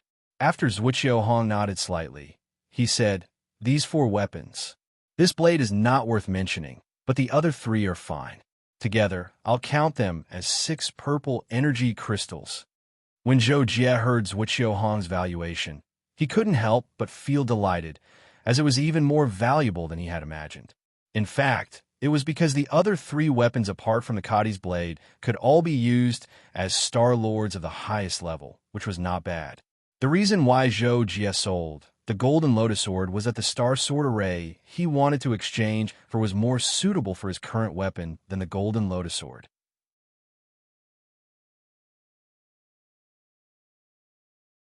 Chapter 192. As for the 9-star energy charging fluid, it could significantly shorten the 1-star accumulation period for high-level Star Lords during daily training, allowing them to accumulate energy and strengthen their constitution and mental power from the beginning to the peak of the level earlier. It could also be used to replenish their energy during battles, which would greatly prolong their battle time. As for the Class A warship crystals, they were the best of the best. Zhou Jie had the purple energy crystal. Although he did not lack the energy crystals needed for the flight and defense systems of spaceships, the purple energy crystal might not fit well into the energy supply slot of a warship or a spaceship due to its shape, resulting in a huge waste of energy. The special crystal for warships, on the other hand, had an energy conversion efficiency of almost 100%. Zhou Jie felt that it was necessary to exchange the purple energy crystal for warship crystals. In addition, The nuclear bomb was a super missile that could destroy a planet and could be launched by a single person. Zhou Jie felt that it was very cool and wanted to exchange for it. What if he needed it one day? Finally, the Kasa's spiritual medicine was used to quickly restore the consumption of spiritual energy. Its effect was excellent, and it was the best among the spiritual medicines. What else do you have that's worth 12 purple energy crystals? Is what Xiaohong asked at this moment and directly put away the 4 weapons on the table, including the Kadi's blade. Hearing that, Zhou Jie thought for a moment and took out the 4 dark purple fruits that he picked in the mysterious realm. With Zhou Jie's current eyesight, he could tell that the purple fruits contained poisonous energy. Therefore, he did not know what to do with them. So he took them out and asked Zhuo Qiuhong to estimate their value. "Master, how much are these fruits worth?" Zhuo Qiuhong was stunned to see the 4 fruits. He sensed them carefully and then nodded. "Well, these fruits are a bit special. The specific value depends on what effects they can be developed into, but in any case, they're items from the mysterious realm. I'll give you 1 purple energy crystal." Although Zhou Jie was not very satisfied with the price, he did not say anything because he did not know what the fruits were used for. He acquiesced to Zhuo Qiuhong's price. Then, Zhou Jie took out a turbo-shaped hidden weapon and introduced it. "Master, this treasure is called the Assassination Turbo. It contains the power of laws and can destroy the body and prevent the body from recovering, causing the enemy to bleed. I was planning to keep it for myself, but with the Thunderstar Sword Array, I don't think I need it anymore. How much do you think it's worth?" "Oh, it contains the power of laws?" Zhuo Qiuhong was a little surprised. He immediately took the Assassination Turbo from a distance and sensed it carefully. "It's a very simple power of laws, but it's beyond my control. It's a true Imperial Monarch law." Zhuo Qiuhong didn't sense it for long before he spoke with surprise. With Zhuo Qiuhong's current cultivation, he was only a step away from the Imperial Monarch realm, and he was already able to sense the circulation of the laws of the universe. However, he was still unable to find a way to utilize it and establish his own Tao, so he could only look at it and sigh. However, it was precisely because of this that Zhuo Qiuhong attached even more importance to the Assassination Turbo. It was even to the extent that all the treasures Zhou Jie had taken out earlier couldn't compare to it, in Zhuo Qiuhong's opinion. How many purple energy crystals is it worth? Zhou Jie couldn't help but feel delighted in his heart when he saw Zhuo Qiuhong was shocked by this Assassination Turbo, and he asked hastily, 10. Zhuo Qiuhong pondered deeply for a moment before he gave a price. After that, he continued, "Zhou Jie, do you have any more treasures like this? If you do, then you can trade them for it if you're willing. I have even better treasures than this list, and I'm willing to trade them for it." Zhou Jie couldn't help but hesitate when he was asked this question. He naturally had a few treasures like the Assassination Turbo, but their quality was uneven. For example, the Sacred Beetle Shell, Crow's Heart, and Long and Short Saber that he had used previously were of slightly higher quality than the Assassination Turbo. As for the 2 treasures that Zhou Jie had given to Yuan Rong as an apology gift to the Yuan family, they were of the worst quality. Of course, this didn't mean that Zhou Jie was stingy and unwilling to give Yuan Rong something better. However, it wasn't appropriate for him to give a spear or saber as a wedding gift, right? Therefore, he only had the Wood God's protection that he could take out. In the end, after thinking about it, Zhou Jie felt that he couldn't hide it from Zhuo Qiuhong. Thus, he simply said, "Master, I do have more, but they're all what I need, so I won't trade them. However, if Master wants to take a look, I can lend them to you." Zhuo Qiuhong couldn't help but smile when he heard Zhou Jie's words. He nodded and said, "All right, since that's the case, I won't make things difficult for you. Keep them for yourself. I don't need to look at them for the time being. I know how far away I am from the Imperial Lord realm. Now isn't the time to look at them." Zhuo Qiuhong followed up with another question. "There's still 1 more purple crystal. What do you intend to use to trade?" Upon hearing this, Zhou Jie couldn't help but relax and smile. After that, he directly took out a purple crystal and placed it on the table.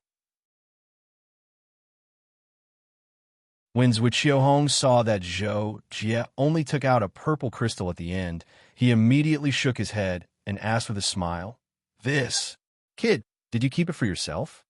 Yes. I have a use for purple crystals, so I kept it."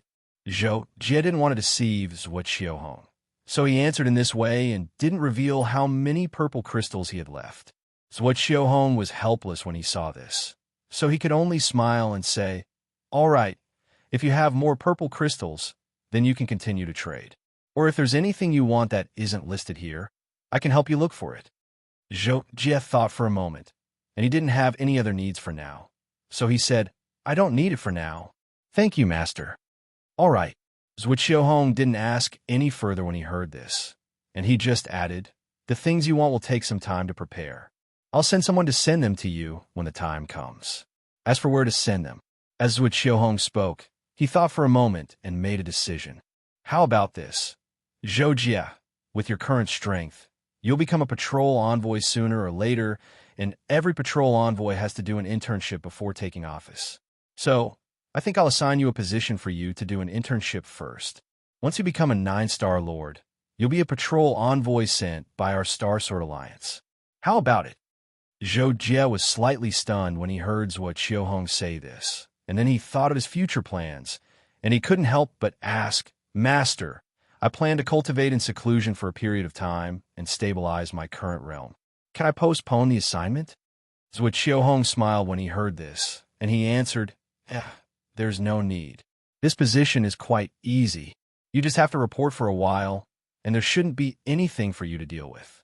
You can cultivate in peace for a period of time and deal with some small matters from time to time. Besides, I'll arrange an assistant for you, so don't worry." This time, Zhou Jie couldn't refuse, so he nodded and said, "All right, I'll listen to your arrangements. Let me see where I'll arrange for you." Xiaohong saw that Zhou Jie had agreed, and he immediately went to look for the relevant documents on the table. After a while, Xiaohong looked up and said to Zhou Jie, "How about this? I'll send you to the mechanical king planet in the mechanical river star system. Yin is there, and it's quite peaceful, but Yin doesn't like to manage things.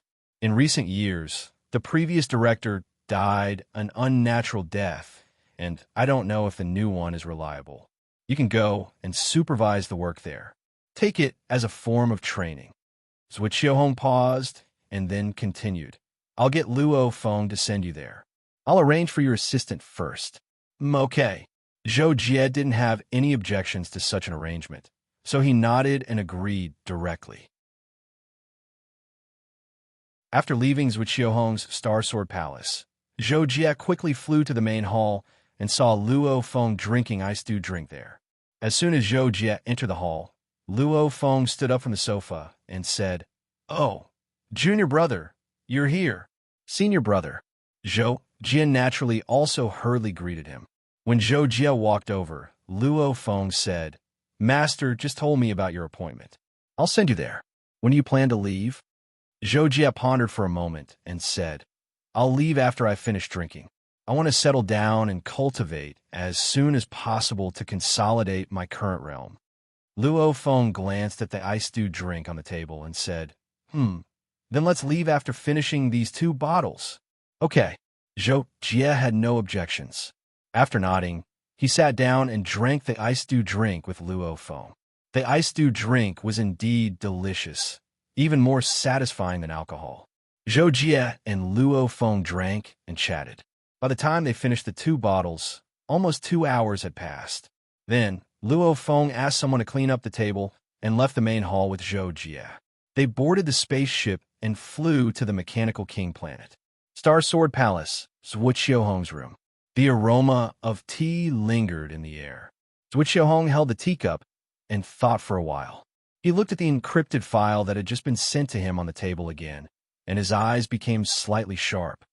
As soon as Zhou Jie came back, they started to take action. Then, it's just the right time for my disciple to get involved in this mess. A month later, above a base on the mechanical king planet, Luo Feng's battleship appeared more than 10,000 meters above the ground.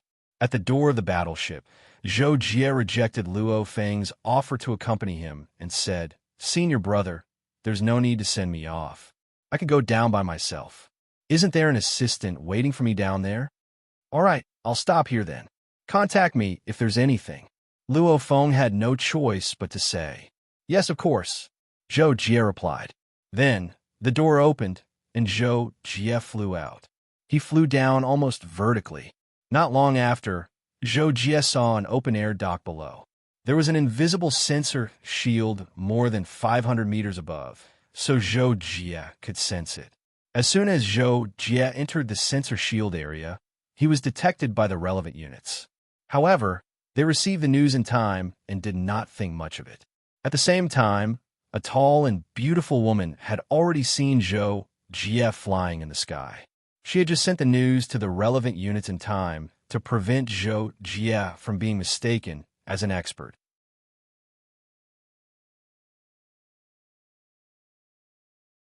Chapter 193. Zhou Jie also saw the beauty on the ground very quickly. However, before he could change his direction and fly over, the beauty had already rushed toward where Zhou Jie had landed vertically. This time, Zhou Jie was even more certain that the person was here to welcome him. He landed directly in front of the tall beauty. Almost as soon as Zhou Jie's feet touched the ground, the beauty bowed slightly to Zhou Jie and introduced herself. Sir Inspector, I'm Mina, your assistant assigned by the headquarters. It's our first time meeting. Please take care of me. My assistant? Zhou Jie's heart skipped a beat when he heard that. He did not expect that the beauty who welcomed him would be his assistant. Oh, hello, I'm Zhou Jie. Zhou Jie had always been simple when dealing with people, and he was not good with words. Facing such a situation, he introduced himself casually to show courtesy. Mina was also stunned when she heard Zhou Jie introduce himself. As the inspector who had parachuted in, Zhou Jie was her immediate superior. Mina naturally remembered his simple information, so there was no need for Zhou Jie to say anything more. Zhou Jie's self-introduction made things very awkward. However, Mina still reacted very quickly. She put on a professional smile and said to Zhou Jie, "Oh, Sir Inspector, Sir Planet Manager has prepared a welcome banquet for you tonight. Do you want to go and meet Sir Planet Manager first? Or do you want me to bring you to your residence first to familiarize you with it?" The so-called Planet Manager, as the name suggested, referred to the highest ruler of a planet. He was in charge of the overall political power of the planet, and everything big and small on the entire planet could be controlled by him. Before Zhou Jie came, he had also learned that the previous Planet Manager had been assassinated more than 3 years ago. The current Planet Manager was elected by the Mechanic King planet itself and was not appointed by the Star Sword Alliance headquarters. As for the reason, it was naturally because the Mechanic King was overseeing the Mechanic King planet. The management of the Mechanic King planet was more flexible, even if it was a super planet. Zhou Jie hesitated for a moment when he heard Mina's question. In the end, he still felt that he would have to meet the Planet Manager sooner or later, so he might as well meet him first and then familiarize himself with his residence and settle down to cultivate. Therefore, Zhou Jie said, "Then let's meet the Planet Manager first." "All right, please follow me, Sir Inspector." Mina smiled sweetly.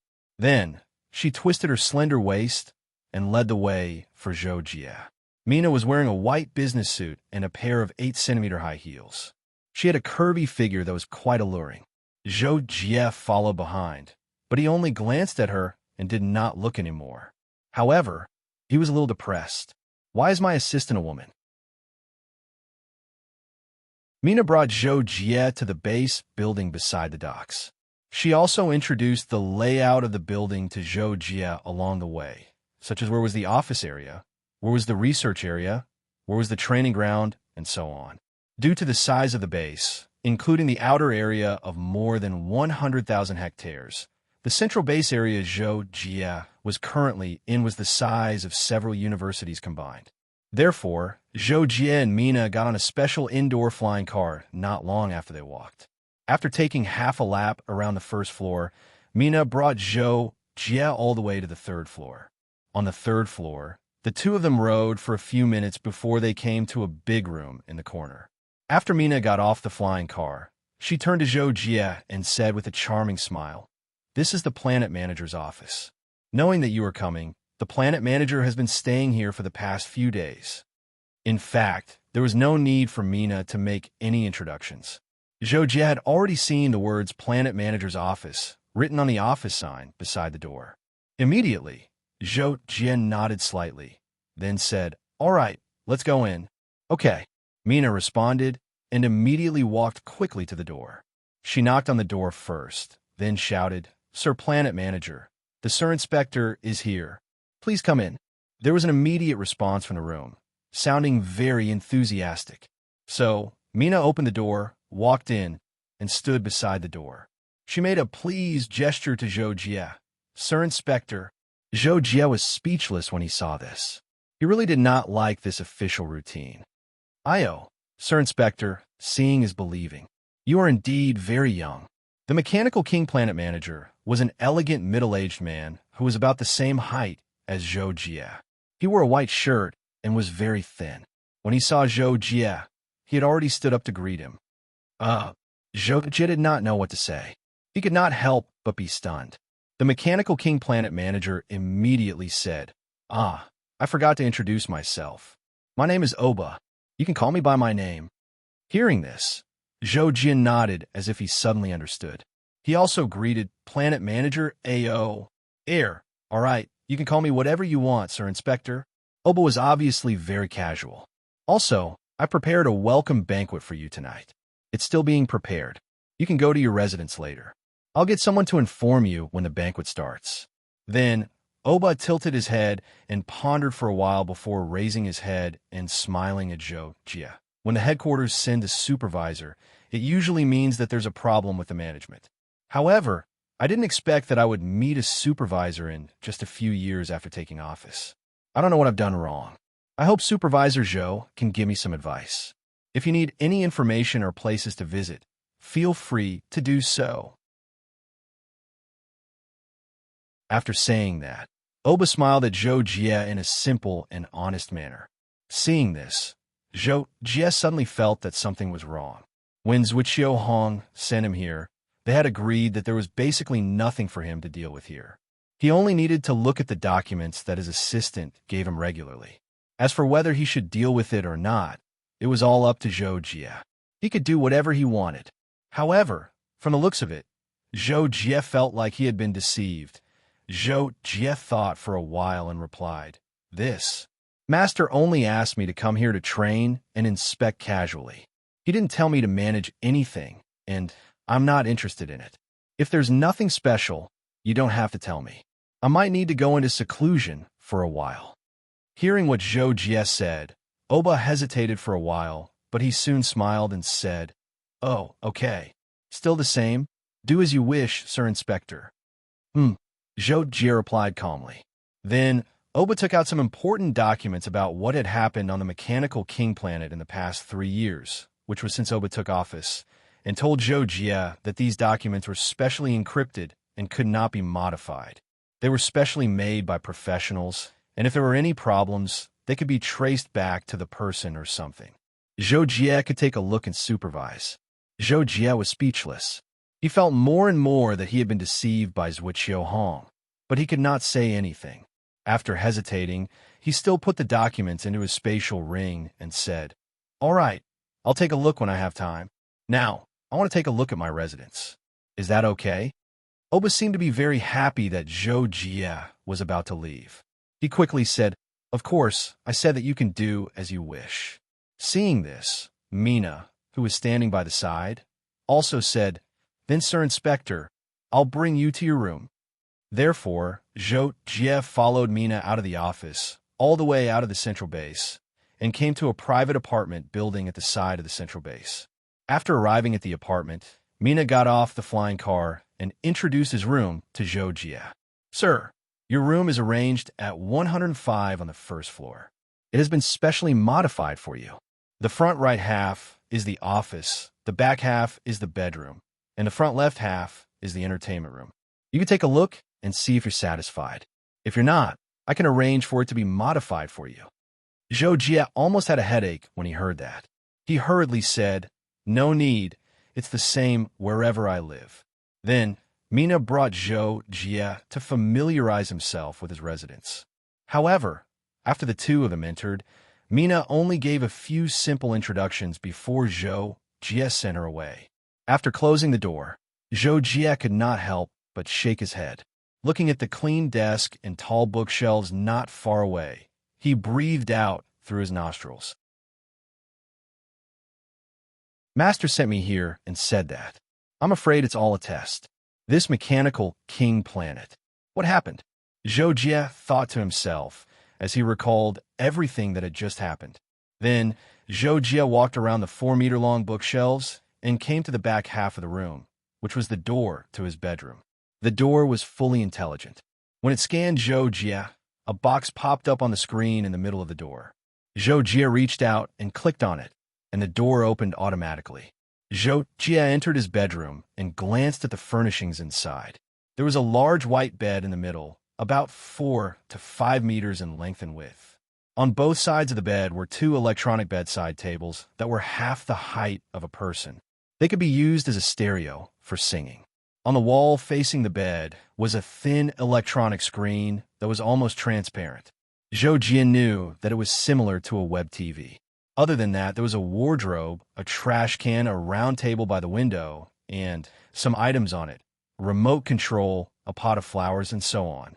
The 4 walls of the room were made of white foam-like spheres that looked very soft. Zhou Jie knew that they were used for soundproofing, and the effect could be said to be heaven-defying. Zhou Jie walked to the side of the bed and sat down. From this angle, he saw that there was another door in the opposite corner. It was open, and there was a bathroom cubicle inside. Zhou Jie felt that the bed was soft and hard, and it was very comfortable. Therefore, he took off his boots and sat on it. He then took out the so-called important documents that Oba had just given him, although Zhou Jie said that he did not want to care about anything. Thinking that Zhuo Hong might have sent him here as a test, Zhou Jie did not dare to really not care about anything. Therefore, he looked at these important documents and learned more about the mechanical king planet. Zhou Jie looked at 2 documents related to finance. Suddenly, his nose twitched. There was a faint fragrance in the room. Zhou Jie noticed it as soon as he entered the room. Furthermore, he knew that it was from the flowers on the round table. He did not pay much attention to it back then, but now, something is indeed wrong. As he said that, Zhou Jie frowned slightly. With a flick of his finger, a bolt of lightning flashed, and the flowers on the round table were charred black.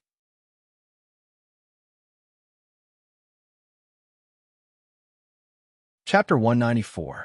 Then, Zhou Jie summoned Kakashi again.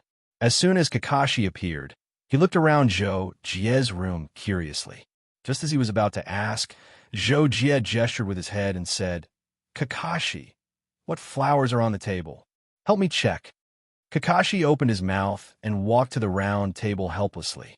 However, as he walked, he said, "Jocko, where are you?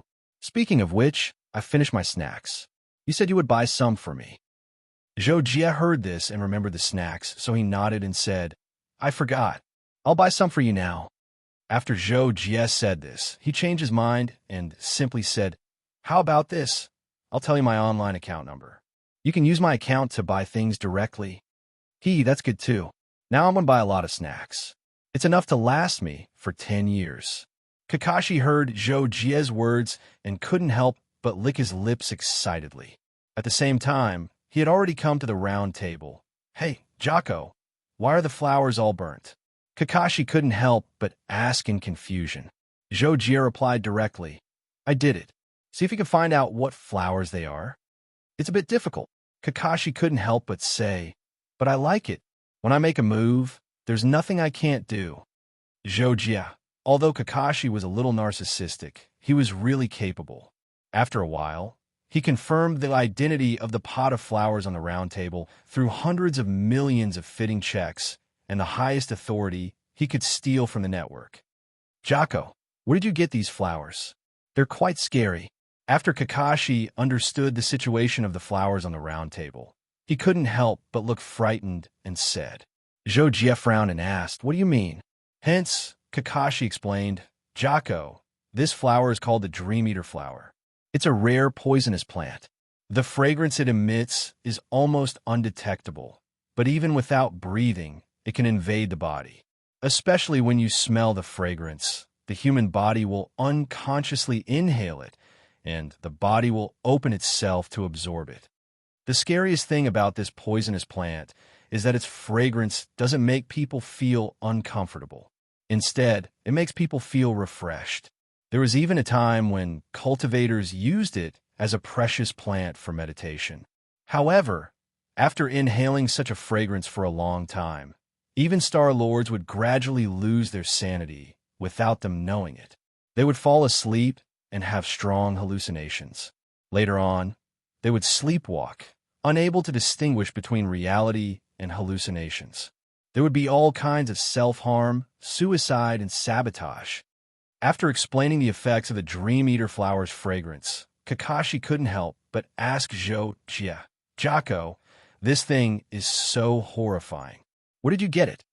After listening to Kakashi's explanation, Jia's eyes turned cold, as if there were blades hidden within them, overflowing with killing intent.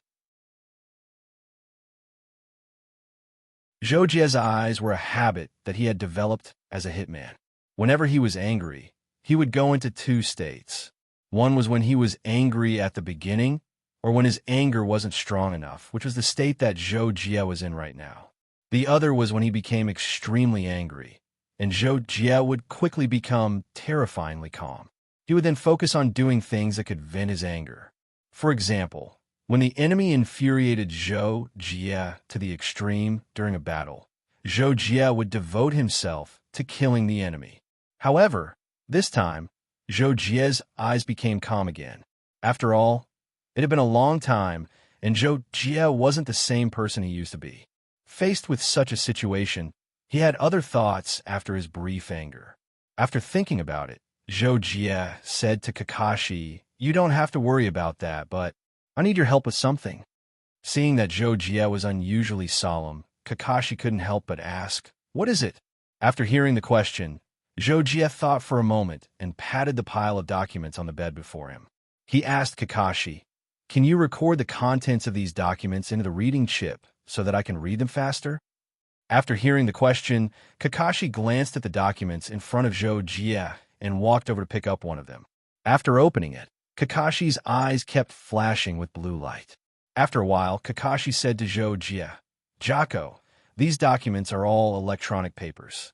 They are encrypted and can't be copied by force. In other words, they can only be recorded here and can't be copied or transferred." Hearing Kakashi's words, Jia couldn't help but feel helpless.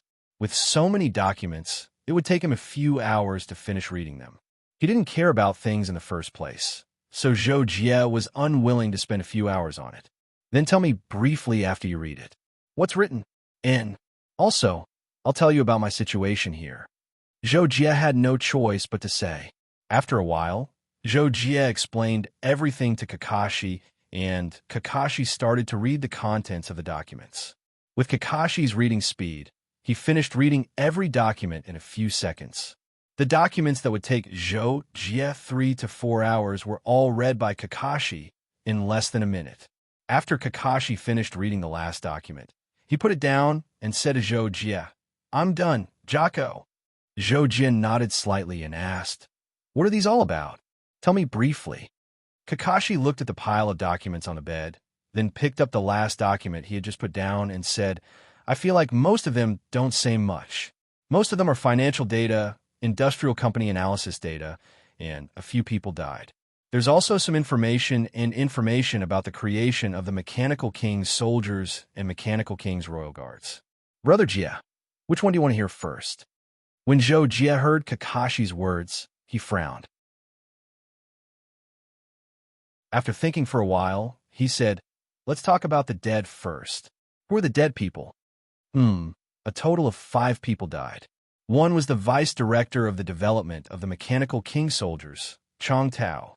2 were the Mechanical King soldiers manufacturers, Hu Yiming and Chi Karen. 1 was from the financial department of the base, Li Ji. The last one was the previous manager of the Mechanical King planet, Huyin Nobunaga, Kakashi replied. "Give me the information about the deaths of these people." Jia immediately said after hearing Kakashi's words. Therefore, Kakashi picked out the relevant documents and gave them to Jojie. Jojie took the two documents and asked, Kakashi, tell me more about the Mechanical King soldiers and Mechanical King Royal Guards.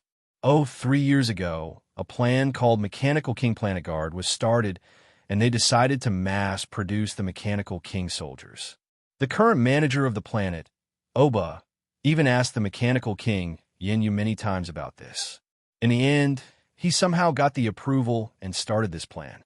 It was not long after this plan started that Chang Tao, Hu Yiming, and Chi Karen died. Kakashi replied, Got it.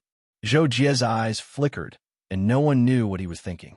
After a while, Jojie said to Kakashi, All right, let me take a look at these two documents. If you want to buy something, hurry up. I'm going to have a welcoming banquet later. I'm worried about leaving you alone in the room. Kakashi's eyes lit up when he heard that Jojie was going to have a welcoming banquet. Jocko, I want to eat too. Kakashi's eyes were shining, and he felt like he was about to drool. Jojie was speechless. How am I going to explain you to others if I bring you to a welcoming banquet? Jojie asked.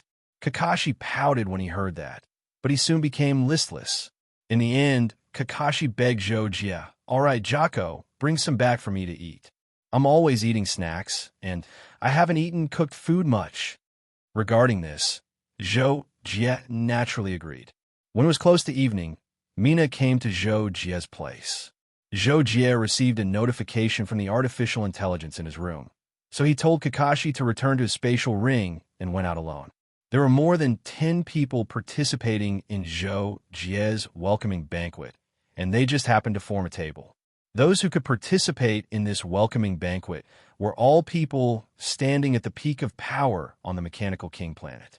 However, in front of Jojie, all of them became flatterers and flattered him at the same time. It was just that each of them had their own merits. Jojie was naturally indifferent to the matter of flattery. He always let himself end the banquet with a smile as much as possible. It could be considered that they had gotten to know each other. In the next few days, Mina came to ask Jojie what he needed to inspect or what information he needed. Jojie rejected her directly and said that he was going into seclusion to cultivate for a few days. If there was anything, they could talk about it when he came out. However, what Jojie did not expect was that on the evening of the third day after he went into seclusion, he received an encrypted email to prevent robbery. Master has come to the Mechanical King planet. Jojie was shocked after reading the email. He immediately ended his cultivation and quietly left the base area, flying toward a direction at a low altitude. Jojie flew for more than half an hour in one breath, crossed an ocean, and landed on a beach on the coast. Night had fallen, and there were only a few people on the beach. At a glance, Jojie saw a man in white standing in the shallow water area not far away. However, when Jojie saw the man in white, an indescribably powerful aura was released from his body and connected to Jojie as if he was summoning Jojie over. Without a doubt, the man in white was Zhuqiuhong. He had sent an email to Jojie to tell him that he was here, so Jojie immediately set off. Jojie came behind the man in white and greeted respectfully, Master. At this time, Zhuqiuhong turned around. At the same time, Jojie felt that the space within a few meters of him had changed subtly. He knew that this was soundproofing or isolating auras. As his method was much better than Jojie's, Jojie could not be sure. Hee, Jojie, how's the job I gave you? Did you find anything? Zhuqiuhong asked as he turned around. Jojie was slightly stunned. This matter was indeed not simple. Otherwise, Zhuqiuhong would not have come all the way here.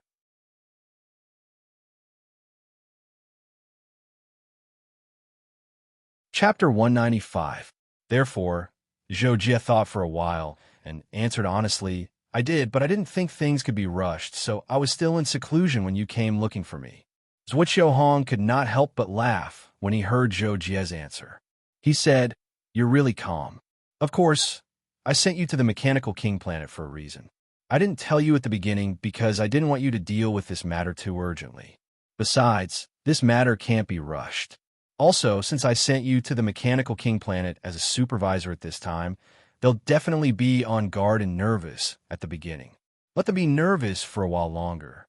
In my eyes, they're just a bunch of clowns. Zhou Jie was puzzled when he heard Zhuo Qiuhong's words. He naturally didn't know who the they Zhuo Qiuhong spoke of were. However, Zhou Jie was just about to ask when Zhuo Qiuhong continued. All right, I know you don't understand, so I'll explain it to you briefly now. Then, Zhou Jie heard Zhuo Qiuhong say, Zhou Jie, your strength has grown too fast, and there are too many things you haven't experienced. Especially at your current level. The people you'll come into contact with in the future will be the upper class of the Wasteland Starfield. There are many things that you need to know. Please tell me, Master. Zhou Jie said at the right time. Zhuo Qiuhong nodded slightly and continued. Zhou Jie, you should know that the Wasteland Starfield is divided by the so-called 5 top forces. Although there are some other suzerain-level forces, they're all located in a corner. Therefore, the main area of the Wasteland Starfield is relatively peaceful. However, in fact, this is all on the surface. The real situation in the Wasteland Starfield is turbulent in the dark. Space pirates and space bandits aside, the real threat to the 5 top forces is a force called the Dark Alliance. However, compared to any of the 5 top forces, this Dark Alliance is just a clown. It can't compete with the 5 top forces at all. But the facts prove that the Dark Alliance is the greatest tumor in the unbounded expanse stellar region, and it's only because it's a cunning rabbit with multiple burrows that it's impossible to eliminate. When he spoke up to here, Zhuo Qiuhong's tone became slightly heavier. When Zhou Jie heard this, he instantly had a guess. He could not help but ask, Master, are you saying that this Mechanical King planet already has the shadow of the Dark Alliance? Even the death of the previous planet manager is related to the Dark Alliance? Zhuo Qiuhong couldn't help but reveal a gratified smile when he heard Zhou Jie's question. He nodded and said, not bad. Looks like you don't really only know how to cultivate. Like Luo Feng, you're a person who bears great responsibility. Disciple doesn't dare. When Zhou Jie heard Zhuo Qiuhong's evaluation of him, he couldn't help but immediately lower his head. He had used Kakashi to cheat, so he was clearer about the situation. If he was really alone, perhaps he wouldn't know so much. Seeing Zhou Jie like this, Zhuo Qiuhong naturally thought that Zhou Jie was being humble, and he couldn't help but be even more satisfied with Zhou Jie. Being humble is a good thing, especially for a genius like you. It's even rarer. Fortunately, both you and Luo Feng are like this. Zhou Jie was speechless, but he couldn't say anything. Zhuo Qiuhong then said, all right, let's get down to business. You guessed right. The death of the previous planet manager of the Mechanical King planet was very sudden. However, at the beginning, I naturally didn't know about such a small matter. It wasn't until the Mechanical King planet activated the Mechanical King Soldier Protection Plan that I received a special report about. The Dark Coalition has 3 burrows. Their main force has always been hiding in the dark, but every once in a while, they will come out to do evil. The result is usually to obtain huge benefits from some special planets and destroy the entire planet. Furthermore, this destruction doesn't just refer to physical destruction. If things go wrong, the entire planet might fall into darkness because of this, becoming neither human nor ghost. At this point, Zhuo Qiuhong paused for a moment, and his tone was very serious. When Zhou Jie heard this, his expression changed slightly. He immediately asked, Master, then you asked me to monitor the Mechanical King planet to investigate the truth and find out the reason and purpose of the Dark Coalition's invasion of the Mechanical King planet? Hearing this, Zhuo Qiuhong shook his head with a smile. No, I want you to take full charge of this matter and thwart the Dark Coalition's intentions on the Mechanical King planet. What? When Zhou Jie heard this reply, he could not help but be shocked. This meant that the fate of billions of people on the Mechanical King planet was handed to him. How could Zhou Jie not be shocked? Seeing Zhou Jie's reaction, Zhuo Qiuhong nodded again and said, That's right. I made you the supervisor because I gave you the highest authority on the Mechanical King planet. Show the supervisor token, which is your current identity token, and the Star Sword Alliance army in the star system where the mechanical king planet is located will listen to your orders. What you need, who you find for help, it's all within your authority. Lastly, I only want to remind you of one thing. On the mechanical king planet, other than you and me, there's no one else you can absolutely trust, including the assistant I sent to you. She's also from the mechanical king planet. Zhou Jie was slightly shocked again, but he could not help but ask, "Not even the mechanical king in you?" "No," Zhuqiu Hong said directly. "Although the Dark Coalition is just a mouse, they're still very resourceful. They have a lot of tricks up their sleeves, and they're very careful in their actions. Otherwise, they wouldn't have been able to survive until now. Even if you can stop their goal this time, or even catch them in the act, I estimate that you'll only be able to damage them by 10 to 20% at most. In less than 100 years, they'll start similar actions again." Zhou Jie was silent for a few seconds. Seeing that Zhuqiu Hong did not continue, he could only nod and say, "Okay, I understand." After receiving Zhou Jie's affirmation, Zhuqiu Hong smiled and patted Zhou Jie's left shoulder with his right hand.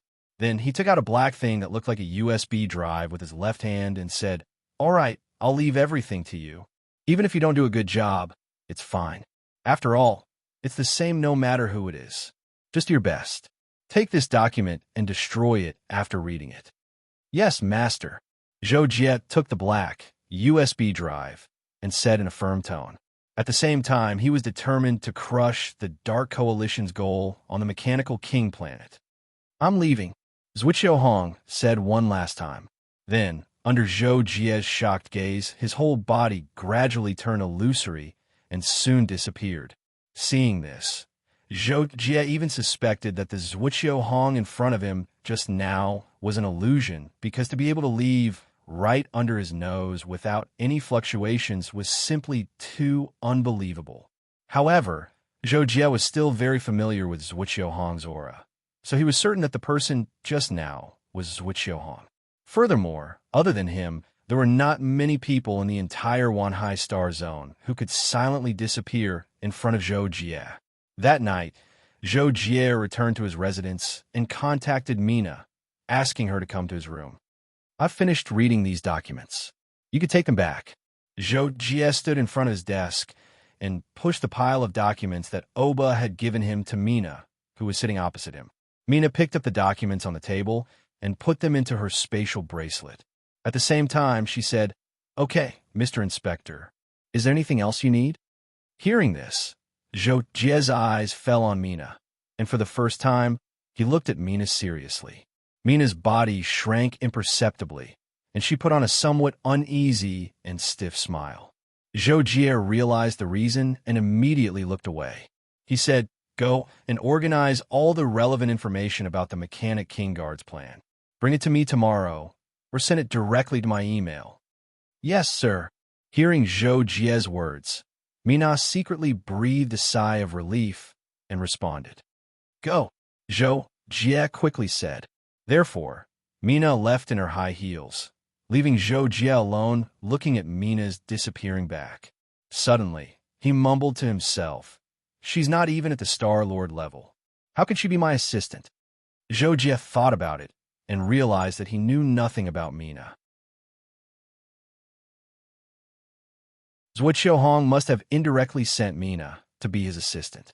Then, as Zhuqiu Hong said, on this Mechanic King planet, there was probably no one he could trust other than himself. Late at night, in Oba's small villa in the narrow and dark corridor, the crisp sound of high heels landing on the floor echoed.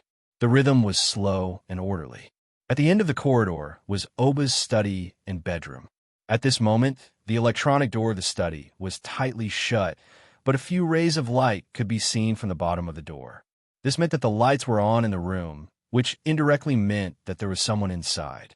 Oba was originally drinking wine and reading documents in the study. Suddenly, he was shocked. He looked up at the electronic door of the study opposite him. He was a 6-star Star-Lord, and he had already sensed the person in the corridor outside. To be precise, it was a woman. However, after a short panic, Oba calmed down. He casually tidied up his desk got up, and opened the electronic door of the study with a password. The woman in the corridor happened to walk to the door. The light from the study shone on her, illuminating her pitch-black armor. This was a woman with an extremely fit body. She was 8 meters tall and had a curvy figure. The skin exposed by the armor was the color of wheat, which was not dry or rough at all. In fact, it was even faintly glowing. Her 8-pack abs were as clear as a sculpture, but they were not very protruding. They were just right and dazzling. The woman had dark red curly hair and a black female mask on her face. Together with her figure and temperament, she looked very seductive and strange. "You're here." Oba tried to make his voice sound calm. The masked woman did not speak immediately. About 2 seconds later, she asked, "What do you think about the new supervisor?"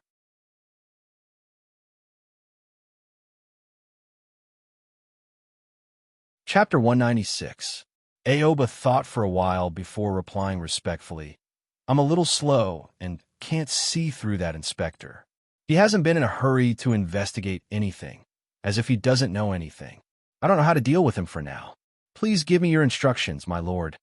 After the masked woman heard Oba's answer, there was no joy or sadness on her face. After about 2 seconds of silence, the woman said, "The inspector has already started to move. He should have discovered something. I'm only here to remind you. You only need to do your job well and pretend that you don't know anything. As for the rest, you don't have to worry about it." Aoba quickly lowered his head and replied, "Yes, my lord. I understand. If there's really no other choice, I'll come and find you again. However, that way, the plan will end early. Be prepared to retreat," the masked woman said. However, when he looked up again, the masked woman was already gone. "Ooh, gulp." Aoba immediately heaved a sigh of relief and swallowed his saliva to release his nervousness.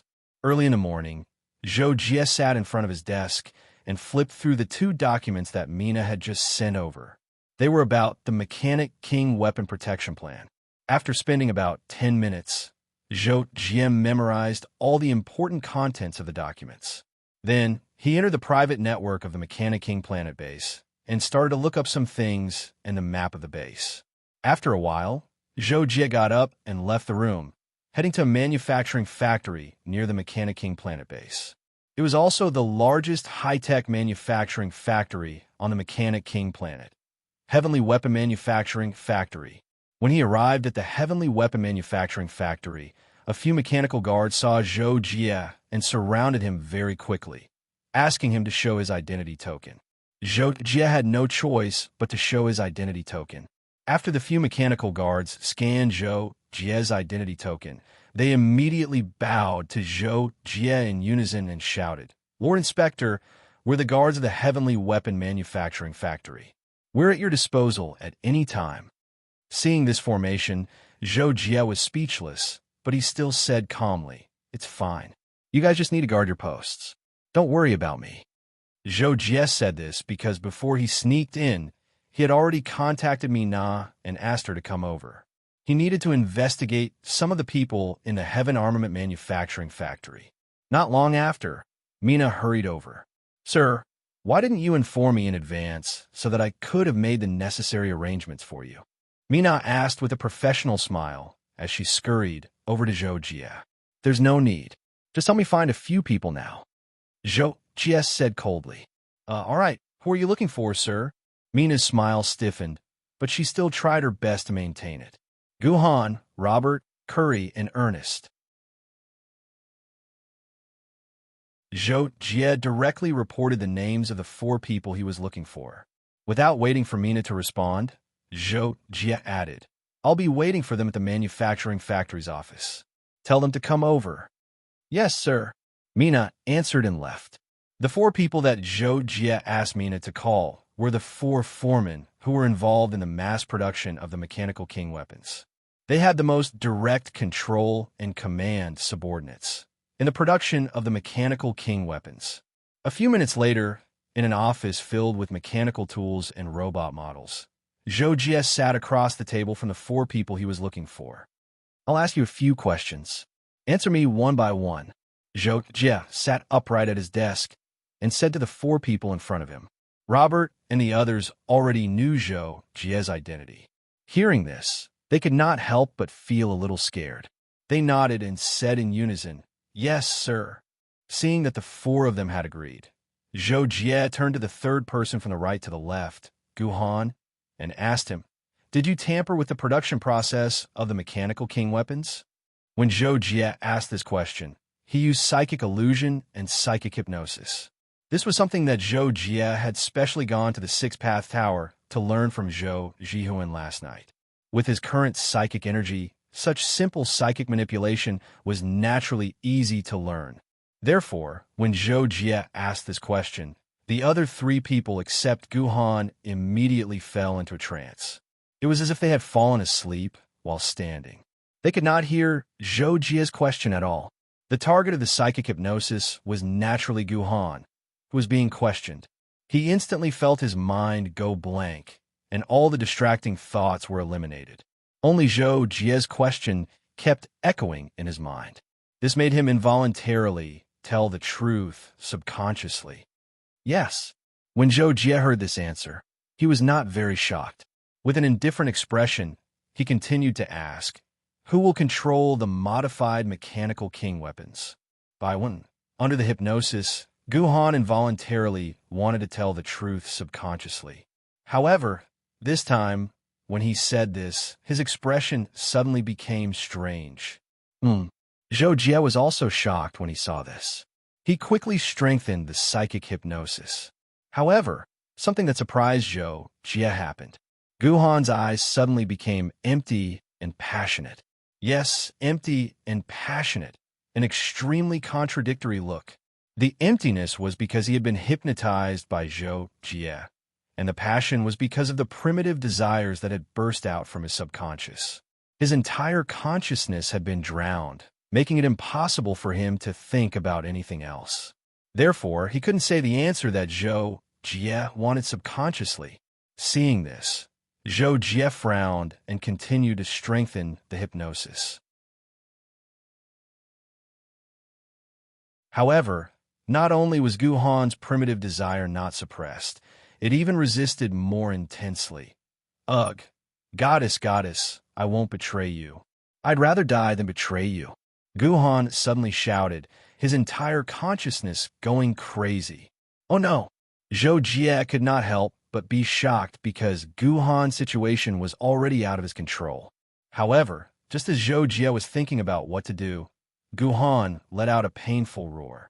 Then his eyes rolled back, and he collapsed to the ground. Not good. Zhou Jie immediately noticed the collapse of Guhan's mental brain. He wanted to save him, but it was already too late. Zhou Jie could not help but stand up and stare at the paralyzed Guhan. However, Guhan had already stopped breathing. He was completely brain dead. Zhou Jie could not help but be speechless for a moment in such a situation. Guhan dying while talking to him was not a big deal. After all, he could just casually make up an excuse to kill Guhan, and no one would dare to say anything. However, if he did this with his identity, it would obviously expose his purpose to the people of the Dark Coalition. This was naturally not good. However, no matter what, Guhan was dead. Zhou Jie could not cover up this matter, nor could he revive Guhan. Therefore, after a short moment of thinking, Zhou Jie figured it out. Since things had already come to this, then he would let the enemy know what he was doing. Anyway, the enemy would be suspicious. As long as the last window paper was not broken, Zhou Jie still had a chance to crush the enemy's conspiracy.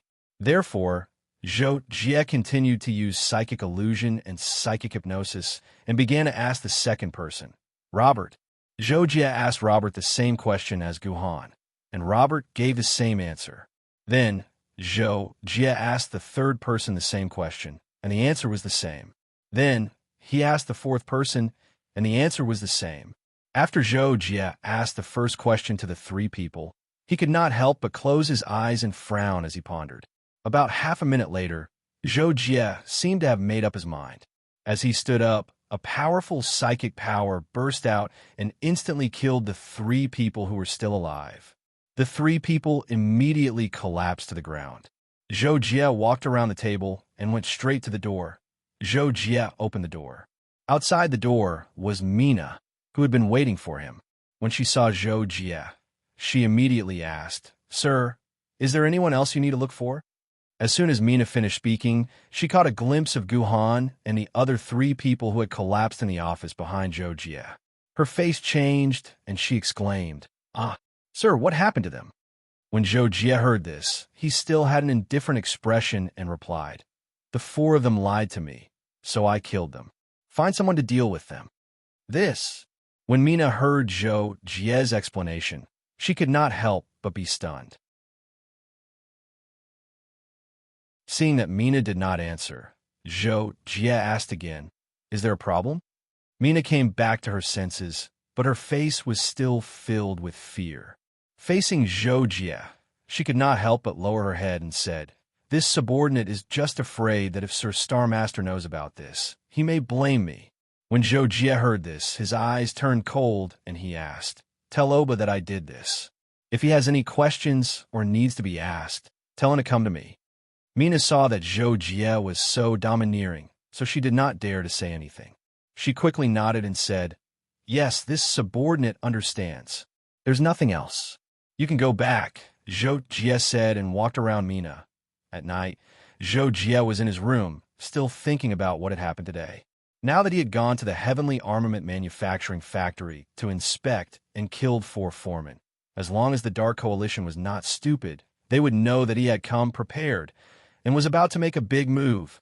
At this point, Zhou Jie only knew that at least one of the Dark Coalition's goals was the Mechanical King Soldier Protection Plan. However, this was only on the surface, and the enemy was still in the dark. Zhou Jie still did not know where the Dark Coalition forces hidden on the Mechanical King planet were, and how strong they were. Therefore, he could not really make a big move, or he would alert the enemy.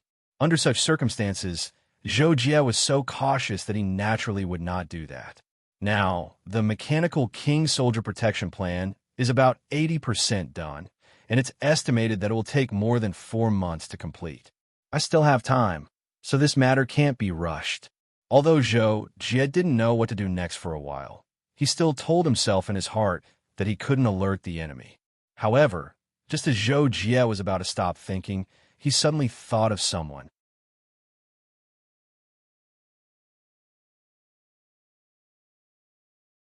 Chapter 197. The person that Zhou Jie suddenly thought of was the Mechanic King, Yin Yu. A long time ago, the Mechanic King planet was not called Mechanic King planet. At that time, although it was an extremely developed planet because of its small size, it was far from being called a super planet. However, later on, the Mechanic King, Yin Yu, was born on the current Mechanic King planet and quickly rose to become a strong person of his generation. Coupled with his extremely strong mechanical taming ability, he created a new era of robot technology in the entire Wanhai Star Zone. Therefore, he was respectfully called Mechanic King. Thus, the Mechanic King planet had its current name and quickly became a super planet. It was also because of Yin Yu that the Mechanic King planet, which should have been heavily controlled by the Starsword Alliance as a super planet, was even looser than some ordinary Tier 1 planets. It was like an autonomous prefecture in a country. However, with Yin Yu around, the development of the Mechanic King planet had always been very stable, and the value it created was not inferior to the other super planets at all. Therefore, Zhuo Qiuhong himself had never asked about it and allowed it to develop as it was. However, that was when Yin Yu focused on managing the Mechanical King planet in the early days. For a long time after that, the Mechanical King planet was managed by the Star Manager. Furthermore, the Star Manager was a candidate appointed by the relevant departments of the Starsword Alliance, as well as the candidate chosen by the Mechanical King planet itself. In the end, it was Yin Yu who chose them. Even during the recent selection of Oba as the Star Master, Yin Yu did not even show up. He only asked the Mechanic King's guards to come out and announce it, and it was chosen very hastily. However, at the end of the day, the Mechanic King, Yin Yu, was the most powerful person on the Mechanic King planet other than Zhou Jie. But where was he now? Zhou Jie suddenly thought of this question. Previously, Zhou Jie had been sent to the Mechanic King planet by Zhuo Qiuhong without knowing what was going on. He was also in a hurry to go into seclusion, so he did not pay attention to Yan Yu's existence. But in the past 2 days, Zhou Jie had met Zhuo Qiuhong and read the document that Zhuo Qiuhong had given him. The document mainly contained historical information about the evil deeds of the Dark Coalition in the past, as well as a few reminders for Zhou Jie. But at the end of the document, it also stated that it was up to Zhou Jie to decide what to do. Zhuo Qiuhong did not give any suggestions or forbid him. After reading Zhuo Qiuhong's document, Zhou Jie had gone to the Heavenly Armament Manufacturing Factory to investigate and inquire. Now that they were in a deadlock again, Zhou Jie finally remembered the Mechanic King Yan Yu. The Mechanic King planet was already in such a state, but he really did not notice anything and agreed to the Mechanic King Soldier Protection Plan without caring about anything. Zhou Jie felt that there was something fishy going on, so he thought of Yan Yu and decided to meet him tomorrow. The next morning, Zhou Jie contacted Mina and asked her where the Mechanic King was. Mina's answer was that the Mechanic King usually stayed in the 100-weapon tower, but she was not sure if he was there or not. Then help me find out. I want to meet Senior Mechanic King. Zhou Jie had no choice but to say it directly. Mina seemed to be stunned on the other end of the call, but she quickly replied, "Okay, I'll arrange it for you. I'll give you an answer within half an hour." "Okay," Zhou Jie replied and ended the call. Less than 20 minutes later, Mina contacted Zhou Jie and said, "Sir, I've asked Star Master. He said that Master Mechanic King is currently in seclusion in the 100-weapon tower. When he heard that you wanted to meet him, Star Master even sent someone to look for Master Mechanic King, but Master Mechanic King is in seclusion and did not respond at all." Zhou Jie could not help but frown. "Mechanic King Yin, you had only sent the Mechanic King's royal guards to confirm the candidate for Star Master 3 years ago and agreed to start the Mechanic King Soldier Protection Plan. How could he be in seclusion so coincidentally?" After a moment of silence, Zhou Jie said, "Ask Oba to think of another way. I must meet Senior Mechanic King today." This, Mina could not help but sound troubled when she heard Zhou Jie say that. However, Mina only hesitated for a moment. Due to Zhou Jie's current position and power, she could only agree quickly. "Yes, I'll do it right away." "Okay," Zhou Jie replied and ended the call again. However, this time, Zhou Jie did not wait in the room for Mina to contact him. Instead, he went directly to the Star Master's office. Zhou Jie concealed his presence and appeared silently at the door of the Star Master's office. He had already sensed that there were 2 people in the room, Mina and Oba. Okay. I'll ask someone to try again." When Oba heard that Zhou Jie insisted on meeting Mechanic King Yan Yu, he could not help but feel troubled. However, there was nothing he could do, so he could only ask someone to try again. However, not long after Oba finished looking for someone, Zhou Jie pushed the door open and walked in. When Oba saw Zhou Jie suddenly walk in, he could not help but be shocked. He then asked with a smile, "Ah, Mr. Inspector, why are you here?" "Sir," Mina also quickly called out to Zhou Jie and moved to the side. Zhou Jie asked Oba, "I want to meet Senior Mechanic King. Please think of a way, Mr. Star Master." Zhou Jie's words sounded like a request, but when he said it out loud, it became an order. Oba quickly said, "Don't worry, Mr. Inspector. I've already sent someone to try again, but Mr. Mechanic King really won't come out. There's nothing we can do." Zhou Jie's heart skipped a beat. He asked again, "You mean you can't contact Senior Mechanic King? Not that he can't say it, right?" "Oh, yes," Oba said honestly. Zhou Jie nodded slightly, but what he said next shocked Oba so much that his legs trembled. "Take me to the 100-weapon tower. If Senior Mechanic King can't be contacted, I'll enter the tower to look for him." "You can't do that, Mr. Inspector." Oba quickly tried to dissuade him after recovering from the shock. Zhou Jie did not understand. He asked why. Oba explained, "Mr. Mechanic King is in seclusion on the 51st floor of the 100-weapon tower. Usually, only the first 30 floors are open to the public. The last 21 floors can't be entered unless one passes the corresponding levels test. Even if one passes the 50th floor and enters the 51st floor, which is where Mr. Mechanic King is in seclusion, one needs to solve the devil mechanical arithmetic equation. In the entire Wanhai Star Zone, only Mr. Mechanic King himself can solve it. Unless someone tells him the specific solution of that day, it's almost impossible for anyone else to solve it. The first 50 floors require the strength of a 9-star lord to pass. It might not be a problem for you, Mr. Inspector, but you won't be able to enter the 51st floor no matter what. Oba said all this in one breath. He seemed to be so agitated that his face was a little red. Hearing this, Zhou Jie couldn't help but frown. Listening to Oba's words, although with his strength, passing the 50th floor was definitely not a problem. Entering the 51st floor was indeed a problem. However, take me there. Zhou Jie only thought for 2 seconds before he raised his head and made up his mind. Oba could not help but look a little scared when he saw this. He could not help but try to dissuade him. Mr. Inspector, you have to believe me. That devil formula is really difficult to solve. Even the current supercomputers can't solve it. Also, you don't have to think about breaking in.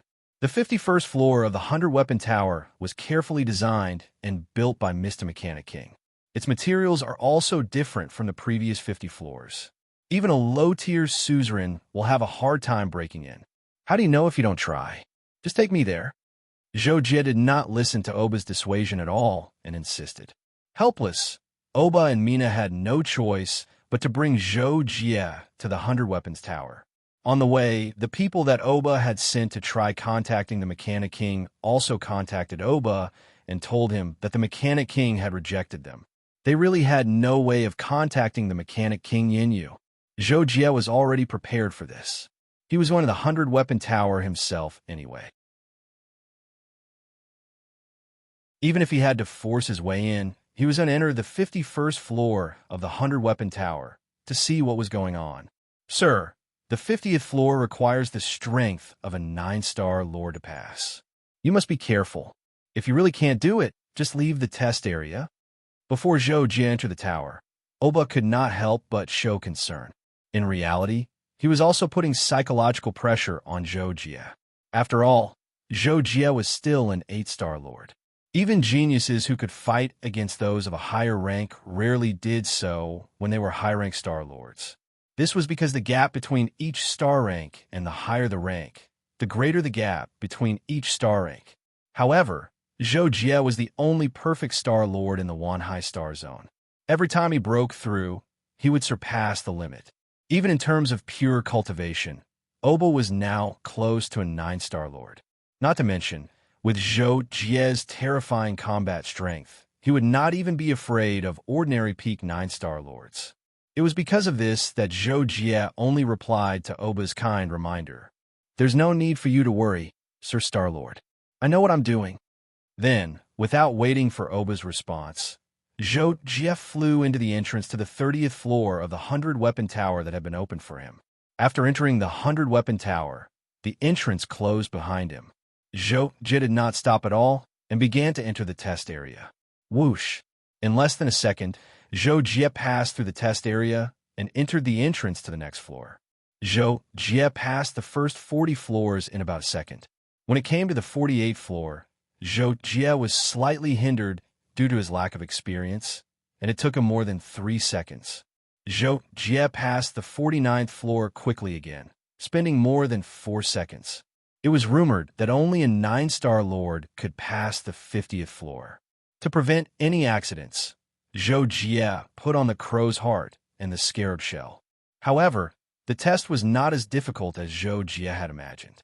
Other than the 1,000-fold gravity, the super turbine wind current, and the laser beams, he only had to face 20 Mechanic King Imperial Guards at the same time. In the end, in less than half a minute, Zhou Jie successfully passed the 50th floor and arrived at the final floor, the 51st floor.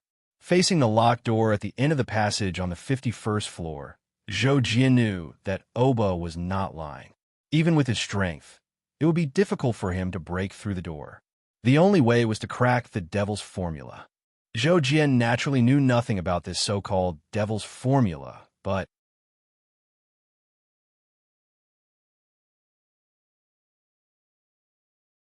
Chapter 198. When Kakashi came out, He was holding a big bag of potato chips. There were 2 lines of tears on his face, and he looked extremely sad. Zhou Jie was shocked when he saw this. He could not help but ask, "Kakashi, what's wrong with you? Why are you crying?" Who knew that as soon as Zhou Jie finished asking, Kakashi wiped the tears on his face with one hand and laughed. "Jocko, I was just watching a tragic drama. It was really too tragic, so I cried and practiced the emotion of sadness." "Jocko, why are you looking for me?" After Kakashi explained why there were 2 lines of tears on his face, he then asked Zhou Jie. Zhou Jie was speechless when he heard Kakashi's explanation. After a while, he said, "I want you to help me crack the door in front of me and open it." As he said this, Zhou Jie pointed to the white door on the side. Kakashi was puzzled when he heard this. "Jocko, even you can't open it. How can I open it?" As he said this, Kakashi's eyes were already emitting blue light, scanning the entrance of the 51st floor up and down. "This door needs to be cracked to open. We can't force our way in, so I'm asking for your help. I heard that there are only a few people in the Wanhai Star Zone who can crack this formula. I don't know if you can do it." Zhou Jie explained. Oh, when Kakashi heard Zhou Jie say that there were only a few people in the Wanhai Star Zone who could crack the so-called Devil's Formula, his eyes immediately lit up. He then said excitedly, "Jocko, you found the right person. There is no formula that I can't crack." "Okay, stop bragging. If you can't crack it later, I'm going to watch you make a fool of yourself." Zhou Jie saw that Kakashi was bragging again and could not help but attack him. "Watch me." Hearing this, Kakashi no longer hesitated. He rushed to the door and began to study it. A few minutes later, Zhou Jie watched Kakashi cracking the countless numbers and symbols on a light screen. He was quite surprised too. Kakashi's cracking speed was unbelievably fast. In 1 second, he could see that the tens of thousands of codes on the large screen had billions of permutations and combinations, and then they were substituted into a certain formula to produce an unknown result. After every breath, the codes on the light screen would be refreshed, and they would be cracked by Kakashi again. It was truly unbelievable. But about 10 minutes later, the code on the screen completely disappeared, and a symbol condensed from energy appeared. Then, in a flash, it disappeared into a concave mirror in the center of the door. "Done, Jocko." At the same time, Kakashi turned around and grinned at Zhou Jie. "Well done." At this moment, Zhou Jie couldn't help but admire Kakashi. At the same time, behind Kakashi, the entrance to the 51st floor slowly opened. Let's go in." Zhou Jie looked past Kakashi and frowned when he saw the scene behind the door. Then, Kakashi followed Zhou Jie through the door. The interior of the 51st floor of the biomechanic tower was similar to the design of the previous floors. It was also very spacious, but there was a silver throne-like mechanical chair in the center. Its back was facing Zhou Jie and Zhou Jie, but Zhou Jie could sense that someone was sitting on the mechanical chair, motionless. After taking a few steps through the door, Zhou Jie's expression changed slightly. At the same time, he smelled a familiar fragrance. It was very, very faint, the fragrance of the Dream Eater flower. Zhou Jie quickly turned around and looked at both sides of the door. There were more than 10 pots of Dream Eater flowers in full bloom. In an instant, Zhou Jie realized something, and he couldn't help but be shocked and angry. "Senior Mechanic King," Zhou Jie shouted subconsciously. At the same time, he waved his hand and turned all the pots of Dream Eater flowers into ashes. "Why are there so many Dream Eater flowers here? Jocko, where are we?" Kakashi also noticed the Dream Eater flowers and asked. However, Zhou Jie didn't have time to explain. In a flash, he came to the front of the mechanical chair and saw the Mechanic King. Yin Yu was still the same as when Zhou Jie first met him. He was wearing silver armor, had silver hair, and looked handsome and solemn. However, at this moment, his eyes were closed, and he didn't react to Zhou Jie's arrival. It was as if he had fallen into a deep sleep. "Senior Mechanic King?" Zhou Jie stood close to Yin Yu and raised his voice. He wanted to see if he could wake Yin Yu up. However, even after Zhou Jie called him a few times, Yin Yu still had his eyes closed and didn't move at all. This time, Zhou Jie couldn't help but be even more certain that his guess was correct. The reason why Yin hadn't appeared was because he had already fallen unconscious here. Perhaps he had become a puppet of the Dark Coalition's plan. However, the problem was who had the ability to make Yin fall into a deep sleep and become unconscious. It's obviously impossible to make Senior Yin fall into a trap with just these Dream Eater flowers. These Dream Eater flowers must have been placed here after Senior Yin fell into such a situation to deepen his sleep. Zhou Jie quickly thought to himself. Then, Zhou Jie tried to use his spiritual power to enter Yin brain to investigate. However, when Zhou Jie did so, he realized that although Yin looked very calm on the surface, his spiritual waves were extremely terrifying. Zhou Jie's spiritual power couldn't probe at all, and he was strangled the moment he came into contact with it. If it weren't for the fact that Zhou Jie's spiritual power retreated quickly, he might even have been hunted down. How could this be? In such a situation, Zhou Jie was even more confused about what Yin had experienced that caused him to seal off his spiritual power and fall into a state of imagination that made him crazy. Besides Zhou Jie, Kakashi had a puzzled expression. He had just asked Zhou Jie who the person on the mechanical chair was, but Zhou Jie didn't answer him. He couldn't help but ask, "Jocko, who is he?" I saw that his spiritual waves were very abnormal. When Zhou Jie heard Kakashi say this, he suddenly looked at Kakashi and asked, "You can sense spiritual waves?" Kakashi saw that Zhou Jie seemed to be very surprised and couldn't help but curl his lips and say, "Of course, I'm a super intelligent life form." Hearing that, Zhou Jie couldn't help but ask, "Kakashi, do you have a way to wake him up?" Apart from learning simple mental illusions and hypnosis from Zhou Jie the day before yesterday, Zhou Jie hadn't started practicing the path of the soul at all. Therefore, although he was one of the top warriors in the unfettered Sea-Star Zone, his understanding of the soul was even worse than some middle-level Star Lords. He didn't know how to wake up the Mechanic King Yin.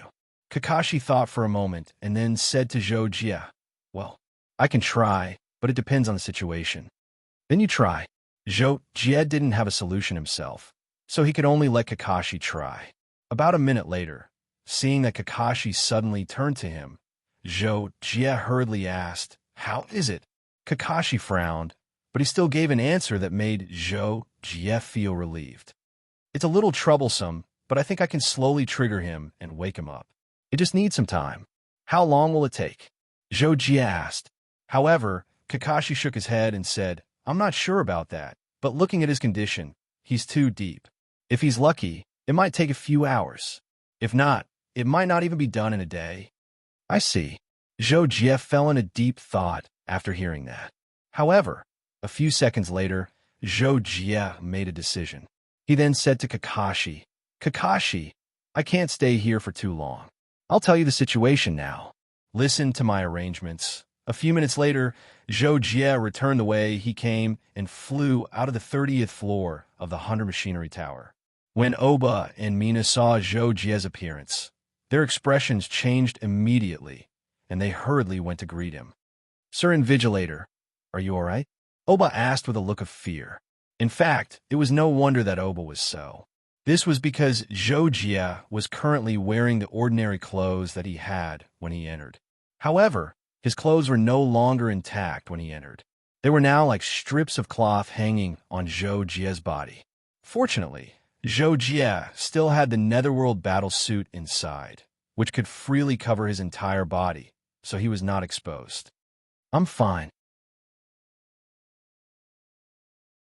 In the face of Oba and Mina's concern, Zhou Jie said calmly, "It's just that the 50th floor is indeed difficult to break through. Moreover, I finally reached the 51st floor, but I still can't crack the devil's formula." When Oba heard that, he secretly heaved a sigh of relief. He then smiled and said this, "Then forget it, sir. It's good that you're fine. I'll get someone to contact Sir Mechanic King later. Perhaps we'll be able to contact him soon." That's fine. That's all we can do." Zhou Jie nodded. At night, Zhou Jie sat in front of his desk in his room, flipping through some documents. As he read, he tried to figure out the Dark Coalition's goal. Suddenly, Zhou Jie's identity token received a call invitation from Mina. Zhou Jie picked it up, and Mina's voice came from the other end. "Sir, the base's network is down. It seems like an enemy has invaded. Do you want to come take a look? Star-Lord and I are in the main control room on the 3rd floor of the base." "I'll be right there," Zhou Jie replied directly and then hung up. However, just as Zhou Jie was about to get up and leave, he suddenly stopped in his original position. At the same time, dew began to condense on the desk in front of Zhou Jie, which then quickly turned into a thin layer of frost. The lights in the room flickered and then dimmed. Swoosh!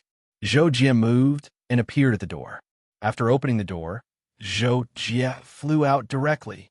Outside the door was an open area, and the side of the base's headquarters was more than 100 meters away. Zhou Jie stopped at a position near the center of the open space, but he closed his eyes immediately. Whoosh! A cold light cut through the sky and shot toward Zhou Jie's head from the side. Zhou Jie flipped his hand and pulled out his long sword, one of the long and short dual swords. With a slash, he easily blocked this sudden attack. Whoosh! The cold wind whistled and appeared in an instant. A thin layer of ice covered the ground.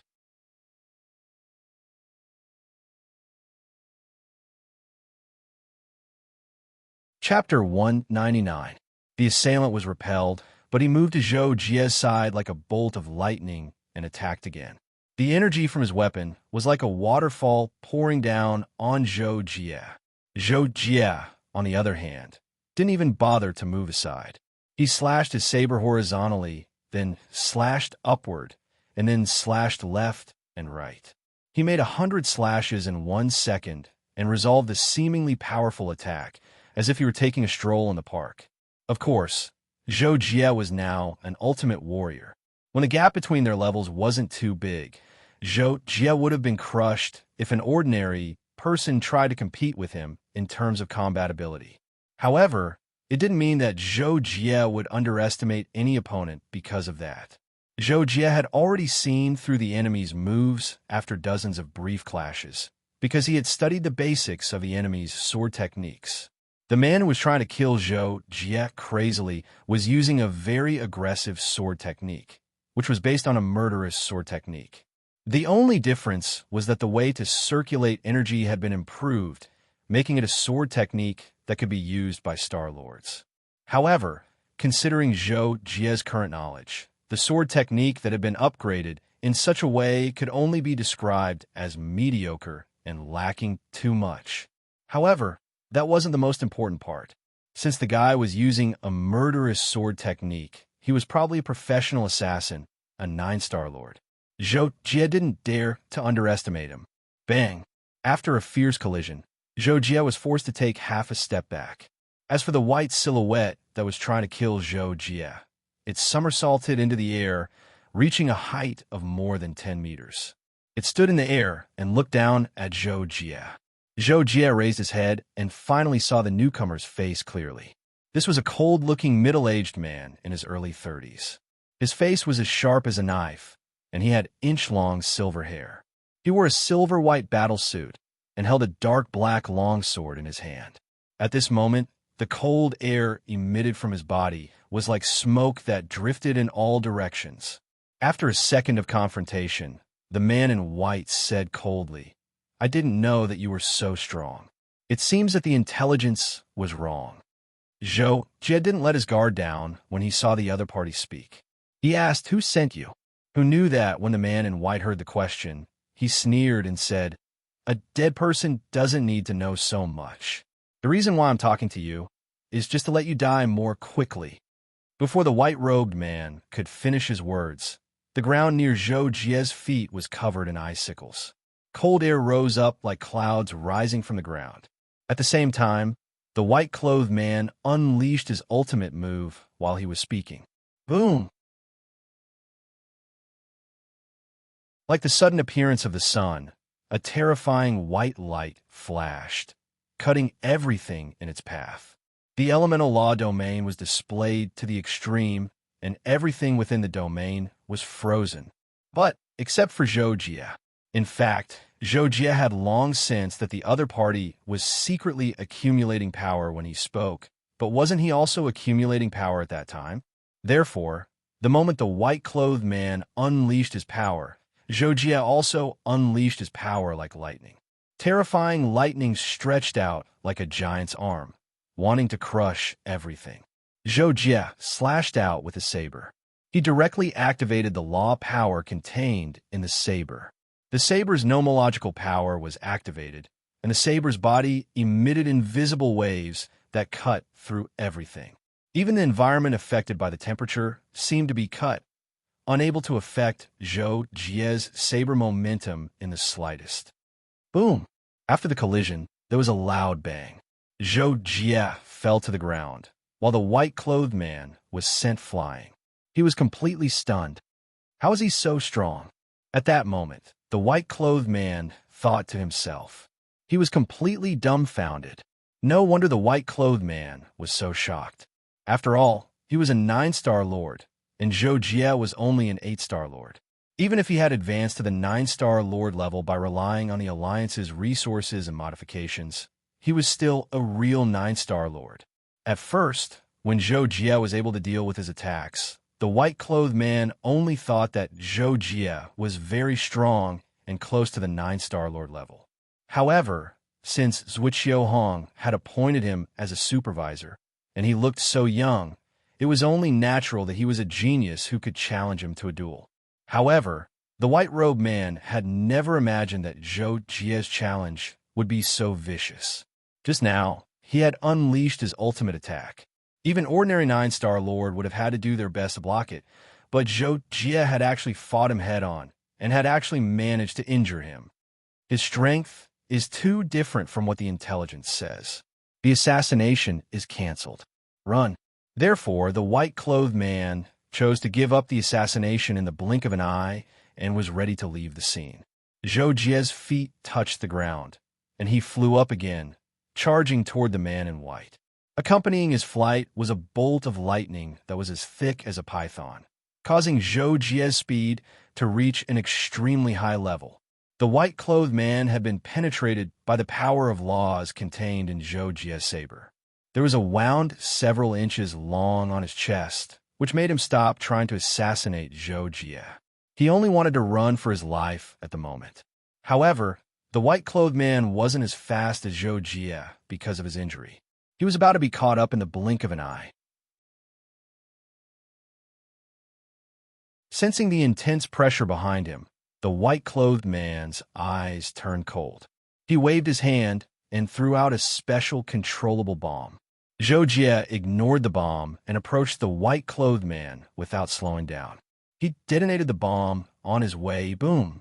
The bomb wasn't weak, but it was far from enough to threaten a high-level Star Lord, not to mention Zhou Jie. However, the explosion of the bomb released special waves that interfered with the perception of mental power, as well as the most intense white smoke, which spread out to hundreds of square meters in the blink of an eye. In less than half a second, Zhou Jie lost the mental lock on the white-clothed man. He couldn't help but frown.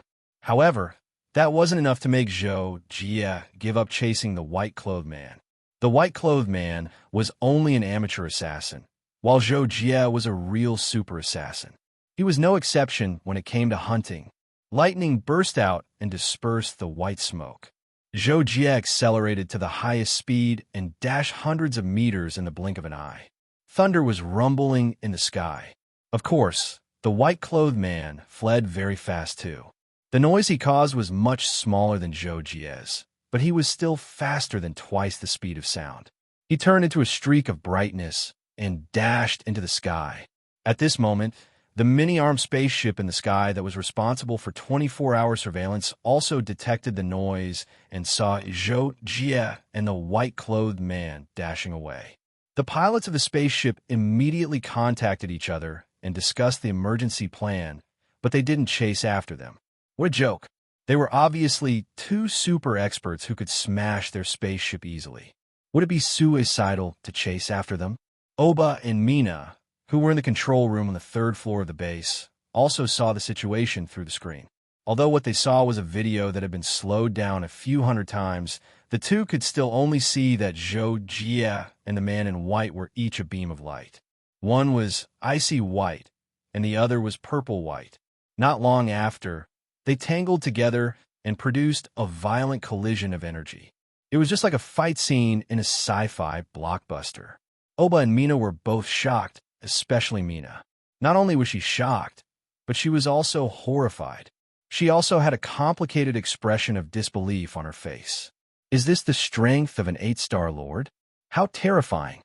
Oba himself was only a 6-star lord, and he had never seen a high-level star lord fight at full strength.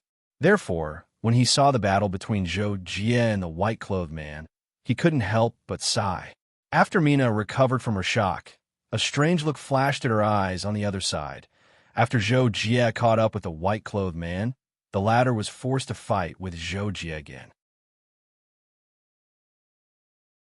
However, this time, Zhou Jie didn't wear the heart of the crow and the sacred beetle shell. Instead, he took out his daggers and fought with all his strength. Soon, the white-clothed man was cut down by his daggers. I can't accept this. The white-clothed man's chest was completely torn apart. His battle suit was in tatters, and there were many cracks on his body. The power of thunder and lightning had destroyed 99% of his vitality. Therefore, after he finished speaking, he lost consciousness and fell downwards. Zhou Jie quickly put away his daggers and waved his hand, collecting the white-clothed man's corpse and storing it in his spatial ring. He didn't even let go of a strand of hair. As a former top assassin, Zhou Jie had a certain understanding of dissection and autopsy. Therefore, he planned to take the corpse back and study it to see if he could find any clues. After more than a minute, Zhou Jie came to the control room on the 3rd floor of the base and met up with Oba and Mina there. However, Oba told Zhou Jie that the intruder should be the white-clothed man that Zhou Jie had killed. He had ordered the base to be more vigilant, and nothing else had been discovered. Therefore, everything was fine. After Oba told Zhou Jie that everything was fine, he couldn't help but shake Zhou Jie's hand and thank him. This time, it's all thanks to the inspector. It's good that everything is fine. Then, I'll go back first. Zhou Jie was in a hurry to go back and study the corpse, so he said goodbye. Then, take care. Oba nodded and bowed, watching Zhou Jie leave. He didn't notice that Mina's expression had become extremely gloomy after Zhou Jie turned and left. When Zhou Jie returned to the dormitory building, he found that there were already a few base personnel cleaning up the scene. Zhou Jie didn't care and went back to his room. That night, Zhou Jie studied the white-clothed man's corpse, but he didn't find anything that could identify the white-clothed man. There were only a few weapons and equipment in the white-clothed man's spatial bracelet, and there was nothing else. However, Zhou Jie was prepared for this. After all, as an assassin, he knew best that he had to be prepared to be killed if he wanted to kill someone. Some important things wouldn't be carried around when carrying out a mission. It was a quiet night. Zhou Jie meditated in his bedroom, reviewing the battle with the white-clothed man and also constantly deducing and perfecting the process of his battle. Until dawn, Zhou Jie was still thinking about the battle, but suddenly he felt a specific wave from the identity token. This made him open his eyes immediately, and he quickly took out the identity token to connect. The reason why Zhou Jie was so excited when he felt the wave was because it was the wave of the special line between him and Kakashi. In other words, when the identity token sent out such a wave, it meant that Kakashi was contacting him, and Kakashi was contacting Zhou Jie at this time. According to the agreement, there could only be one thing. The mechanic King Yanyu had woken up.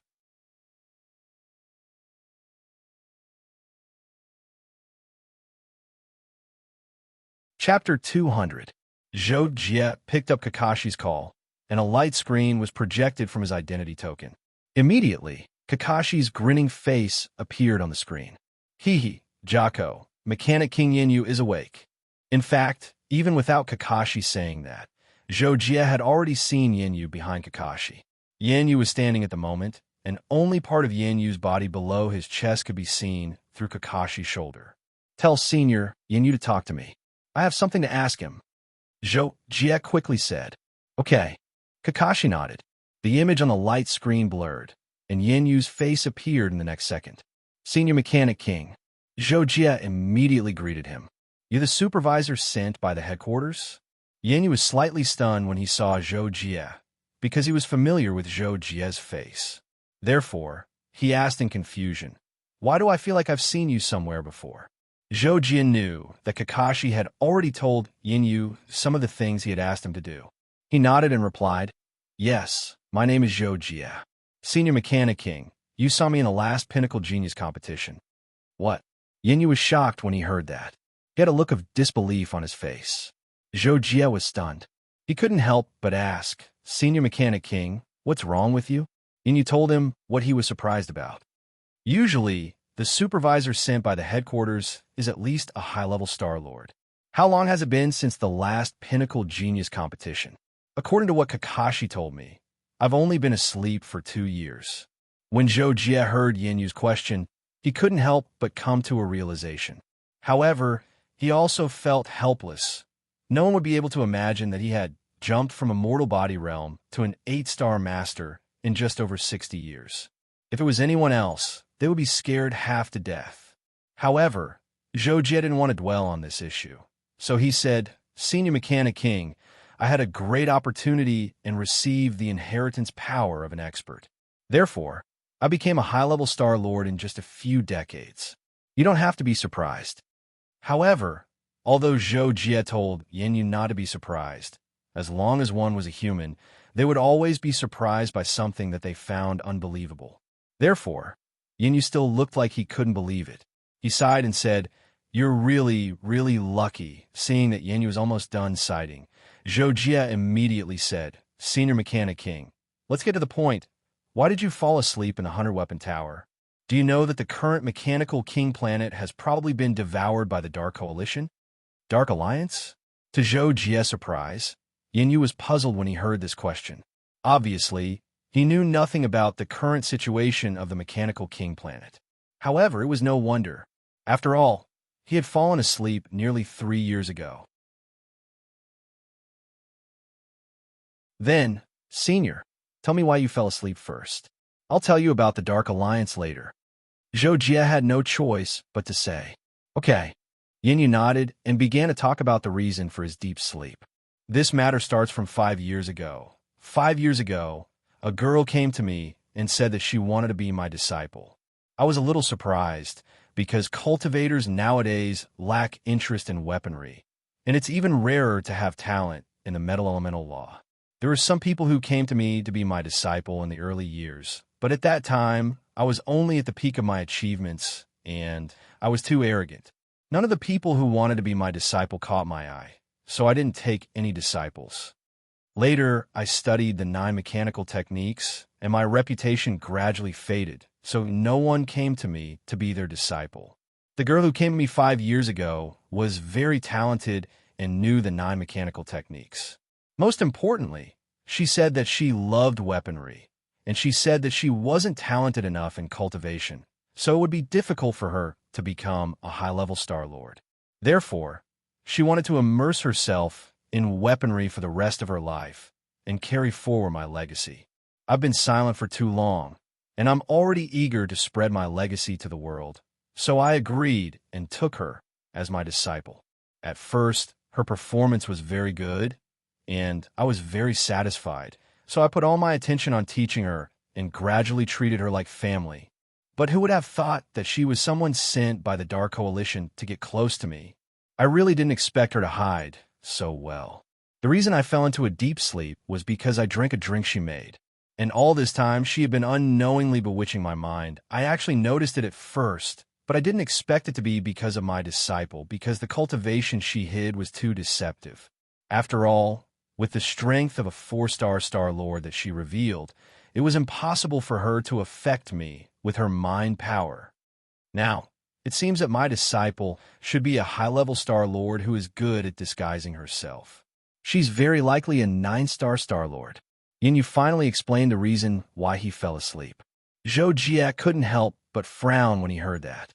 After hearing what Yin Yu said, he realized that the high-level Star Lord who was good at disguising herself might be hiding in the base, showing herself in public with an identity that Zhou Jie ignored, and knowing everything that happened in the base at all times.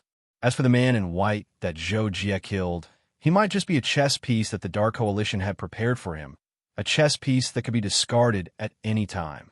Seeing that Zhou Jie was stunned for a moment after hearing what he said, Yin couldn't help but urge, "My young friend Zhou Jie, you can tell me about the current situation of the Mechanical King planet now." Zhou Jie came back to his senses and briefly explained the cause and effect of his arrival on the Mechanical King planet. However, Zhou Jie didn't omit some of the necessary details because they would also be clues and evidence for Yin to help him analyze the current situation. "Senior Mechanical King, that's all I know. See if you can figure out the Dark Coalition's ultimate goal and plan. I don't think they'll just rely on the Mechanical King Soldier Protection Plan." Zhou Jie finally asked Yin for his opinion. After listening to Zhou Jie's explanation, Yin fell into deep thought. He didn't answer Zhou Jie's question immediately. However, Yin only thought for a few seconds before looking straight at Zhou Jie and saying, "I think I can be sure of their goal and plan. After all, I know the Dark Coalition's usual style. They definitely want to steal all the technological achievements of the Mechanical King planet and destroy it." When Zhou Jie heard Yin say destroy it, his heart skipped a beat. However, he quickly thought that since Yin already knew the Dark Coalition's goal and plan, he should have a way to deal with it. After all, Yin was the one who built the Mechanical King planet. "Senior Mechanical King, do you have a way to deal with it?" Zhou Jie asked anxiously. Yin nodded heavily after hearing the question. His voice was full of confidence. "However, just making the Dark Coalition's plan fail won't teach them a lesson. My young friend Zhou Jie, you need to find my disciple. I want to find her so that we can take the initiative. I have a plan for this too." When Zhou Jie heard Yin say that he had a plan, his eyes lit up, and he said, "Please speak, Senior." First, I'll tell you about the Dark Coalition's plan." Yin began. A few minutes later, Zhou Jie learned about the Dark Coalition's goal and plan from Yin. Yin also told Zhou Jie the way to deal with it. In the end, he said, "The key to this operation is my young friend Kakashi. As I said just now, his attainments and algorithms shocked even me. Next, I'll teach the 9 mechanical laws to my young friend Kakashi and let him complete the key work of the plan." Zhou Jie agreed, so he nodded and said, "Okay, that's it. When Kakashi comes out, I'll pick him up." Yin nodded and added, "That's settled then. However, my young friend Zhou Jie, the Dark Coalition sent people to assassinate you. Obviously, they don't know that you're the personal disciple of the leader. Otherwise, they definitely wouldn't dare to make a move, because if they kill you, the leader will definitely pay attention to the situation on the Mechanical King planet and might even come personally. Then, their plan will have to be carried out in advance. However, even if they don't know that you're the leader's disciple, since they dared to make a move on you at this time, I'm sure it won't be long before they start their plan. We have to hurry. Everything is urgent. I know that, but our counterplan will be completed tomorrow.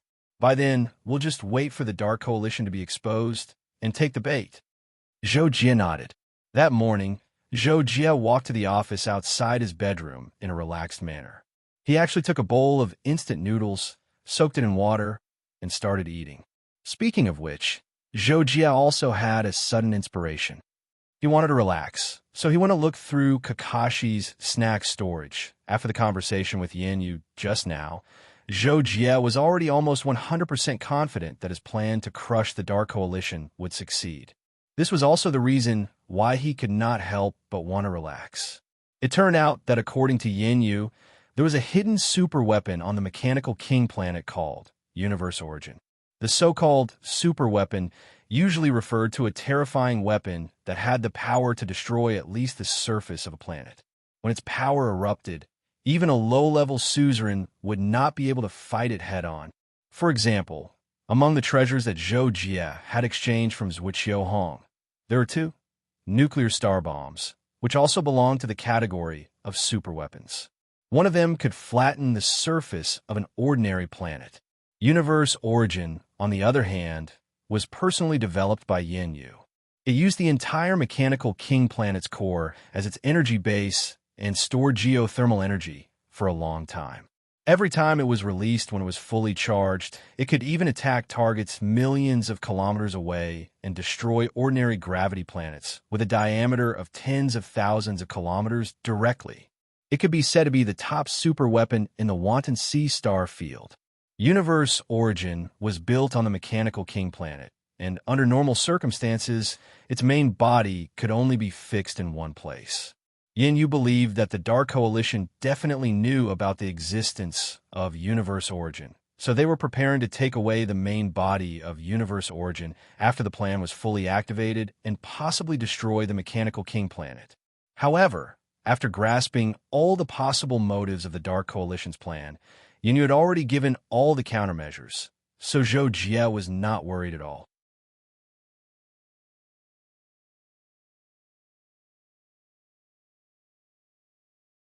Chapter 201. After finishing the instant noodles, Zhou Jie returned to his bedroom and planned to meditate while waiting to pick up Kakashi. However, to Zhou Jie's surprise, at around 9 o'clock in the morning, he received a message from his identity token. He opened it and his eyes lit up. The next moment, he was swept out of the house like a gust of wind. The reason why Zhou Jie was so excited was that the message he had just received was sent by the Star Sword Alliance's Special Interstellar Express Delivery. Zuo Hong had told him the order number, which meant that the express delivery contained all the treasures that Zhou Jie had exchanged from Zuo Hong. When Zhou Jie saw the message, he didn't even think about replying. He directly rushed to the express delivery station at the base as fast as he could. The whole process took less than 8 seconds. Zhou Jie saw a particularly eye-catching small battleship from afar. Beside the battleship was a man in black armor. This was the same as what the notice said. Zhou Jie didn't even think about it before flying in front of the man. "Hello, I'm Zhou Jie." Zhou Jie greeted the man in black armor and even nodded slightly to show his respect. The reason why Zhou Jie did so was because the man in black armor in front of him was actually a 9-star lord. Moreover, the energy contained in his body was terrifying.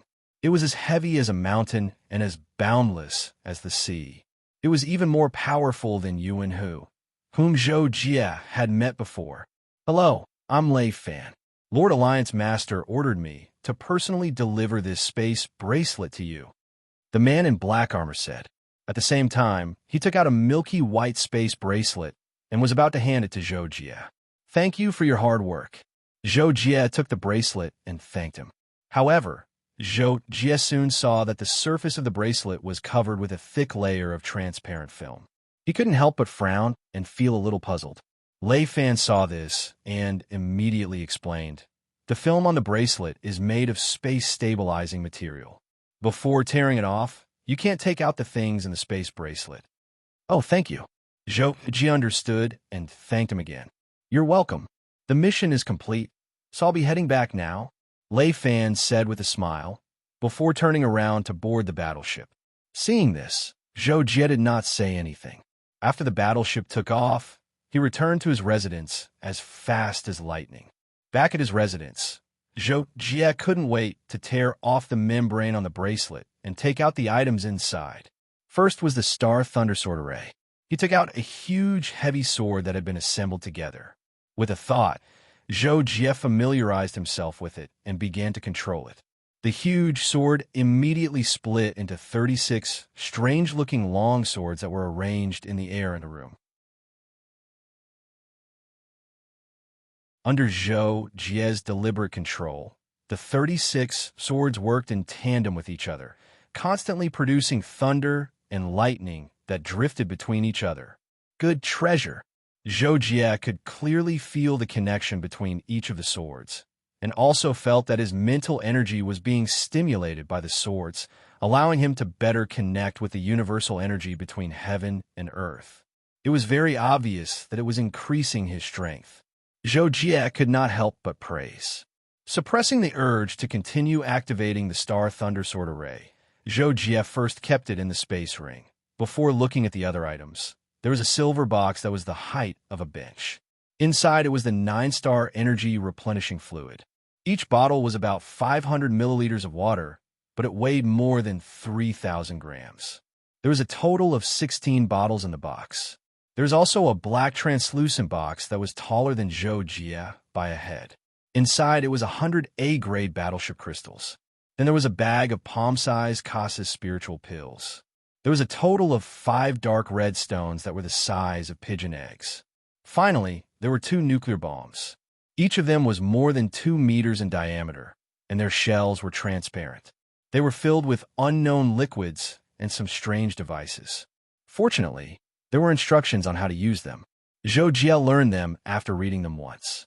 After confirming everything and putting them away, Zhou Jie was in a good mood. However, when he thought about how he still had to deal with the Dark Coalition, he took a deep breath to calm himself down. Then, he moved to the bedroom again. Next, he still had to wait for Kakashi to come out before he could make his move. Near noon, Zhou Jie finally received a call from Kakashi.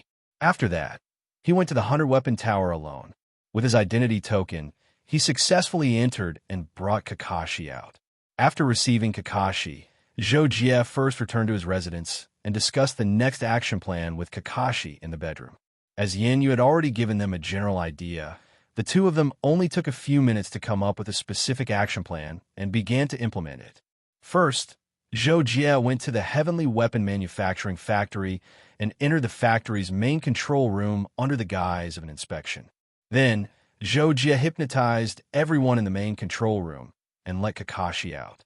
He let Kakashi start operating in the main control room. Second, Zhou Jie brought Kakashi to the Super Martial secret base thousands of miles away. As it was a secret base built underground, there was usually no one inside. However, the defense was very tight, and there were people patrolling regularly. However, Kakashi had Yin Yu's instructions and easily cracked the defense artificial intelligence. Then, Kakashi entered alone while Zhou Jie guarded outside. In the end, Zhou Jie brought Kakashi back to the base and went to the base's information room. Inside, Zhou Jie let Kakashi steal a lot of detailed information. This was also Yin Yu's idea. From it, they might be able to find the people of the Dark Alliance hidden in the base, especially the person who took Yin Yu as his master. After doing all this, Zhou Jie returned to his residence and was completely relieved. Now that they had taken the initiative, they only needed to wait for the Dark Alliance to show their fangs. No matter what, the losses had been minimized. The next action was only to see if they could fight more forces of the Dark Alliance that invaded the Mechanical King planet. As soon as he entered the bedroom, Kakashi said excitedly, "Jocko, let's celebrate." This time, Kakashi was the main force in the implementation of the plan, so he felt very accomplished. Zhou Jie could understand this. Seeing him so excited, he nodded and said, "Okay, I'll order takeout. Let's eat while looking at the information collected and see if we can find that person." "Oh yeah, takeout. Let me order. Kakashi swallowed his saliva excitedly when he heard that he was going to order takeout. Half an hour later, Zhou Jie and Kakashi sat on the floor of the bedroom, eating barbecue while looking at the electronic version of the detailed information. To be precise, Kakashi was eating while looking at the information. Zhou Jie only ate a little at the beginning and then focused on reading the information, occasionally taking a sip of his drink. Zhou Jie spent more than 10 minutes looking up information about Oba and found that Oba was chosen by the Mechanical King planet. Zhou Jie contacted Yin Yu to ask about it, and Yin Yu said that Oba was indeed the person he had chosen. However, it was his disciple who spoke for Oba at that time, so he agreed.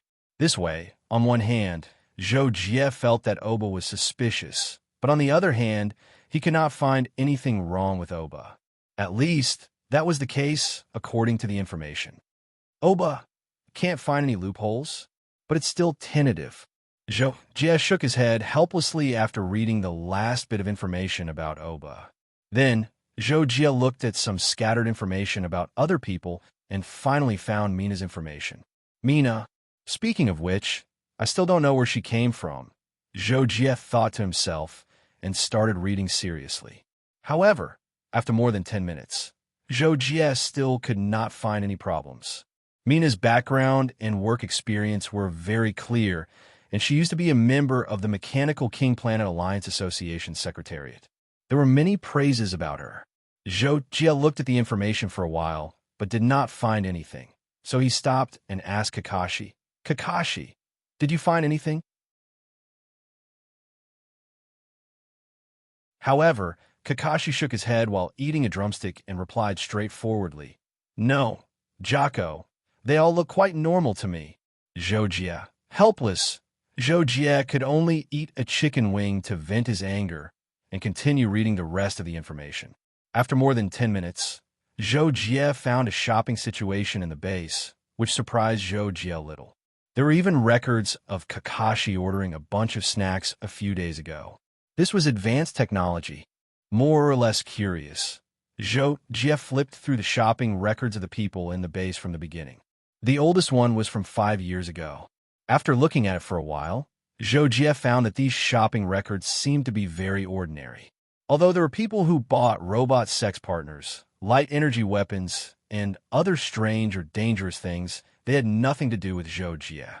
On the contrary, this proved that they were not from the Dark Coalition. After reading for a while, Zhou Jie suddenly looked at a shopping record and was stunned. At the same time, a strange idea appeared in Zhou Jie's mind. He suddenly realized something and quickly flipped back the information.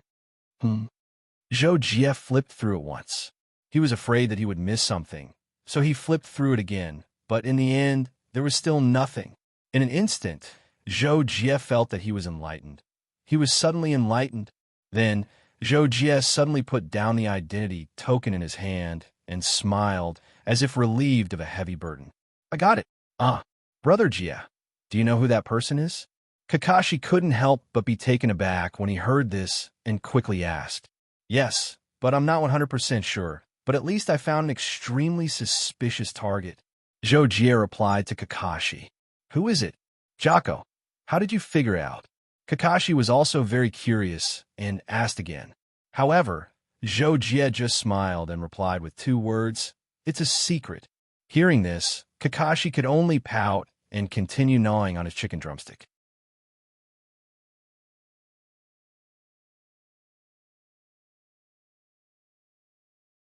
Chapter 202.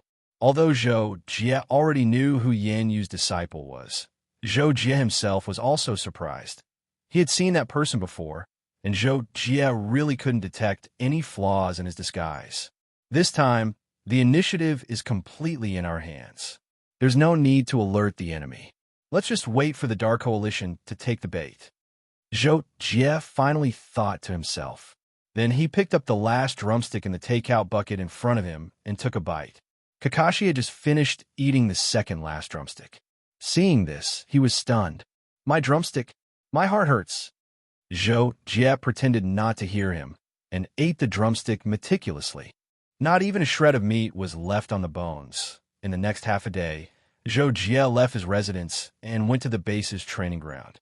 He specially asked for a private place to practice the usage of the Thunder Star Sword formation. Zhou Jie practiced until late at night, because he discovered that the Star Thunder Sword formation was far more profound than he had imagined, and the difficulty of controlling it was much greater than the Golden Lotus Sword Flower. Under the situation where he was used to controlling the Golden Lotus Sword Flower, Zhou Jie was unable to adapt in a short period of time, and many of the flying sword moves and usage had to be changed and retested, not to mention the fact that he had to use the sword formation Star Thunder diagram. However, half a day of practice had significantly improved Zhou Jie's strength. It was completely comparable to a year and a half of hard work. Because he would encounter a bottleneck if he kept practicing, he needed to meditate and think carefully. He also needed to further digest and absorb what he had practiced. This was a necessary process for good learning. However, what Zhou Jie didn't know was that while he was meditating in the middle of the night, in a villa not far from the base, a meeting was taking place. In a large living room, 2 figures stood in the darkness. The lights in the room were not turned on. Only the central heater emitted a warm orange light, which slightly illuminated the faces of the two people standing behind the sofa on both sides. Suddenly, the crisp sound of high heels clicking on the ground came from the corridor outside the living room. This made the two people behind the sofa move to look in the direction of the corridor. The masked woman who had talked to Oba appeared at the entrance, and the atmosphere became even more oppressive. "I'm here to inform you that the plan has been brought forward. The operation will begin tomorrow night," the masked woman said in an unquestionable tone. "Is it because of that supervisor?" A hoarse male voice asked in the darkness. "Right Bingbai is dead. I'm afraid this matter will alarm Zhuo Hong, so I've already made preparations to activate the plan in advance. It's already begun tonight, and it'll be the time to draw in a net tomorrow night," the masked woman replied with a chilly voice that carried the arrogance of a superior. "Understood." In the darkness, two voices responded at the same time. "This is the detailed plan. You two take a look and destroy it. Don't make any mistakes tomorrow night." Finally, the masked woman added. She threw out a small black ball, which was caught by someone in the dark. "Of course," a person in the darkness replied. The masked woman didn't stay any longer. She turned around and left. The sound of her high heels hitting the ground suddenly disappeared at the end of the corridor. Early the next morning, Zhou Jie was almost done with his temporary practice in the training ground. He left the training ground alone and returned to his residence. Then, Zhou Jie contacted Mina and asked her to investigate the progress of the mechanical king soldier's plan and make a brief report to send to him. When it was close to noon, Mina sent the report.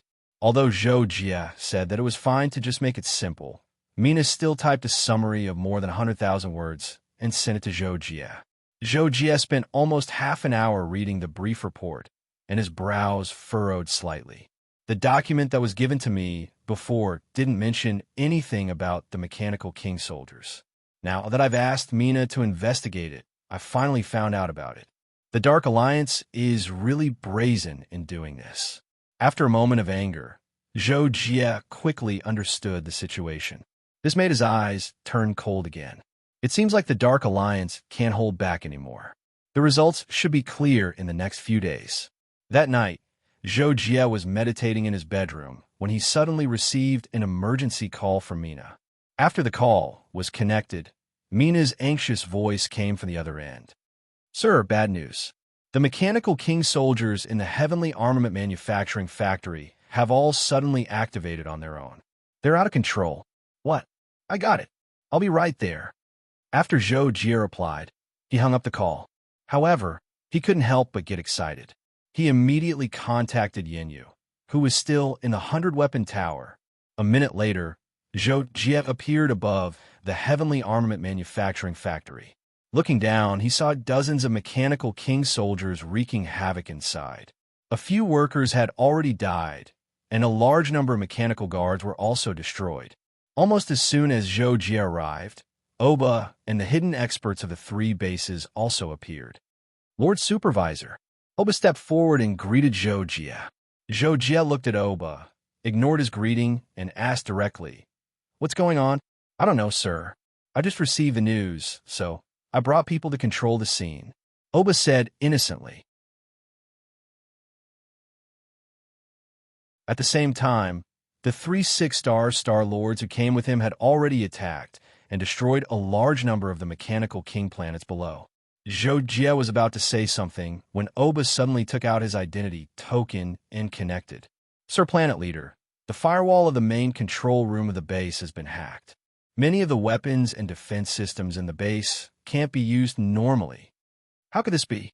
Oba was shocked and astonished. Zhou Jie frowned. Just as he was about to speak, he suddenly felt energy fluctuations below. At the same time, dozens of mechanical king soldiers below self-destructed at the same time. Boom! A terrifying energy wave spread out like a sun rising from the ground. At the same time, a pillar of light shot up into the sky, and the energy instantly radiated 1,000 meters away. The moment the energy erupted, Zhou Jie grabbed Oba and disappeared from where he was. When he reappeared, Zhou Jie was already outside the central building of the base with Oba. "Follow me to the main control room." Zhou Jie said to Oba. Then he grabbed Oba and flashed into the central building. Not long after, Zhou Jie and Oba arrived at the door of the main control room. At this time, the door of the main control room was wide open, and there were a few staff members operating in front of the main screen in a panic. Mina was also in the main control room. She looked anxious as she saw Zhou Jie and Oba. Sir Planet Leader, Sir Inspector, you're both here. At this time, Zhou Jie did not care about why Mina was there. Instead, he looked at the main screen in front of him. It showed the layout of the base's defense and weapon system. However, the layout was full of red dots, which meant that the defense and weapon system had gone out of control. However, at this time, Oba received another call. Sir Planet Leader, something big has happened. Please come down quickly. Oba's expression changed drastically. He hurriedly said to Zhou Jie, Sir Inspector, I'll leave this to you. I have something important to attend to. With that, Oba hurriedly flew away. Zhou Jie did not stop him. Instead, he walked to the main screen and ordered the staff members, move aside, I'll do it. The staff members were shocked when they heard that, but when they saw that it was Zhou Jie, they immediately moved aside subconsciously. Zhou Jie did not say anything. He took out a USB drive and inserted it into the card slot of the control panel in front of him. However, at this time, Zhou Jie felt a terrifying energy erupt behind him. It was like a torrent attacking him. Zhou Jie did not look back. He was already prepared. He leaned to the side and stabbed with his long saber. He activated the power of law and directly pierced through the energy erupting from the other party, forcing it to retreat. Then, Zhou Jie calmly turned around and saw a masked woman in split armor standing by the main control door. Her eyes were full of shock as she looked at Zhou Jie. As for the staff members from before, they were already lying dead on both sides. Mina, Zhou Jie looked at the masked woman and asked. His voice was still very calm. The masked woman was also shocked when Zhou Jie said her fake identity so calmly. However, on the surface, she still asked calmly, You don't seem surprised at all? Hearing this, Zhou Jie looked straight into the masked woman's eyes and said, Because I already know that you're a spy from the Dark Coalition.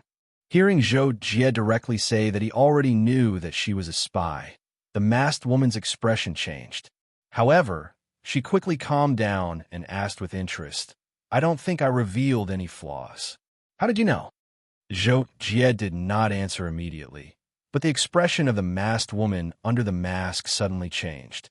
How is this possible?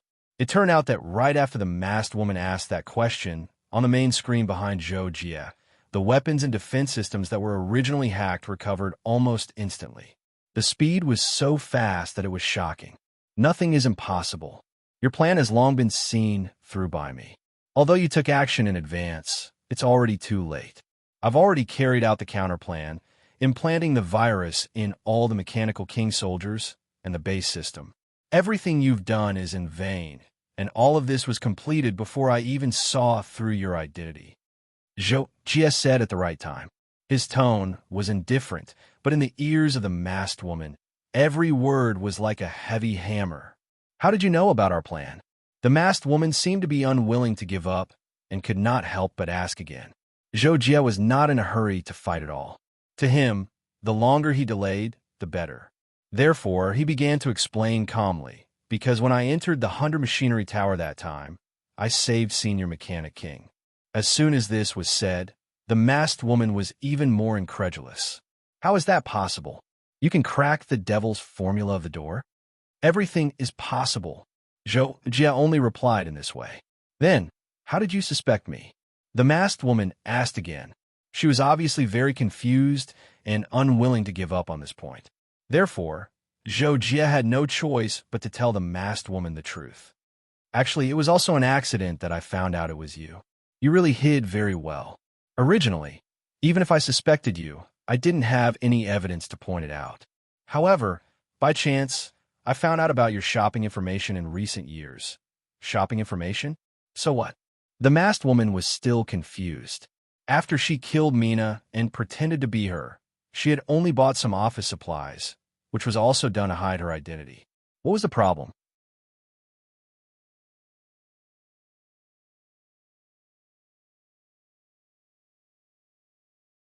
Chapter 203. You may have forgotten one thing. Mina isn't a Star Lord, so she comes here every month. There are related purchases in her shopping records, but you haven't bought anything in the past 3 years, Zhou Jie said calmly, which stunned the masked woman. After a while, the masked woman finally realized what was going on. She sneered and said, "Interesting. I forgot that I'm a woman after all. Aren't you in a hurry to run away?" Zhou Jie suddenly asked at this moment.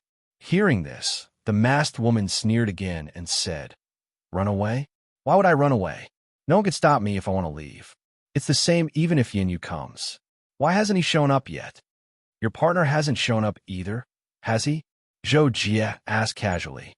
The masked woman's expression changed again. She then sneered and said, "It seems that you've already won. You've also taken care of universe origin?" "Yes, can we start now?" Zhou Jie answered and then asked. This time, the masked woman was surprised and asked, "Just you?"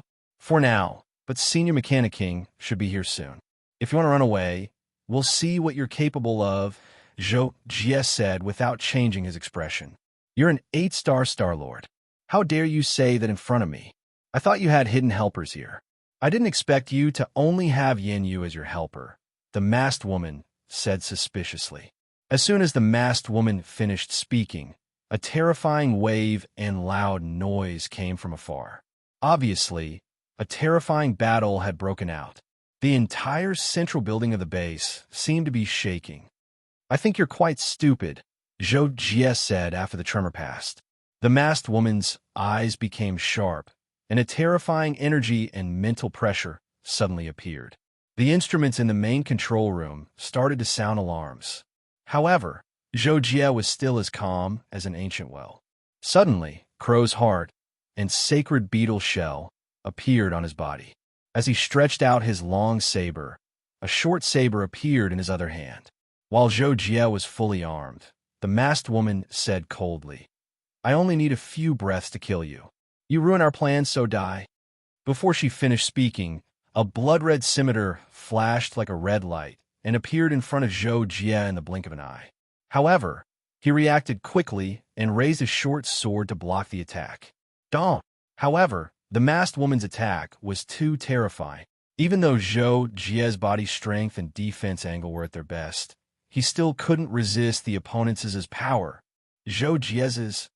As for the metal nanodetector wall in the main control room, even if an ordinary nuclear bomb exploded near the base, it would be completely destroyed. From this, it could be seen how terrifying Zhou Jie's force was. Then the temperature in the main control room started to rise rapidly. In an instant, it reached the temperature of a normal flame. All the electronic devices in the main control room also died at this time. The masked woman didn't stop attacking Zhou Jie, who was on the wall. The scimitar in her hand cut through the void. The air was directly disintegrated. The speed of the scimitar was even faster than the speed of a sniper rifle. Facing such a strong opponent, even if Zhou Jie's reaction was fast, his speed and strength couldn't keep up. He couldn't dodge at all. He didn't even have time to use his scimitar. He could only cross his arms in front of him and block as much as possible. At the same time, he activated the power of the crow's heart. The masked woman's scimitar landed on Zhou Jie's shoulder.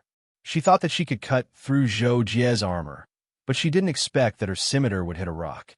Not only was it unable to cut through at all, but there was also an inexplicably powerful recoil that knocked her back.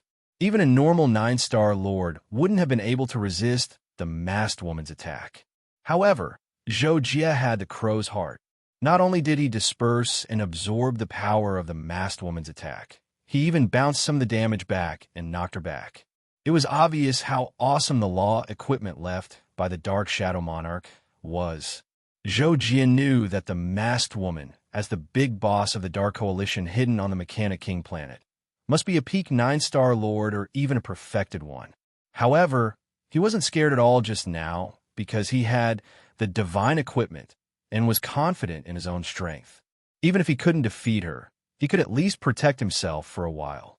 While the masked woman was knocked back by the recoil, Zhou Jie pulled himself away from the wall and jumped to the corridor outside the door. It was wider there and there was more room for battle. The masked woman was shocked by the crow's heart on Zhou Jie. She didn't chase after Zhou Jie immediately when he flew past her. Where did this Zhou Jie come from? How could he have such a powerful battle armor? Did Zhuqiu Hong give it to him? A few questions flashed through the masked woman's mind, but she soon made up her mind. Zhou Jie had ruined their alliance. She had to kill Zhou Jie to vent the hatred in her heart. I don't believe it, the masked woman said coldly in her heart. She charged at Zhou Jie again. Her scimitar tore through the air like a rainbow. Zhou Jie wanted to stall the masked woman, so he naturally didn't want to run away. He immediately turned around and collided with the masked woman head-on. Boom! The two different colored cosmic energies collided and exploded. Zhou Jie couldn't resist it again and hurriedly retreated with the help of the force. The masked woman's aura was like a rainbow. She didn't stop in the collision of energies and charged at Zhou Jie. Her blade fell down like rain. Zhou Jie tried his best to resist. His blade technique was at the peak of unity of man and nature. But because the difference in energy was too big, he couldn't completely resist it. This caused Zhou Jie to use the power of the crow's heart to cancel out the remaining attacks and reflect them back. The masked woman originally had a set of endless blade techniques, but because of the reflection of the crow's heart, she was forced to defend in time. Very soon, her defense was broken. This made the masked woman furious. She immediately used a powerful mental attack to make Zhou Jie lose control and commit suicide. But the masked woman could even affect Yan Yu's powerful mental attack. After being weakened by this sacred beetle shell, it was like a cup of water being poured into a sea of fire. When it finally fell to the ground, there wasn't much water left. Therefore, the masked woman's mental attack felt like an electric current had passed through Zhou Jie's brain. It disappeared in a flash and didn't affect Zhou Jie at all.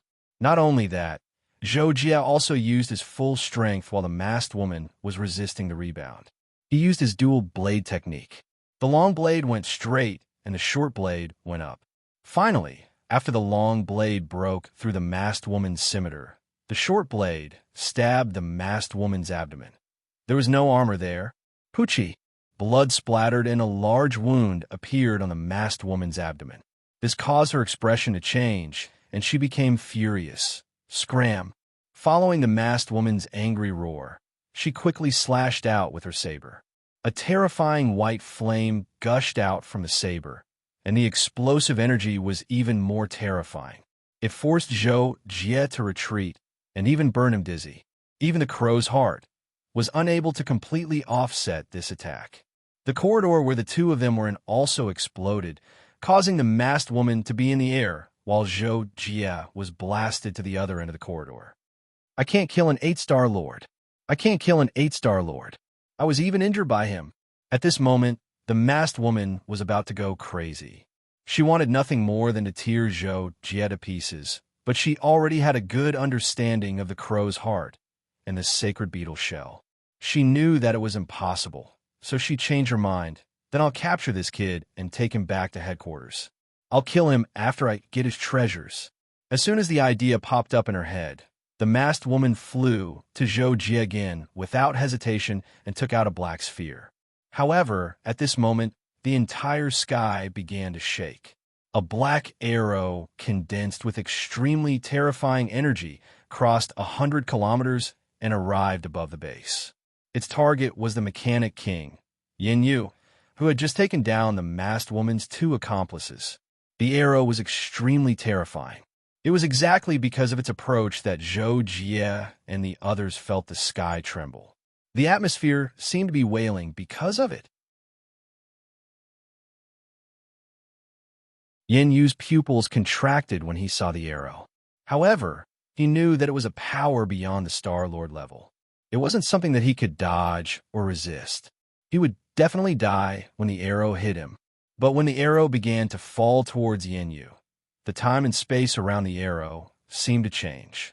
The speed of the arrow, which was originally tens of thousands of meters per second, suddenly slowed down to 100 meters per second, then a few meters per second, and then The arrow stopped in the air. At the same time, in the building of the base, the masked woman who was about to release the black sphere at Zhou Jie seemed to have been strangled.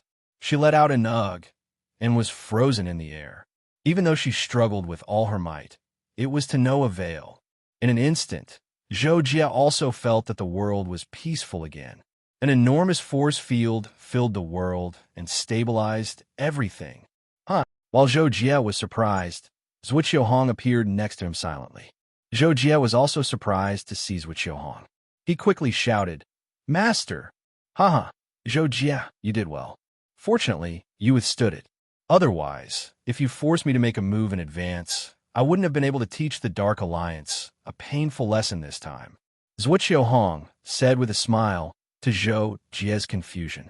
Therefore, Zhou Jie couldn't help but ask, "Master, what do you mean?" Zhuo Qiuhong smiled again and replied, "I guess that the Dark Coalition also sent a Lord-level expert for this operation, so I asked for help. I'm responsible for your safety in the dark. Just now, the Lord-level expert of the Dark Coalition couldn't help but attack. The people I asked could definitely take him down." You're tuning in to the Warrior Lore YouTube channel. Don't forget to subscribe and join us on this journey to catch the most captivating stories.